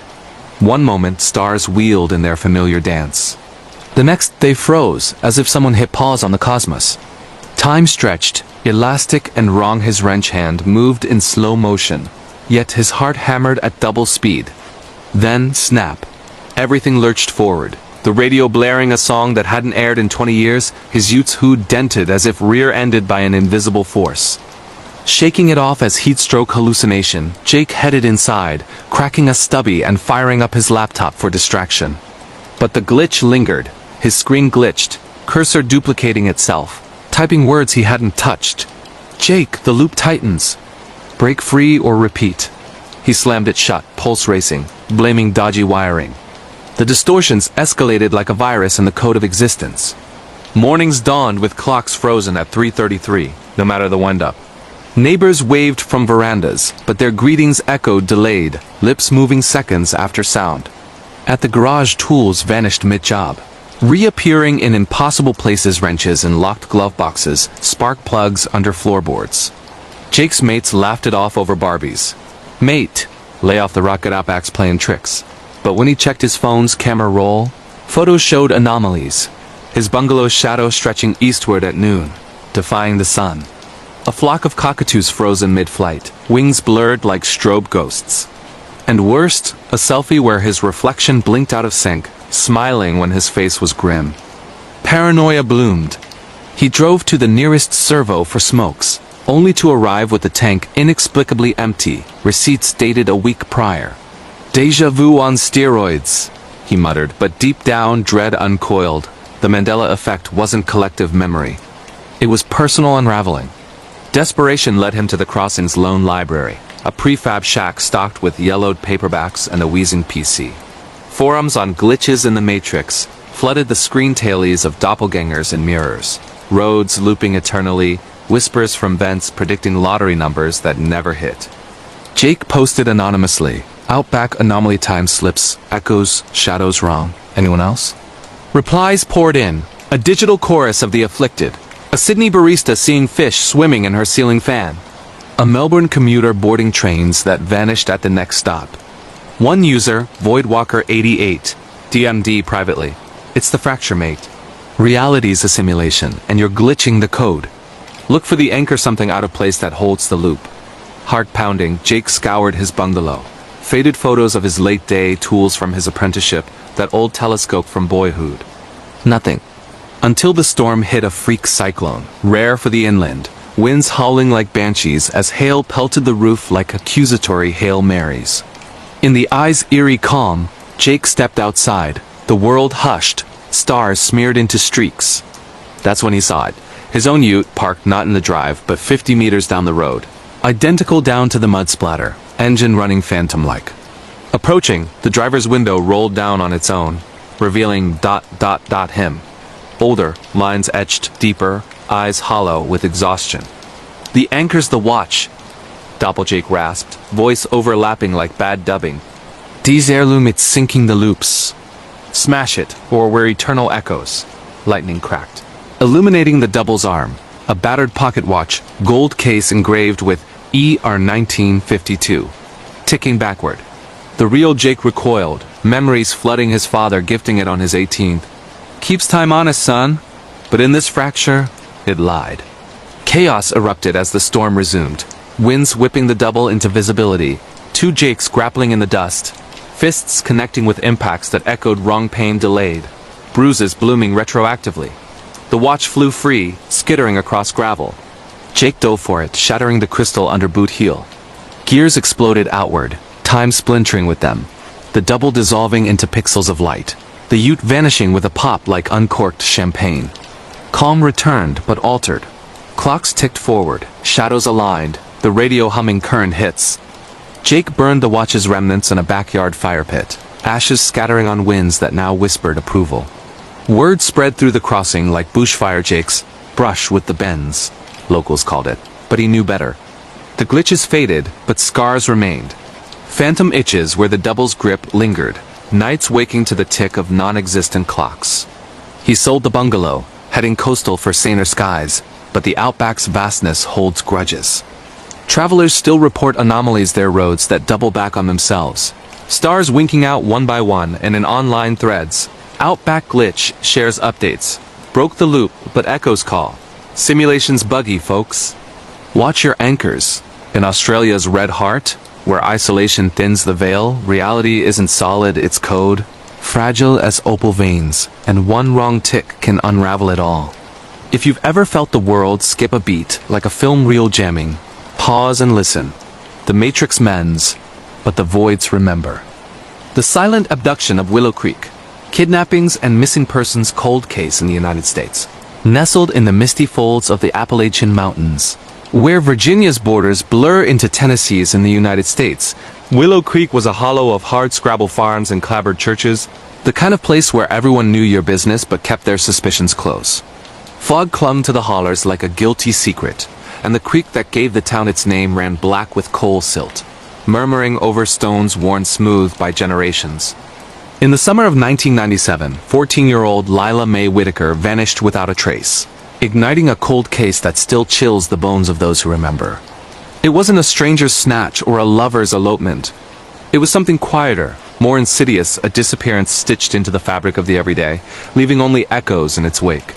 Lila was the town's wildflower, freckled cheeks, braids the color of ripe wheat, with a laugh that cut through the humid air like birdsong. She lived with her ma, widowed seamstress Etta, in a shotgun shack on the creek's bend, tending goats and dreaming of Nashville stages. School let out early that June Friday, heat wave baking the dirt roads into mirages. Lila waved goodbye to classmates at the bus stop, backpack slung over one shoulder, humming a Garth Brooks tune as she cut through the old mill path, a shortcut lined with sycamores that whispered in the breeze. Witnesses placed her there at 3:17 p.m. Old man Hargrove, mending fences, saw her skip a stone across the water. The pastor's wife, hanging wash, caught her silhouette against the sun. Then, nothing. No scream, no struggle, just absence, as if the hollers inhaled her whole. Etta noticed first, supper cooling on the stove as dusk bled into night. Lila bugs late probably chasten fireflies, she told herself, but worry gnawed like damp rot. By midnight, neighbors fanned out with lanterns, voices calling her name into the fog-shrouded woods. The sheriff's posse joined at dawn, bloodhounds baying at trails that dead-ended at the creek's shallows, where paw prints mingled with boot treads, too faint to cast. Divers dragged the black water, nets snagging only rusted cans and skeletal branches. Helicopters buzzed overhead, spotlights carving the canopy like searchlights in a war zone. But the mountains mocked them, echoes twisting shouts into pleas, shadows playing tricks on weary eyes. Days stretched to weeks. Posters of Lila's gap-toothed grin plastered every lamppost from Roanoke to Knoxville. Please on evening news, if you've seen this girl ... double quotes, tips flooded in sightings at truck stops.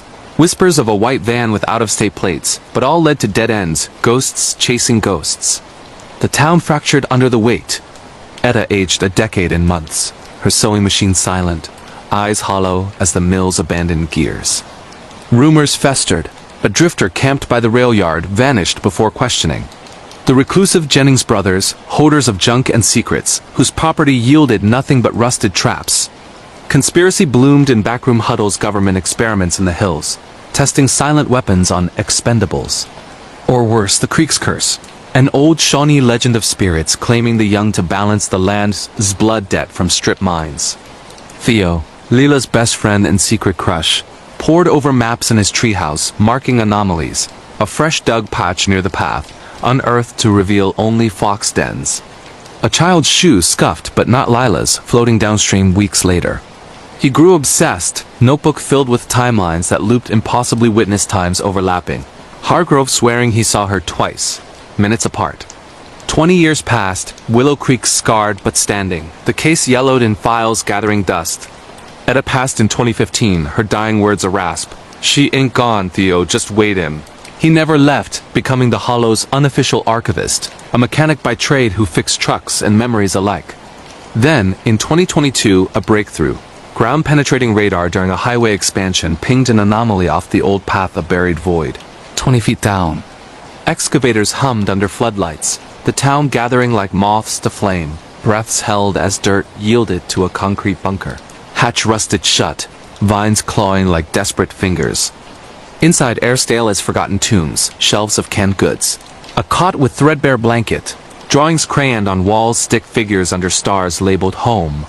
And in the corner, a lockbox pried open to reveal a diary, pages brittle. Day 1, the nice man said Mao was sick, needed my help. Took me to his special house. Miss my goats.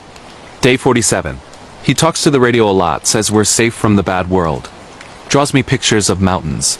Day 365. Time feels funny here. He says years are like dreams. Layla, age ... forever? DNA confirmed it, Lila's blood on the blanket, fibers from her dress in the seams, but no body. The bunker abandoned, its builder a ghost. Cross-referencing led to Harlan Vos, a former engineer for the mines. Died in a hunting accident in 2001, self-inflicted. Coroner ruled, note citing debts unpaid. He'd built the shelter in the 90s, paranoid of Y2K apocalypses, luring strays with tales of safety. Lila wasn't the first. Traces of 2 others, runaways from 89 and 92, unsolved. Voss had kept her as a daughter, his delusion a cage of concrete and canned peaches, releasing her? No diary ended abruptly. Final entry. He says tonight we go to the stars. Scared but excited. Searches yielded no remains. Theories swirled of a mercy kill. Body dissolved in the creek's acidic flow. Or escape into the hollers, living feral and unseen. Willow Creek buried the bunker, but the wound reopened. Theo, graying now, visits the site yearly, leaving wildflowers by the filled-in earth. The case closed officially, but whispers persist. Lights in the woods on foggy nights, a girl's laugh on the wind, braids in the underbrush. In Appalachia's tangled embrace, where mountains guard their dead. Some abductions aren't theft. They're trades, souls bartered to the land for silence. Lila Mae Whitaker didn't vanish. She dissolved into the mist, a cold case etched in fog, reminding every hollow child, the creek runs deep, and not all who enter its flow ever surface. If you've walked a familiar path and felt eyes from the trees, tread light, the voids watch, and they hunger for company. Whispers in the wires, internet horror from the deep web in Japan. In the neon-drenched sprawl of Tokyo, Japan, where skyscrapers pierce the smog like chrome spears and bullet trains slice through the night like silver ghosts. 29-year-old software engineer Kenji Sato lived in a capsule hotel pod, his world reduced to code and caffeine. The city pulsed around him, izakayas spilling laughter, salarymen shuffling like zombies under fluorescent hum, but Kenji preferred the digital underbelly, forums and chats where anonymity reigned. It was 2024, and he'd stumbled upon EchoNet, a deep web board rumored to host the unfiltered confessions too raw for surface nets, dares that tested sanity's edge. Boredom and bravado led him there one rainy evening, VPN layered thick as armor, username Shadowbite. What started as lurk turned to post. Anyone tried the Red Room streams? Urban legend or real? Replies trickled in, innocuous at first, memes of glitchy cams, warnings from vets. Stay out, kid, it's not snuff. It's soul suck. But 1 p.m. hooked him, from Whisperer_07, a link to a Onion site, the listening game. Instructions simple. Download the app, a sleek APK, malware scanned clean, wear earbuds, and at midnight answer the call. It listens back, the message read. Tell your deepest fear. It echoes yours. Curiosity overrode caution. Kenji installed, the icon a coiling wire that seemed to pulse on his home screen. At the witching hour, his phone vibrated not a ring, but a hum, low and insistent, like fingers tapping his skull from inside. Answering, static crackled, resolving to a voice genderless, accentless, intimate as a lover's breath. Kenji, what hides in your code? He froze, pulse sinking to the hum. How did it know his name? Gee, just testing, he stammered, but the voice pressed, velvet coercion. Speak your fear. The game begins. Laughter bubbled unbidden, his childhood terror of the dark. The onsen where his brother drowned, bubbles rising like accusations. The line went silent, then echoed his words back, layered with others. Sobs in Japanese, English please, a chorus of confessions from unseen players. Good, it purred. Now dare. Walk Shinjuku at 3 a.m. Earbuds in, follow the whispers to the end. Adrenaline surged. Tokyo's underbelly called. Streets alive with drunks and hostesses blurred as the app narrated. Left at the ramen stall. Crossed the alley with the flickering sign ... guiding him to a shuttered arcade, door ajar like an invitation. Inside, pachinko ghosts clattered, and a figure waited, hooded, face obscured by glow of a cracked screen. You're late, it said, voice the app's twin. Play or perish. The game unfolded in layers, each dare peeling back normalcy. Night 2. Deep web auction for personal data. Kenji bid on his own medical records. One for pennies, files detailing a heart murmur he never knew. Night 3. A chat roulette with mirrors, faces identical to his, mouthing words he thought, until one begged, log off Kenji, it's consuming us. Paranoia rooted. At work, code compiled wrong, bugs spelling listen in error logs. Friends noticed his gauntness, the way he'd flinch at notifications, but he couldn't quit the app self-installed on every device. Whispers infiltrating calls. Your sister in Kyoto weeps for the boy you couldn't save. Lies? Hacks? The line blurred. Climax came on the 7th night. App demanding the final echo. Upload a live feed from his webcam, positioned in his pod, lights off.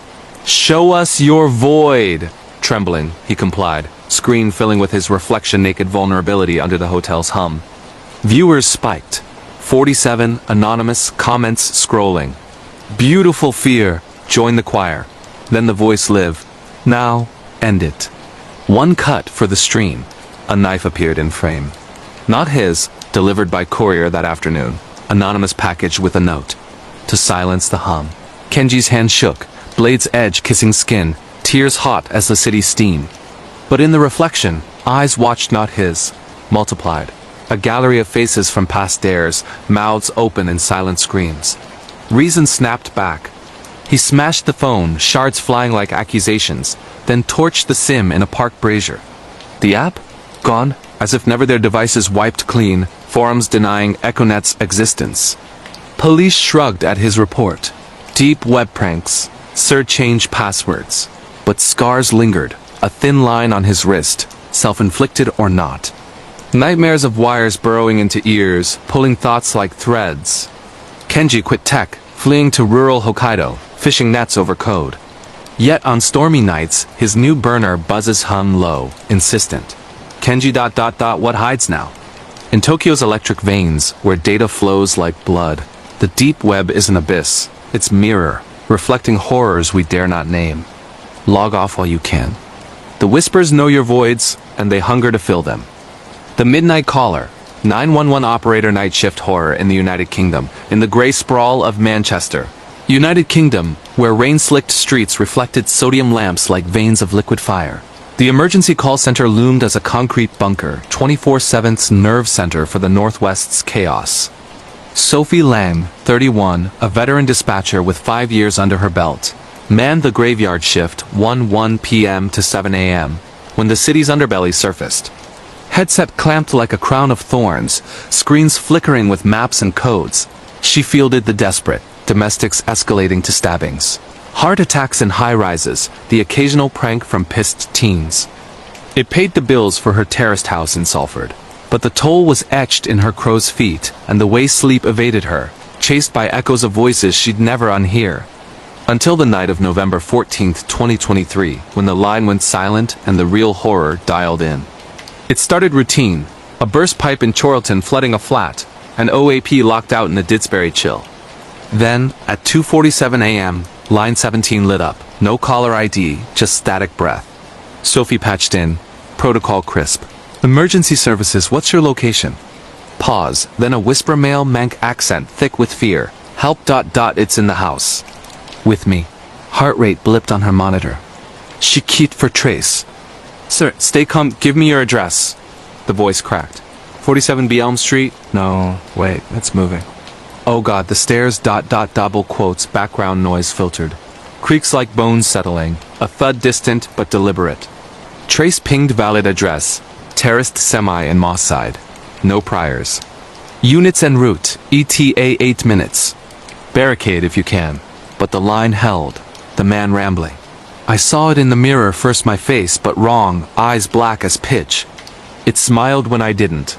Now it's knocking ... From inside the walls. Sophie's stomach nodded. She'd heard delusions before meth-fueled booze blackouts, but this felt scripted, intimate. Sir, name? Tom ... Tom Ellis, please, hurry, it's whispering my sins. The affair? The money I took ... How did it know? Creaks amplified, wet smacks like flash dragging over plaster. Dispatch chatter buzzed PC en route, but traffic snarled by roadworks.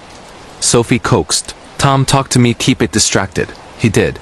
Torrent of guilt. Embezzling from his firm, the mistress in Cheetham Hill, the lies to his wife abroad. Then, gasp. It's here in the bedroom. Tall ... thin. Wearing my skin like a suit. A scream tore the line, raw and animal, cut by gurgle-wet, final. Silence, then. Breathing, not Tom's. Deeper, layered like multiple throats. Sophie, it said, her name slithering out. Your turn. The pills you popped last winter, the brother you let drive drunk. We hear everything. Ice flooded her veins. How? Her logs were confidential, her shift isolated. Trace held still Elm Street, but units reported empty drive, door ajar, lights off. Breach team entered. Clear. No sign of Ellis. Blood on the stairs, though fresh. Sophie's screen glitched. Feed from bodycam popping up, unbidden house. Dust motes dancing in torchlight. Walls papered in faded florals. Upstairs, bedroom trashed mattress shredded. Tom's wallet on the floor, ID pristine. No body, no struggle beyond smears trailing to the wardrobe, which hung open on hinges that wept rust. Dispatcher, you there? The PC crackled. Caller mentioned you by name. Know him? Negative, she lied, voice steady as steel, but dread coiled. Tom's sins mirrored her own hidden OD after her brother's crash. The cover-up to Mom. The call disconnected, but the night unraveled. Subsequent lines echoed anomalies. A domestic in home where the abuser described Sophie's flat layout. A suicide jumper on Deansgate who quoted her childhood pet's name. By 5 a.m., panic clawed. She logged a welfare check on herself. Units circling her house unannounced. Inside, normal. Kettle on, cat purring. But in the mirror, her reflection lagged a beat behind, smiling when she frowned. It's the echo, the thing had said on the line. Lines connect more than voices' souls. Dawn broke watery, shift and a blur. Sophie drove home under escort, crashing into fitful sleep plagued by rings. Endless, insistent. Investigations dragged. Tom's firm confirmed embezzlement. Wife filing missing persons from Spain. House forensics yielded nada blood, not human, some exotic residue like oil and ash. Whispers in the center. The operator urban myth of an entity haunting dispatch lines, feeding on confessions, mimicking to draw responders into webs. Sophie transferred to days, but the hum lingered in quiet moments. A whisper under her skin. Next call's yours, Sophie, answer. Manchester's rain-washed streets hide horrors in the wires, where emergencies aren't accidents. They're summons. And for those who listen for a living, silence isn't relief. It's the pulse before your own voice breaks through, reciting sins you buried deep. Pick up carefully, the void dials back. The mirror that swallowed my reflection. Location: Portland, Oregon, USA. Most people think antique mirrors just collect dust. They don't collect souls. In the summer of 2024, 27-year-old thrift store vlogger Cassie Monroe walked into a dusty estate sale on the outskirts of Portland, Oregon, and spotted it. A massive black-veined mirror with a carved frame that looked like screaming faces frozen mid-wail. The old woman selling it wouldn't meet Cassie's eyes. "Take it for $20, but never hang it where you sleep," she muttered. Cassie laughed, live-streamed the find to her 80K followers, and captioned it, "Creepy mirror for the new apartment, haunted, or just vibes." That night she propped it against the wall in her bedroom because it was too heavy to mount. At 3:07 a.m., she woke up thirsty, stumbled to the bathroom, and when she came back, her reflection wasn't there. The mirror showed her empty bedroom perfectly, rumpled sheets, glowing phone on the midstand, but no Cassie. She waved, nothing waved back. She touched the glass, ice cold. Then the reflection finally appeared. Except it was still lying in bed, eyes wide open, watching her. Real Cassie screamed. Reflection Cassie smiled with too many teeth and slowly sat up in the mirror while real Cassie was standing 3 feet away. The next week became a living nightmare. Every time she looked, her reflection lagged behind by seconds, then minutes, then entire hours. It started doing things she hadn't done yet. Picking up knives, writing "soon" in lipstick on the bathroom mirror, mouthing words she couldn't hear. Followers thought it was an ARG. It wasn't. One night the reflection stepped out. Cassie watched in frozen terror as her own body climbed out of the glass, barefoot, dripping black liquid that smelled like wet earth, and whispered in her own voice, "My turn to live." Cassie ran, barefoot into the Portland rain, and hasn't been seen since. Her channel still uploads. New videos appear every few weeks. Silent tours of the apartment, close-ups of the mirror, and at the very end, always the same whisper. "Still looking for me?" Police found the apartment empty except for the mirror. When they covered it with a sheet, the sheet caught fire. If you ever see that mirror at a yard sale in Oregon, keep walking. Story 12. The night shift that never ended. Location: Detroit, Michigan, USA. Detroit's old packet plant has been abandoned since 1958, but some jobs never let you clock out. In January 2025, 19-year-old urban explorer Malik Carter and his crew broke in to film one last video before the city finally demolished the place. They chose the graveyard shift, 11 p.m. to 7 a.m., because security was light. At 2:14 a.m., their walkie-talkies all crackled with the same male voice. "Carter Malik, line 4, punch in." Malik laughed. No one outside the crew knew his last name. They kept filming. By 3 a.m., every exit they came from was bricked up like it had been that way for decades. Spray-painted arrows appeared on walls pointing deeper into the plant with fresh dripping paint that spelled overtime. Then the assembly line started on its own. Not electricity, there was no power, but the massive stamping machines began slamming down in perfect rhythm. Sparks flying from nothing. Between slams, Malik heard his mother's voice calling from 1993, the year she worked that exact line before the plant closed. "Baby, come clock out, it's time to go home." One by one his friends vanished. Not screams, just gone mid-sentence. Malik ran until he found the old time clock station. Thousands of time cards hung in racks, all punched with yesterday's date. Except one. His name, today's date, but the out slot still blank. Something behind him whispered, "You're late." He jammed the card in. The clock stamped it with a wet crunch. When security finally broke in at dawn for a welfare check, they found Malik sitting at a workbench. Uniform from the 1950s, hair suddenly gray, repeating the same phrase to nobody. "Shift starts in 5. Don't be late." He's still employed there, If you visit the Packard plant at night and hear the machines running, don't punch in. *** Story 13. The app that knew I was going to die. Location: Austin, Texas, US. *** In March 2025, a beta app called Last Seen appeared on a private Austin Discord. It claimed to predict, down to the minute, when someone in your contacts would die. 22-year-old software engineer Riley Park downloaded it as a joke. The first scan showed her roommate.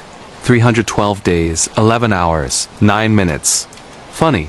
Then it scanned Riley herself. 00 days, 02 hours, 47 minutes. And started counting down. She deleted the app. It reinstalled itself.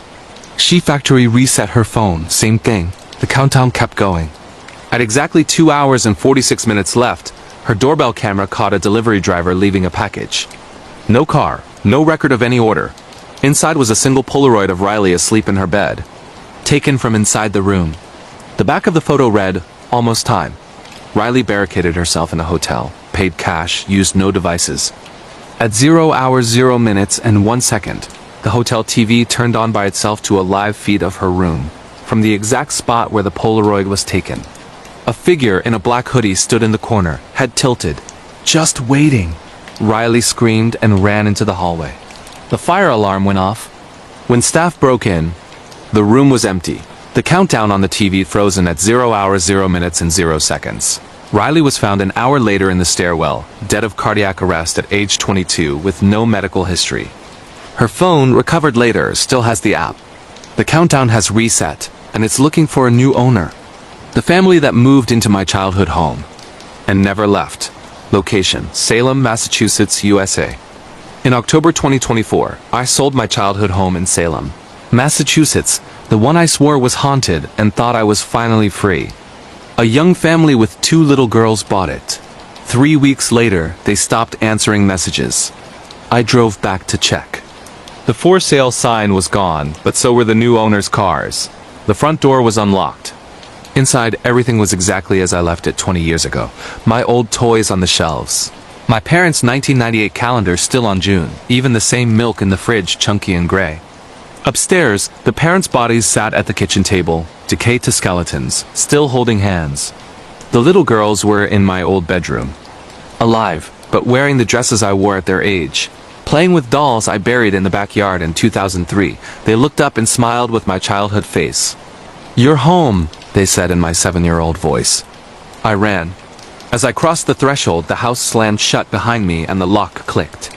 When police finally arrived after my 911 call, the house was empty, freshly renovated, and had been vacant for months, according to records. My realtor swears no one ever moved in. But every Halloween, trick-or-treaters report 2 little girls and their parents waving from the window. And sometimes a grown woman pounding on the glass from inside, screaming to be let out. That woman is me. If you buy a house in Salem and the listing photos look exactly like your childhood, do not close. The campground that only exists 1 night a year, location, Black Hills, South Dakota, USA. Every July 17th, a hidden campground appears off an unmarked forest road in the Black Hills of South Dakota. GPS can't find it any other day. In 2023, 4 college friends followed an old Reddit thread and found it at dusk. 12 pristine sites. Fire rings already lit. Ice-cold sodas in coolers labeled with their names. A sign read, "Welcome to Pine Rest. Checkout is never." They partied. At 3 a.m., they woke up alone, tents gone, friends vanished. But their phones still showed group texts from minutes ago saying, "Meet at Site 7. Site 7 didn't exist on the map. Following the texts led them deeper into woods that got older, trees turning gnarled and black. They found Site 7, and their own tents, exactly as they left them, but covered in decades of moss and cobwebs. Inside each tent sat versions of themselves, skeletal, wearing the same clothes, mouths sewn shut with pine needles. One skeleton held a phone still typing. "Hurry, the fire's going out." They ran until sunrise. At dawn on July 18th, the forest spat them out onto the highway, barefoot and covered in dirt. Their cars were parked exactly where they left them, with 40 years of dust and 4 missing person flyers taped to the windshields from 1984. They had been camping with the previous group. This July 17th is coming. If you see glowing firelight off a road that wasn't there yesterday in the Black Hills, drive faster. The next 5 ultra-long stories are loading. Drop more in the comments right now if you want them in the next 30 minutes. Your engagement tells YouTube to push this video to millions. Let's make this the biggest true horror narration on the platform. Stay awake, because something just might be watching with you. The Whispering Walls of the Waverly Hills Sanatorium, location, Louisville, Kentucky, USA.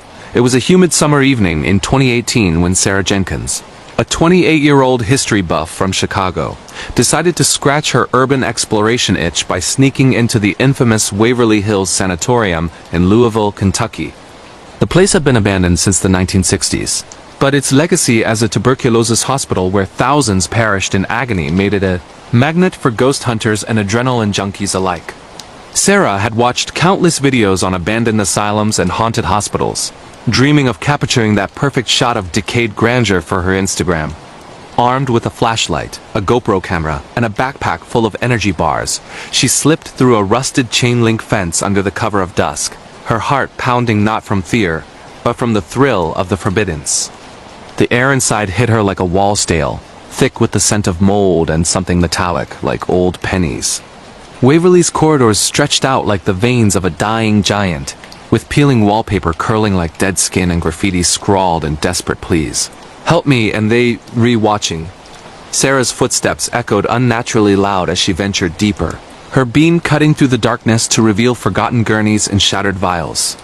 She whispered to her camera, "This is it, guys, the real deal. If you're into haunted places and urban exploration horror stories, this is your nightmare fuel." Little did she know the building had other plans. As she reached the 5th floor, the old isolation ward, a chill seeped into her bones despite the summer heat outside. The room was vast, lined with empty beds where patients once gasped their last breaths in quarantine. Sarah set up her tripod for a time-lapse, sitting cross-legged on the dusty floor to review footage. That's when she heard it, a faint rustle, like silk sheets shifting in a breeze that wasn't there. She froze, dismissing it as her imagination, but then came the whisper. Soft at first, like wind through cracked windows, but growing clearer. "Stay. With us." Sarah's skin crawled. She spun around, flashlight sweeping empty corners, but nothing. "Okay, that's creepy," she muttered into the lens, forcing a laugh. "Probably just the wind. But if this is a real ghost encounter, Louisville, you win." Emboldened by her own bravado, she pushed on to the infamous body chute, a hidden tunnel where corpses were slid down to waiting hearses to spare the living patients the sight of death. The chute was a narrow, sloping darkness that smelled of earth and regret. Sarah descended carefully, her hands brushing slimy walls that felt almost warm. Halfway down, her flashlight flickered, plunging her into pitch black. Panic clawed at her throat as she fumbled for her phone's light. When it steadied, she saw it. Handprints. Fresh. Small handprints pressed into the damp concrete, as if children had been playing there moments ago. But Waverly's youngest patients were ghosts from a bygone era, their tiny bodies claimed by the White Plague long before iPhones existed. Shaking, Sarah backed up, but the whispers returned, now a chorus. "Play with us. Join the game." They weren't in her head, they echoed off the walls, layered like overlapping radio static. Some high-pitched, like little girls, others guttural, like men coughing up their lungs. She bolted up the chute, scraping her knees raw, and burst into the ward, slamming her back against the door that creaked open on its own.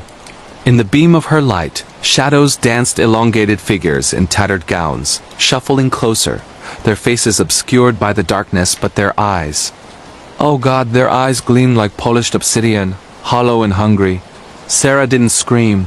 Terror had stolen her voice. She grabbed her camera and ran, the whispers chasing her. "Don't leave. It's lonely here." Doors she swore were locked rattled behind her.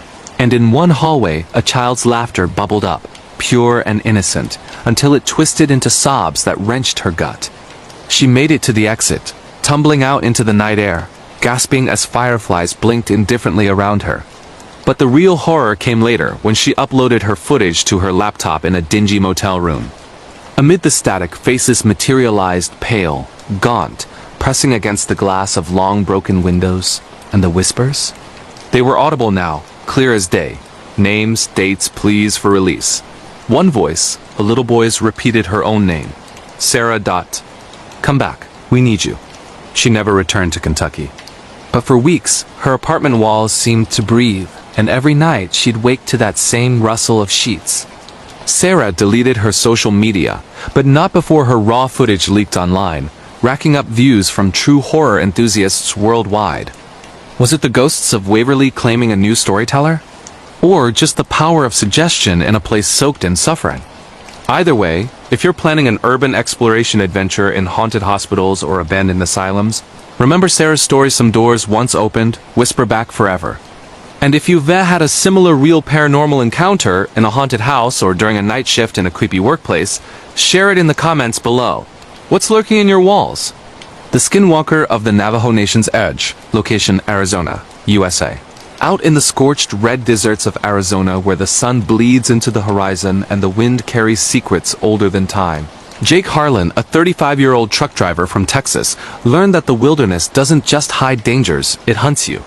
It was October 2022, peak season for long-haul runs across the Southwest, when Jake took a detour off Interstate 40 near the Navajo Nation border. He'd heard the legends from local diners, tales of skinwalkers, those shape-shifting witches of native lore who wear the hides of animals to stalk the unwary, but he chalked it up to campfire bisas. The kind of supernatural creature story that amuses city folk like him. "I'm just here for the payload," he'd joke to his CB buddies, hauling crates of mining equipment to a remote site. But that night, under a moonless sky, the deep woods and national parks horror became his reality.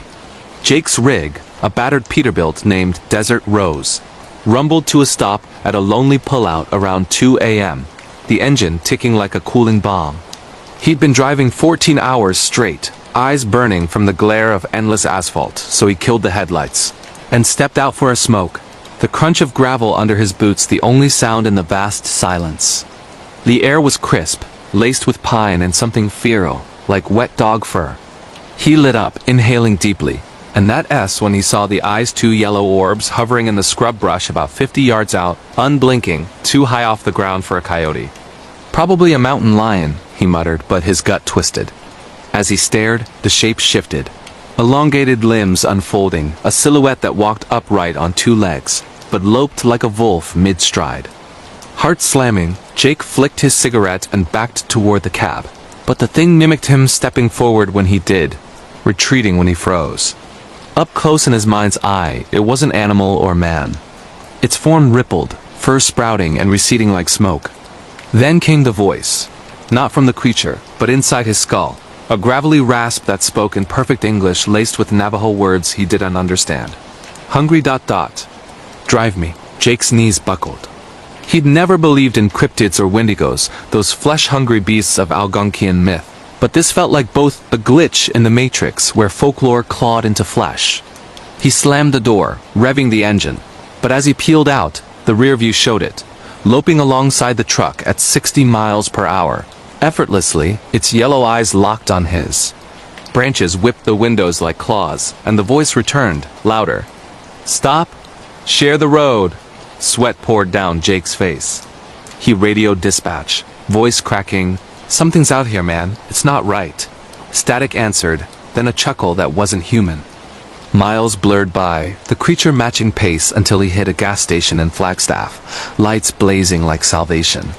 He stumbled inside, babbling to the attendant about skinwalkers and wilderness horror, but the man just nodded grimly. "Ye naw Lucy." "Don't speak its name," they hear. Jake thought it was over, but the nightmares started that night in his motel.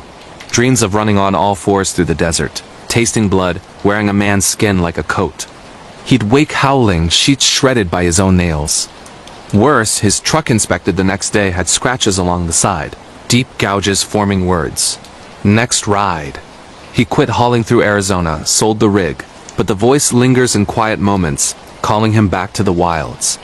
Friends say he's changed eyes too watchful, always glancing at shadows. If you're into supernatural creature stories or camping horror in national parks, Jake's encounter warns, the desert doesn't forget. The skinwalkers wait, patient as stone, for the next lost soul to share the endless road. Ever felt eyes on you in the deep woods? Tell me in the comments, your story could be next. The Midnight Caller on the 911 line. Location, Seattle, Washington, USA. In the rain-slicked streets of Seattle, Washington, where fog rolls off Puget Sound like ghostly breath, dispatchers like Mia Torres, a 32-year-old single mom with 5 years on the job, mend the front lines of chaos every night. It was a stormy February in 2023 when Mia's shift at the King County 911 Center turned from routine to a descent into pure, unadulterated police dispatcher horror. The clock ticked past midnight, the bullpen humming with the low drone of scanners and coffee breath, when the first call came in. A disconnected line from a payphone in Pioneer Square. No voice, just static laced with heavy breathing, like someone cupping the receiver too close. Mia cleared her throat, protocol kicking in. King County 911, what's your emergency? Silence stretched, then a whisper faint, feminine, edged with panic. It's here. In the walls. The line crackled, coordinates pinging an abandoned warehouse district known for squatters and junkies. Mia dispatched units, but before they rolled out, the caller continued, voice dropping to a hiss. It knows my name, Mia. Her blood ran cold. No one had her first name on record, and the system hadn't announced it. Ma'am, stay on the line, help is coming. What's your location exactly? But the woman laughed, a wet, gurgling sound that dissolved into sobs. Too late. It's wearing your face now. Units arrived to find the payphone dangling, receiver smeared with what forensics later called unidentified organic residue. Sticky, like congealing blood, but no donor match. Mia shook it off as a prank, the kind of stalker obsession that preys on night shift workers. But the calls didn't stop. Every 15 minutes, a new line. From a rotary phone in a condemned high-rise, a cell glitching in the Cascades, even her own desk extension. Each time, the voice was the same woman, describing horrors that mirrored Mia's life. Your daughter's at the park tomorrow. The man in the red coat watches her swing. Mia's 4-year-old, Lily, had a playdate plan details no caller should know.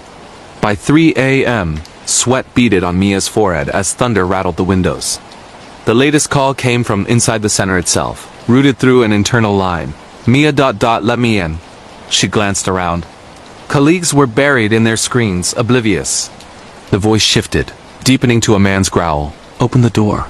Or I come through the floor. Footsteps echoed in the hallway, slow, deliberate, like someone dragging a body. Mia's hand trembled over the mute button, but she pressed on. Who is this? This isn't funny. Laughter bubbled back, layered now with multiple voices, overlapping in demonic harmony. We're the ones you send away. The unsolved, the missing. Join us. Security footage from that night shows nothing, no intruder, no shadow. But Mia swears she saw her reflection in the monitor warp, eyes blackening, mouth stretching into a scream that wasn't hers. She transferred the call to a supervisor and bolted to the break room, splashing water on her face, but the mirror there fogged on its own. Words etching into the glass. Lily says hi. Hysteria clawed at her. She called home her sitter asleep. Lily's safe, but the fear lingered like damp rot. The calls ceased at dawn, but Mia quit a month later, haunted by dreams of endless ringing, each pull revealing her own hand on the receiver, dialing from the dark. Colleagues whisper it's the curse of the job, professional horror from 911 operator, calls that echo the city's underbelly of kidnappings and cold cases. Seattle's fog hides more than rain. It conceals the voices of the lost, reaching out through the wires for company. If you've worked a night shift in hospitals or as a cop and faced something inexplicable, drop your tale below. These true crime-tinged supernatural glitches remind us, some emergencies aren't for saving, they're invitations. The Vanishing Hitchhiker of Route 66. Location, New Mexico, USA. Deep in the sun-baked badlands of New Mexico, where Route 66 snakes through ghost towns like a vein of forgotten America, road trip horrors claim more than just tires. In July 2024, during a cross-country pilgrimage to chase the Mother Road's myths, siblings Elena and Marcus Reed, 26 and 29 from California, picked up a hitchhiker that would unravel their reality. Elena, the driver, a freelance photographer obsessed with cryptid lore and weird coincidences, spotted the figure at dusk near Tucumcari, a tall man in a faded denim jacket, thumb out, face shadowed by a wide-brim hat. Look at him, straight out of a black and white film, she laughed, pulling over their rented RV. Marcus, ever the skeptic, grumbled about serial killers on deserted highways.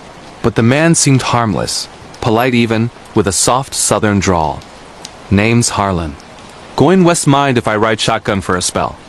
They chatted as miles melted away, Harlan spinning yarns of old Route 66 haunted motels, UFO sightings over Roswell, the kind of unsolved mystery stories that make truck driver nights bearable. He knew details no app could hold, the exact spot where a '52 Cadillac vanished in '57, driver never found. Elena snapped photos, the golden hour light casting long shadows inside the cab. But as night fell, the air thickened, the dashboard clock freezing at 11:11. Harlan's stories darkened. Ever hear of the Wendigos Road? It calls to the lonely, makes them disappear. Marcus joked about demons and possessions, but Harlan's eyes pale blue, unblinking locked on him. It's not a joke, boy. It's hunger. Around midnight, near an abandoned trading post, Harlan asked to stop. Got family here, he said, pointing to a cluster of crumbling adobe ruins. Elena obliged, but as he stepped out, the RV's door stuck, jamming like invisible hands gripped it. Through the window, they watched him walk into the darkness, silhouetted against the stars then vanish. Not fade, not duck behind a rock, gone, mid-stride, like a glitch in the Matrix where pixels skipped a frame. What the hell? Marcus yelled, wrenching the door open. They searched with flashlights, calling his name, but the ruins were empty, wind whispering through empty doorways. No footprints in the dust, no sign of a man who'd been there minutes ago. Freaked, they drove on, but the radio crackled to life unbidden, tuning to a 1940s broadcast. Harlan's voice, word for word from their chat, warning of the road's appetite. Elena's camera? The photos showed only empty seats, Harlan erased like he'd never boarded. Sleep evaded them that night in a roadside diner, where locals swapped tailies of the vanishing man of 66, a hitchhiker dead since the 40s, doomed to ride until he finds a soul to take his place. By morning, Marcus felt it, an itch under his skin, a pull westward, stronger each mile. They cut the trip short, but back home, Marcus started vanishing too, not physically, but in moments, zoning out for hours, murmuring about deserts and hunger. Elena uploaded their audio logs online, titling it, Real Glitch in the Matrix. Hitchhiker disappears on haunted Route 66, and it exploded among true crime and paranormal fans. Was Harlan a ghost, a skinwalker mimic, or something older, a reality distortion feeding on travelers? If road trips or trucker horrors grip you, heed the reads. Some passengers aren't going your way. They're taking you theirs. Share your eerie travel coincidence in the comments. What's the strangest ride you've hitched? Shadows in the Dorm. The Dormitory Demon of Ann Arbor. Location, Michigan, USA. Autumn leaves crunched underfoot in Ann Arbor, Michigan, as freshman Lila Patel, 18 and far from her Indian roots in New Jersey, settled into her cramped dorm room at the University of Michigan in September 2023. Haunted. Schools and dorm rooms, stories were just Reddit fodder to her until the shadows in Alice Lloyd Hall started moving on their own. The building, a Gothic relic from the 40s, buzzed with new student energy, but Lila's roommate, Jess, had already bailed after a week, citing bad vibes. Alone now, Lila blasted playlists to drown the creaks. But at 3 a.m., when the campus fell silent, the real nightmare began. A presence, heavy as guilt, pressing on her chest during sleep paralysis episodes. It started subtle, a whisper in the vents like fingers tapping Morse code. Leave. Or join, Lila woke gasping, limbs leaden, staring at the ceiling where shadows coalesced into shapes. A figure, tall and emaciated, with limbs too long, hovering just out of reach. Demons and possessions? She laughed it off as stress, freshman anxiety manifesting as nightmare experiences. But the episodes escalated. One night, pinned awake, she watched it descend. Skin ashen, eyes like voids, mouth a rictus grin, leaking black ichor. It didn't attack. It spoke, voice a rasp of wind through bones. I was here before the bricks. Before the boys in blue coats marched off to war. Military war-related horror bleeding into the present. Lila recalled the dorm's history, a barracks during World War II, haunted by suicides and shell-shocked ghosts. She confided in her Ray, who shared tales of previous tenants. A girl in '98 who carved, "It's real" into her desk before transferring. A guy in 2015 who recorded EVPs of marching feet. Lila set up her phone camera, capturing orbs dancing in the dark, and audio of growls that synced with her heartbeat. But the possession crept closer. Objects shifted, books on demonology flying off shelves. her mirror frosting with breath that spelled mine. During one paralysis siege, the demon straddled her, cold hands on her throat, whispering secrets. Names of dead soldiers, regrets of battles lost.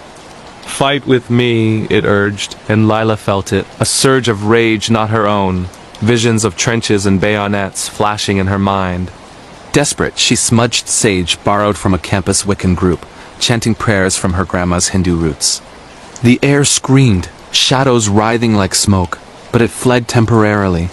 The next dawn, bruises bloomed on her neck, hand-shaped. Lila documented it all in a viral thread. True dorm hauntings. Demon possession in my college room. Real ghost encounters. Views poured in from scared students worldwide, but the peace was short. Finals week, it returned fiercer, possessing her reflection. She'd black out, waking with drawings of hellish landscapes on her walls, signed in blood-red ink. Lila's War.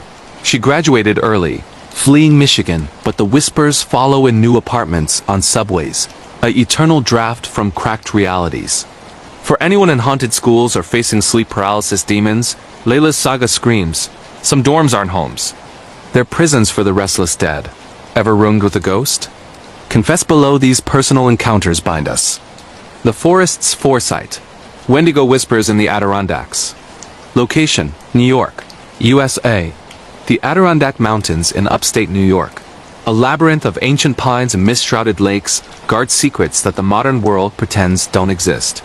In November 2021, during a solo camping trip to unplug from his Wall Street grind, 42-year-old David Klein pitched his tent deep in the High Peaks wilderness. Wilderness horror and national parks tales had drawn him stories of Bigfoot and cryptids to fuel his podcast, but he sought solitude, not spooks. Fire crackling under a canopy of stars. David roasted marshmallows, journal in hand, scribbling about weird coincidences. A deer staring too long that morning, a path that looped back on itself. Sleep came uneasy, the wind howling like a distant wail. At midnight, he jolted awake to footsteps crunching leaves, circling the tent in a deliberate patrol. Bear, he whispered, grabbing his bear spray, but the steps were bipedal, heavy, pausing to sniff the air. Heart thundering, David unzipped a flap, peering into the gloom.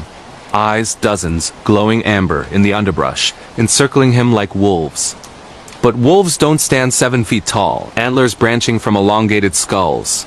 Skin stretched taut over bones that popped like breaking twigs. A Wendigo, the cannibal spirit of Algonquin legend, emaciated guardian of the woods drawn by isolation. It didn't charge. It spoke, voice a gale through hollow trees. You taste of city lies? Stay, become. David froze, spray forgotten. As visions assaulted him, foresight glimpses of his life unraveling. His wife's betrayal, a stock crash wiping his savings, his body wasting in a hospital bed. The creature's maw unhinged, exhaling frost that rhymed the tent, and the pack closed in, claws scraping nylon. He bolted, crashing through brambles, the Wendigo's howl shattering the night. Run. But hunger follows. Dawn found him miles away, collapsed on a trail, hypothermic and babbling. Rangers dismissed it as exposure hallucinations, but his journal? Pages after that night detailed events that came true. The divorce papers arrived Tuesday, the market tanked Friday. Scratches on his arms formed maps of Adirondack caves, marked feast. David's podcast episode, Real Wendigo Encounter. Supernatural creatures in the deep woods, went mega viral, pulling in listeners hooked on camping horror and cryptid chases. He never camped again, but the hunger gnaws a craving for raw meat at odd hours, its eyes reflecting amber in mirrors. The Adirondacks don't forgive intruders. Their Wendigos weave fates from fear. If you've braved the wilds and felt the pull, share your glitchy coincidence. The forest listens. The stalker's shadow in the suburbs. Location, Ohio, USA. Suburban sprawl in Cleveland, Ohio. Hides horrors sharper than any slasher flick stalkers and obsessions that fester in plain sight. In spring 2023, 24-year-old barista Taylor Voss noticed the notes first. Slipped under her apartment door, typed on plain paper, detailing her routine with eerie precision. Saw you smile at the coffee shop today. Your laugh is music. Wear the blue dress tomorrow? She lived alone in a quiet complex. No enemies, but the messages escalated. Photos of her sleeping, taken from outside her window at night. Taylor called the cops, but without threats. It was just creepy, filed as a low-priority stalker obsession case. Nights blurred into paranoia. She'd wake to footsteps on the fire escape, shadows flitting past blinds. One evening, returning from work, her door hung ajar inside, drawers rifled, her underwear drawer emptied, replaced with Polaroids of a man in a hooded jacket, face blurred, holding her stolen items like trophies. Panic surged. She barricaded herself, dialing 911, but the line clicked busy with her own voice. "Help? He's inside." A recording looped from her earlier call. The intruder struck that night. Taylor huddled in the closet, phone light dimmed, when the floorboards groaned. Whispers slithered under the door. "I know you're there, Taylor. I've watched you for months, your dreams, your fears. Let me in. We're meant to be." The voice was familiar, achingly so like her high school crush dead in a car wreck years ago. But this was flesh and blood, pounding rhythmically, syncing with her pulse. "Remember the lake?" "I do. Come swim with me again." Flashbacks hit.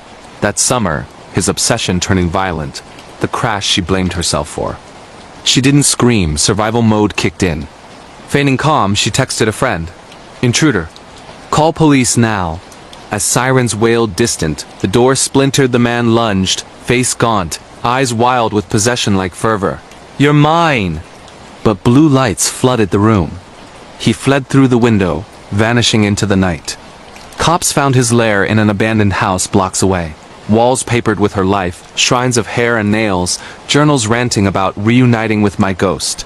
Taylor's story leaked to local news, then true crime circles as the recorded stalker. Real home invasion terror in Ohio suburbs, drawing millions seeking stalker horror and missing persons vibes. The man? Never caught, but notes still arrive postmarked from nowhere. Obsession doesn't die. It haunts. If a stranger's gaze lingers too long on you, tell us safety in stories.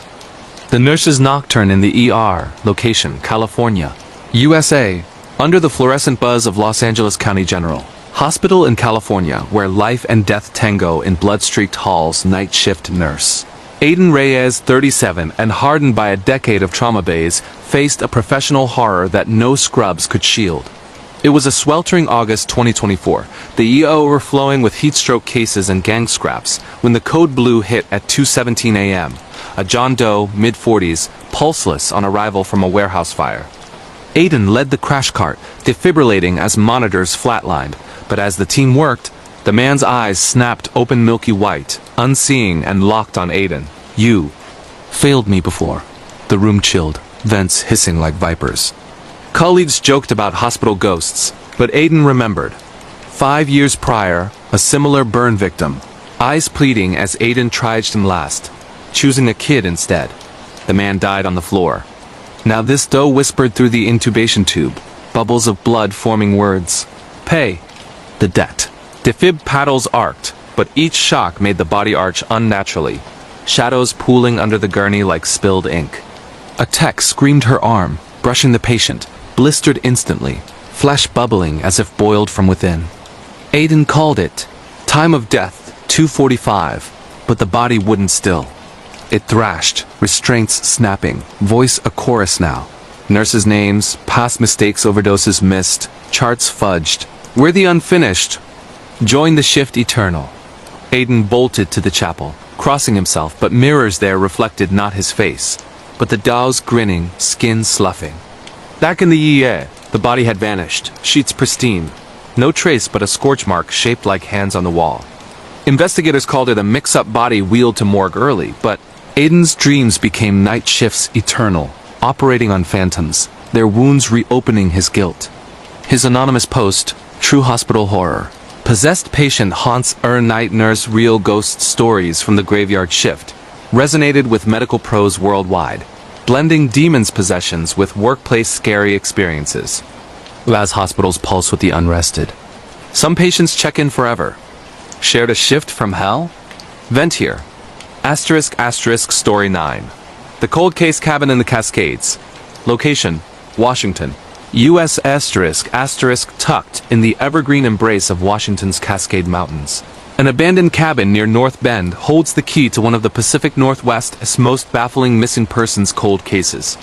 In 2019, amateur sleuth Kara Mills, 31 from Portland, Oregon, trekked there for a true crime pilgrimage, podcast mic in tow, chasing leads on the 1995 disappearance of hiker Ethan Caldwell. The cabin, a rotting A-frame once used by loggers, sat off trail, its door boarded but whispering of unsolved mysteries. Caldwell's backpack found miles away, slashed open, no body. Kara arrived at twilight, fog coiling like fingers, and pried the boards loose.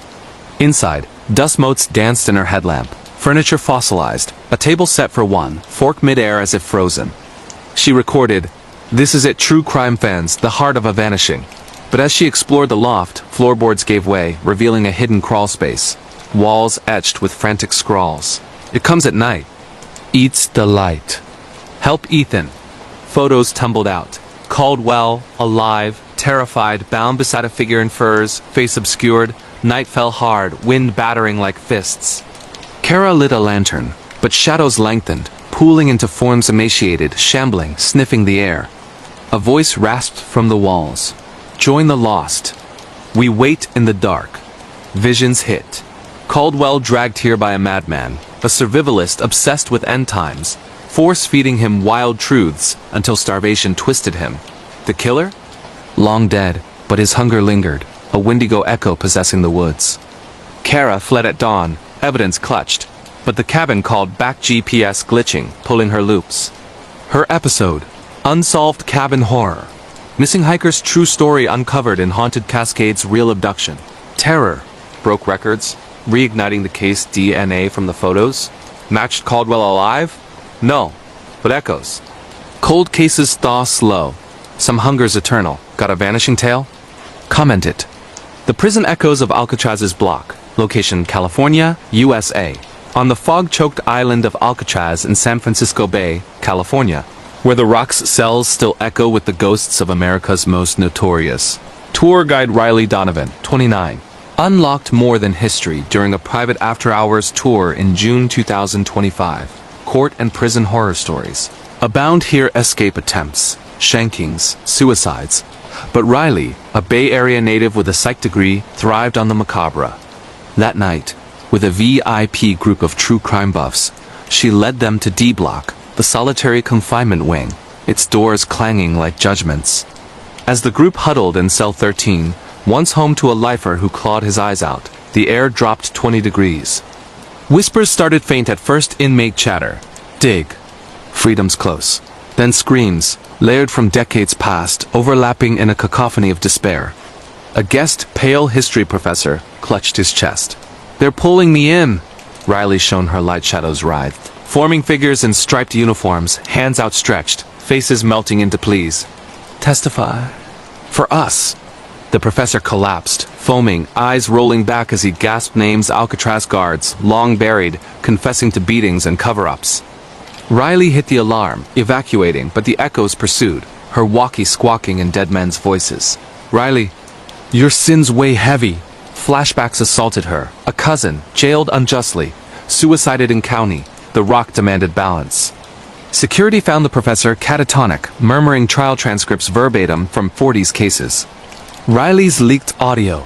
Real prison ghosts. Haunted Alcatraz possession during tour. True supernatural court horror. Captivated millions, blending ghosts, hauntings with cold case confessions. Alcatraz doesn't release souls easy. It imprisons the living too. Your prison story? Share below. We endure together. There you have it, 10 bone-deep dives into the abyss that is real horror. If these true paranormal stories, ghostly encounters, demonic whispers, skinwalker chases, true crime chills, personal nightmares, wilderness terrors, and professional shadows kept you glued, smash that like button, subscribe for more viral scary tales, and comment your location and scariest experience. What's next for the channel? You tell me. Stay spooky, stay safe, good night. The passenger who never got off, Australia. The Stewart Highway cuts through Australia's red centre like a 3,000-kilometre scar, empty for hours at a time except for road trains, emus, and the ghosts of travellers who never reached the other side.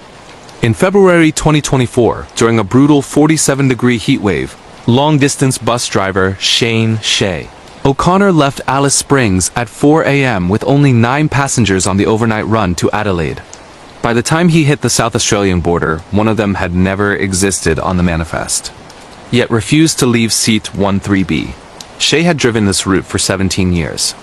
He knew every mirage, every cattle grid, every place where the radio cut to eerie silence. The bus was an old Scania, aircon barely coping, windows tinted almost black. The passengers were the usual mix, backpackers asleep with mouths open, a quiet miner, 2 indigenous aunties, and a lone man in a dark suit who boarded last, paid cash and took the very back row without a word. CCTV glitched the moment he stepped on, so no record of his face. At the Earldunda Roadhouse, 200 kilometers south, everyone got off for a smoke and a cold drink, except the man in the suit. Shay checked the back. Empty. He shrugged, figured the guy had slipped out the emergency exit. But when they rolled out again, the overhead light above 13B flickered on. The seatbelt was buckled. A faint smell of wet earth and iron filled the cabin. At Marla, the next stop, same thing. No one saw the man leave, yet his seat was occupied again when Shay climbed back behind the wheel. This time the miner noticed too. Mate, who's the creepy bastard in the suit? He just stares straight ahead. Shay looked in the mirror. The man was there, pale face, black eyes, no reflection in the glass. When Shay blinked, the seat was empty again. By Cooper Petty, the aunties were praying in language, clutching koalaman bowls filled with salt. The backpackers had moved to the front rows, whispering about the ghost passenger who only appeared in the driver's mirror. Shay's dashcam footage showed nothing in 13B, yet every time he glanced up, the man was closer 1 row at a time, like he was walking without moving. The temperature inside the bus plummeted to near him. Breath fogged even in 40-degree heat. At Glendumbo, Shay refused to drive further. He called the company Deadline, radio static shaped like screaming. The man now sat directly behind him, seat 12B. In the mirror, Shay saw his own face, but the mouth was moving without sound. You can't drop me off. I never paid to get on. The miner tried to film with his phone. The screen filled with black ants crawling out of the lens. He dropped it, screaming. The final stretch to Port Augusta is 300 kilometers of nothing. The bus drove itself. Shay's hands froze to the wheel, knuckles white. Every passenger saw something different. The aunties saw a murdered stockman with a split skull. The backpackers saw their own drowned reflections. The miner saw his missing brother, who vanished on this road in 1998. When the bus finally rolled into the depot at dawn, every seat was empty except 13B single black suit jacket lay neatly folded. Still warm, with a 1974 bus ticket from Alice Springs to Adelaide tucked in the pocket price written in blood that hadn't dried in 50 years. Shay quit that day. The bus was scrapped. But Greyhound drivers on the Stuart still report a man in a dark suit trying to board with cash. Always at night, always asking for seat 13B. If you let him on, he never gets off. And one day, you won't either. Ever picked up a passenger who wasn't there? Comment your road trip horror below. The highway remembers every soul it claims. The babysitter and the man upstairs, United States. It's the classic urban legend everyone thinks is fake. Until it happens to you. In October 2023, 19-year-old college sophomore Madison Carter took what seemed like the easiest babysitting gig in suburban Ohio, watching 6-year-old Ethan while his parents went to a Halloween party. Big house in a gated community, security cameras, alarm system, $200 cash for 5 hours. She'd done it a dozen times for this family. Nothing ever happened. At 9:30 p.m., the house phone rang. Madison picked up. Heavy breathing, then a man's voice, calm and close. "Have you checked the children?" She laughed it off, hung up, figured it was teenagers pranking. 10 minutes later, same voice. "Why haven't you checked the children?" This time her skin crawled. She checked Ethan fast asleep, clutching his stuffed dinosaur. She locked every door again, double-checked windows, turned on every light. The calls kept coming, every 8 minutes. Same question, voice getting softer, almost amused. Madison called the parents' voicemail. Called the police non-emergency busy signal. At 11:07 p.m., the man whispered, "I can see you through the kitchen window." She ran upstairs, heart exploding. Ethan was still asleep, but his bedroom door was wide open. She'd closed it an hour ago. She barricaded them in the master bedroom, called 911. While on hold, the house phone rang again inside the same room. She hadn't brought it upstairs. The voice said, "I'm in the hallway now." "Almost there." The operator finally picked up. Madison whispered the address, sobbing. The operator asked, Ma'am, are you aware the calls are coming from inside the house? Trace complete. Second landline, upstairs extension. Footsteps on the stairs slow. Deliberate. Madison shoved the dresser against the door, held Ethan as he woke crying. The knob turned. Then silence. Police arrived in 6 minutes that felt like years. They found the intruder in the attic homeless man who'd been living up there for weeks, cutting phone lines, watching through vents. He'd murdered the family dog 2 days earlier and hidden it in the crawlspace. The parents hadn't noticed the smell yet. He was waiting for the parents to come home drunk so he could join the family forever. Madison never babysat again. The house sold 6 months later. New owners ripped out the attic, found Polaroids of every family who'd ever lived there, including one of Madison holding Ethan, taken from above while she thought she was alone. The classic never dies because sometimes it's real. Ever taken a sitting job that felt watched? Drop your babysitter horror in the comments. The deep web red room that wasn't fake, Sweden. In the winter of 2024, 23-year-old computer science student Elias Lindström from Gothenburg thought he was untouchable on the dark web. He'd been exploring for years Silk Road nostalgia, leak forums, nothing too extreme. One night, bored and drunk on Gijamester, he followed a dead link from an obscure Discord into a site that required a live webcam feed to enter. Title simply read Rad Rum 19. Red Room 19. The page loaded to a grainy feed, a concrete basement, single chair, single red bulb swinging overhead. A masked figure in medical scrubs stood waiting. Chat popped up in Swedish. Welcome, Elias. We've been expecting you. His full name, address, and university ID photo appeared on screen. He tried to close the browser, nothing. Alt F4, task manager, power button frozen. The masked figure spoke, voice distorted. You have 1 hour to choose who dies. Vote with your silence or pay to stop it. A second feed opened. His little sister, 16-year-old Freya, asleep in her bedroom across town. Live streamed from a drone outside her window. Elias screamed, smashed his keyboard. The chat filled with hundreds of viewers tipping in crypto to make it slower. He called the police. They arrived in 14 minutes. By then the Red Room feed had ended with a single gunshot off camera, but the blood spray hit the lens. Freya was found safe in her bed, unharmed, but Elias's webcam light stayed red for 3 days straight. When Tex finally accessed his laptop, the drive was wiped except for one 8-second hidden clip. The masked figure removing the mask, revealing Elias's own face, smiling. Deep fake? Split personality? The police closed the case as self-orchestrated hoax, but Elias was institutionalized after trying to claw his own eyes out. He still claims the site is live, IP rotating every hour, waiting for the next bored student with a webcam. Some nights, Swedish dark web crawlers say they still see Rad Rum 20 counting down. Ever gone too deep online and felt it look back? Share your internet horror below. If you dare open the comments. The neighbor who watched through the walls, Ireland. In a quiet cul-de-sac outside Cork, 2023, Aoife Murphy moved into a newly built semi-detached house with her fiancé. Perfect starter home, friendly neighbors, nothing strange. Except the old man next door, Mr. Doyle, 82, who waved every single time she left for work. Same time every morning, same spot by his window, never blinking. Small things at first. Mail for previous tenants kept appearing in her letterbox, all opened.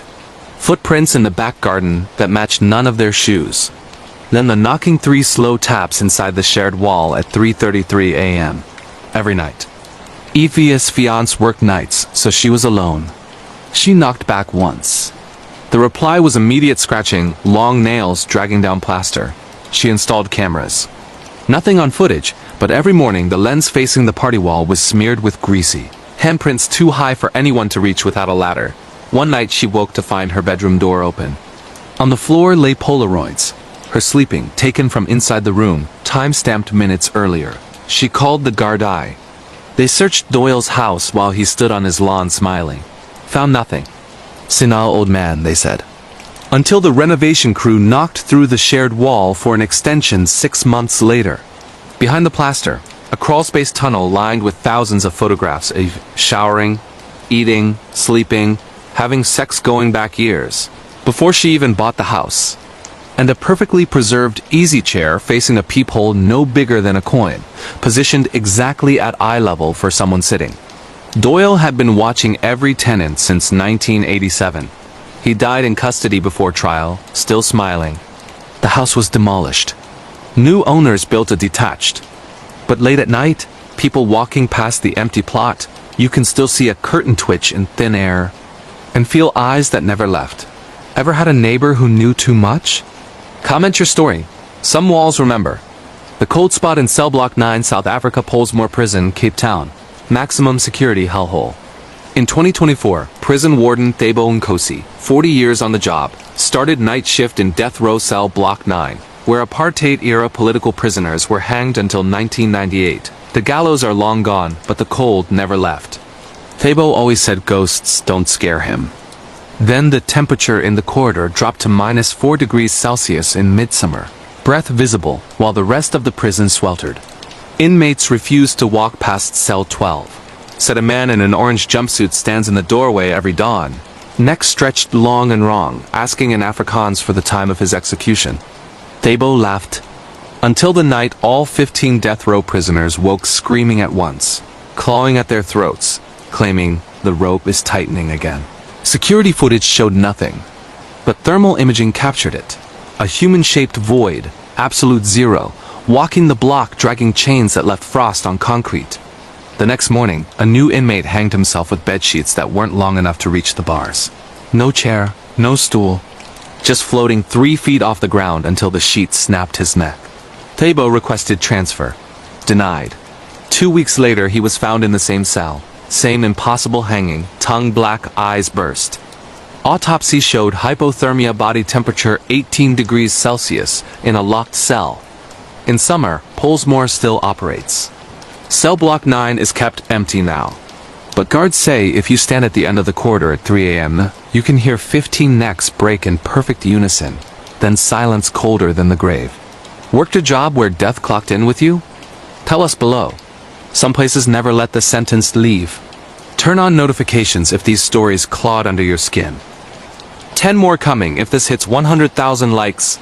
Sleep tight. The Shape in the Sagebrush, Canada. Deep in the vast, star-pricked skies of Alberta's Badlands, where the wind howls like a wounded animal through canyons carved by ancient floods, lies the forgotten stretch of highway known as the Dinosaur Trail. In the summer of 2021, Jake Harlan, a 28-year-old geologist on a solo field expedition, pitched his tent amid the sagebrush and hoodoos, those towering rock spires that locals swear guard secrets older than time. What began as a routine dig for fossils unearthed a supernatural creature encounter that blurred the line between myth and madness. A skinwalker, straight out of Navajo lore transplanted to the prairies, its form-shifting horror turning Jake's scientific mind to pulp. Jake arrived at dusk, his pickup truck kicking up red dust as he unloaded gear. Rock hammers, core samples, and a cooler of beer to toast potential discoveries. The air hummed with cicadas, the ground baked hard under a relentless sun that had dipped behind the horizon, leaving a bruised purple sky. He'd heard the stories from ranch hands and drumheller tall tailies of skinwalkers. Ye Naud Lucy, witches who don animal hides to stalk the unwary, mimicking voices to lure victims into the dark. Jake dismissed them as cultural folklore, perfect campfire fodder, but nothing more. He built a fire, its crackle warding off the encroaching chill, and settled into his sleeping bag with a notebook, sketching the layered strata of earth that whispered of extinct beasts. The first anomaly came around 2 a.m., when the moon hung low like a scythe. A rustle in the brush too deliberate for coyotes, followed by a low whine, almost human, like a child lost in the wilderness. Jake sat up, flashlight beams slicing the night, revealing nothing but swaying grass. Probably a fox, he muttered, but sleep wouldn't return. Instead, dreams plagued him, running through endless dunes on all fours, fur itching his skin, hunger gnawing at his guts, not for food, but for something warm and beating. He woke drenched in sweat, the fire reduced to embers, and that's when he heard it, his own voice calling from the darkness. Jake. Help me, Jake ...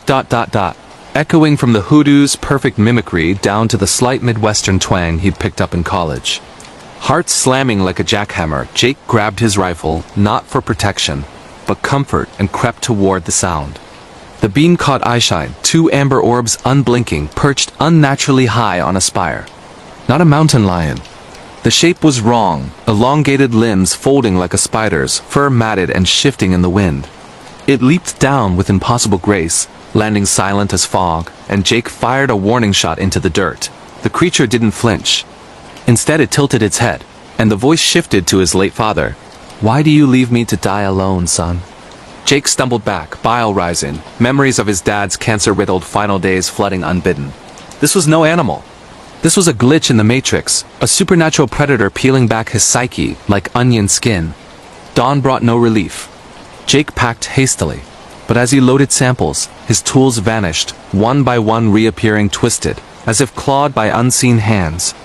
Tracks circled his camp, human footprints morphing into paw prints, then back, leading to a shallow grave he'd overlooked, bones bleached white protruding like accusations. He drove into town, white-knuckled on the wheel, but the skinwalker followed in glimpses. A hitchhiker thumb extended on the roadside, face obscured by hat brim, vanishing when he slowed. A stray dog in his rearview, eyes glowing as it paced his truck mile for mile. Back in Calgary, Jake sought answers from indigenous elders at a cultural center, their faces lined with knowledge that weighed like stones. They warned of skinwalkers as outcasts, cursed souls who traded humanity for power, drawn to isolation like moths to flame. "It smells your fear," one elder said, eyes sharp as flint. "Burn sage, speak no names, and never look back." Jake burned bundles that night in his apartment, the smoke curling like fingers, but the mimicry persisted. Knocks at midnight in his father's cadence, phone calls breathing his own pleas for help. Paranoia fractured his work. Colleagues noticed his tremors, the way he'd flinch at shadows that lengthened unnaturally. The climax came during a late-night storm, thunder rumbling like the creature's guttural laugh. Jake, barricaded in his bathroom, heard scratching at the doornails on wood, then flesh peeling. The knob turned slowly, and in the mirror's reflection, he saw it. His own face, but wrong eyes amber, teeth elongated, whispering, "Let me in." Jake ... "We're the same." He smashed the glass, shards drawing blood that spelled runes on the tile, and fled to a motel on the city's edge. There, under flickering neon, he pieced together footage from his trail cam. Blurred shapes circling, a howl that warped audio into fragmented screams. Years later, Jake quit geology, turning to writing anonymous accounts online, his posts garnering thousands of shares from those with similar skinwalker encounters in the wilds. The Badlands remain Hoodoo's silent sentinels, but drivers on the dinosaur trail report a lone figure thumbing rides, voice like wind through bones. If you faced a supernatural creature that knew your soul's darkest corners, drop your glitch in the Matrix story below. Did it mimic to break you? These cryptid horrors don't forget. They evolve.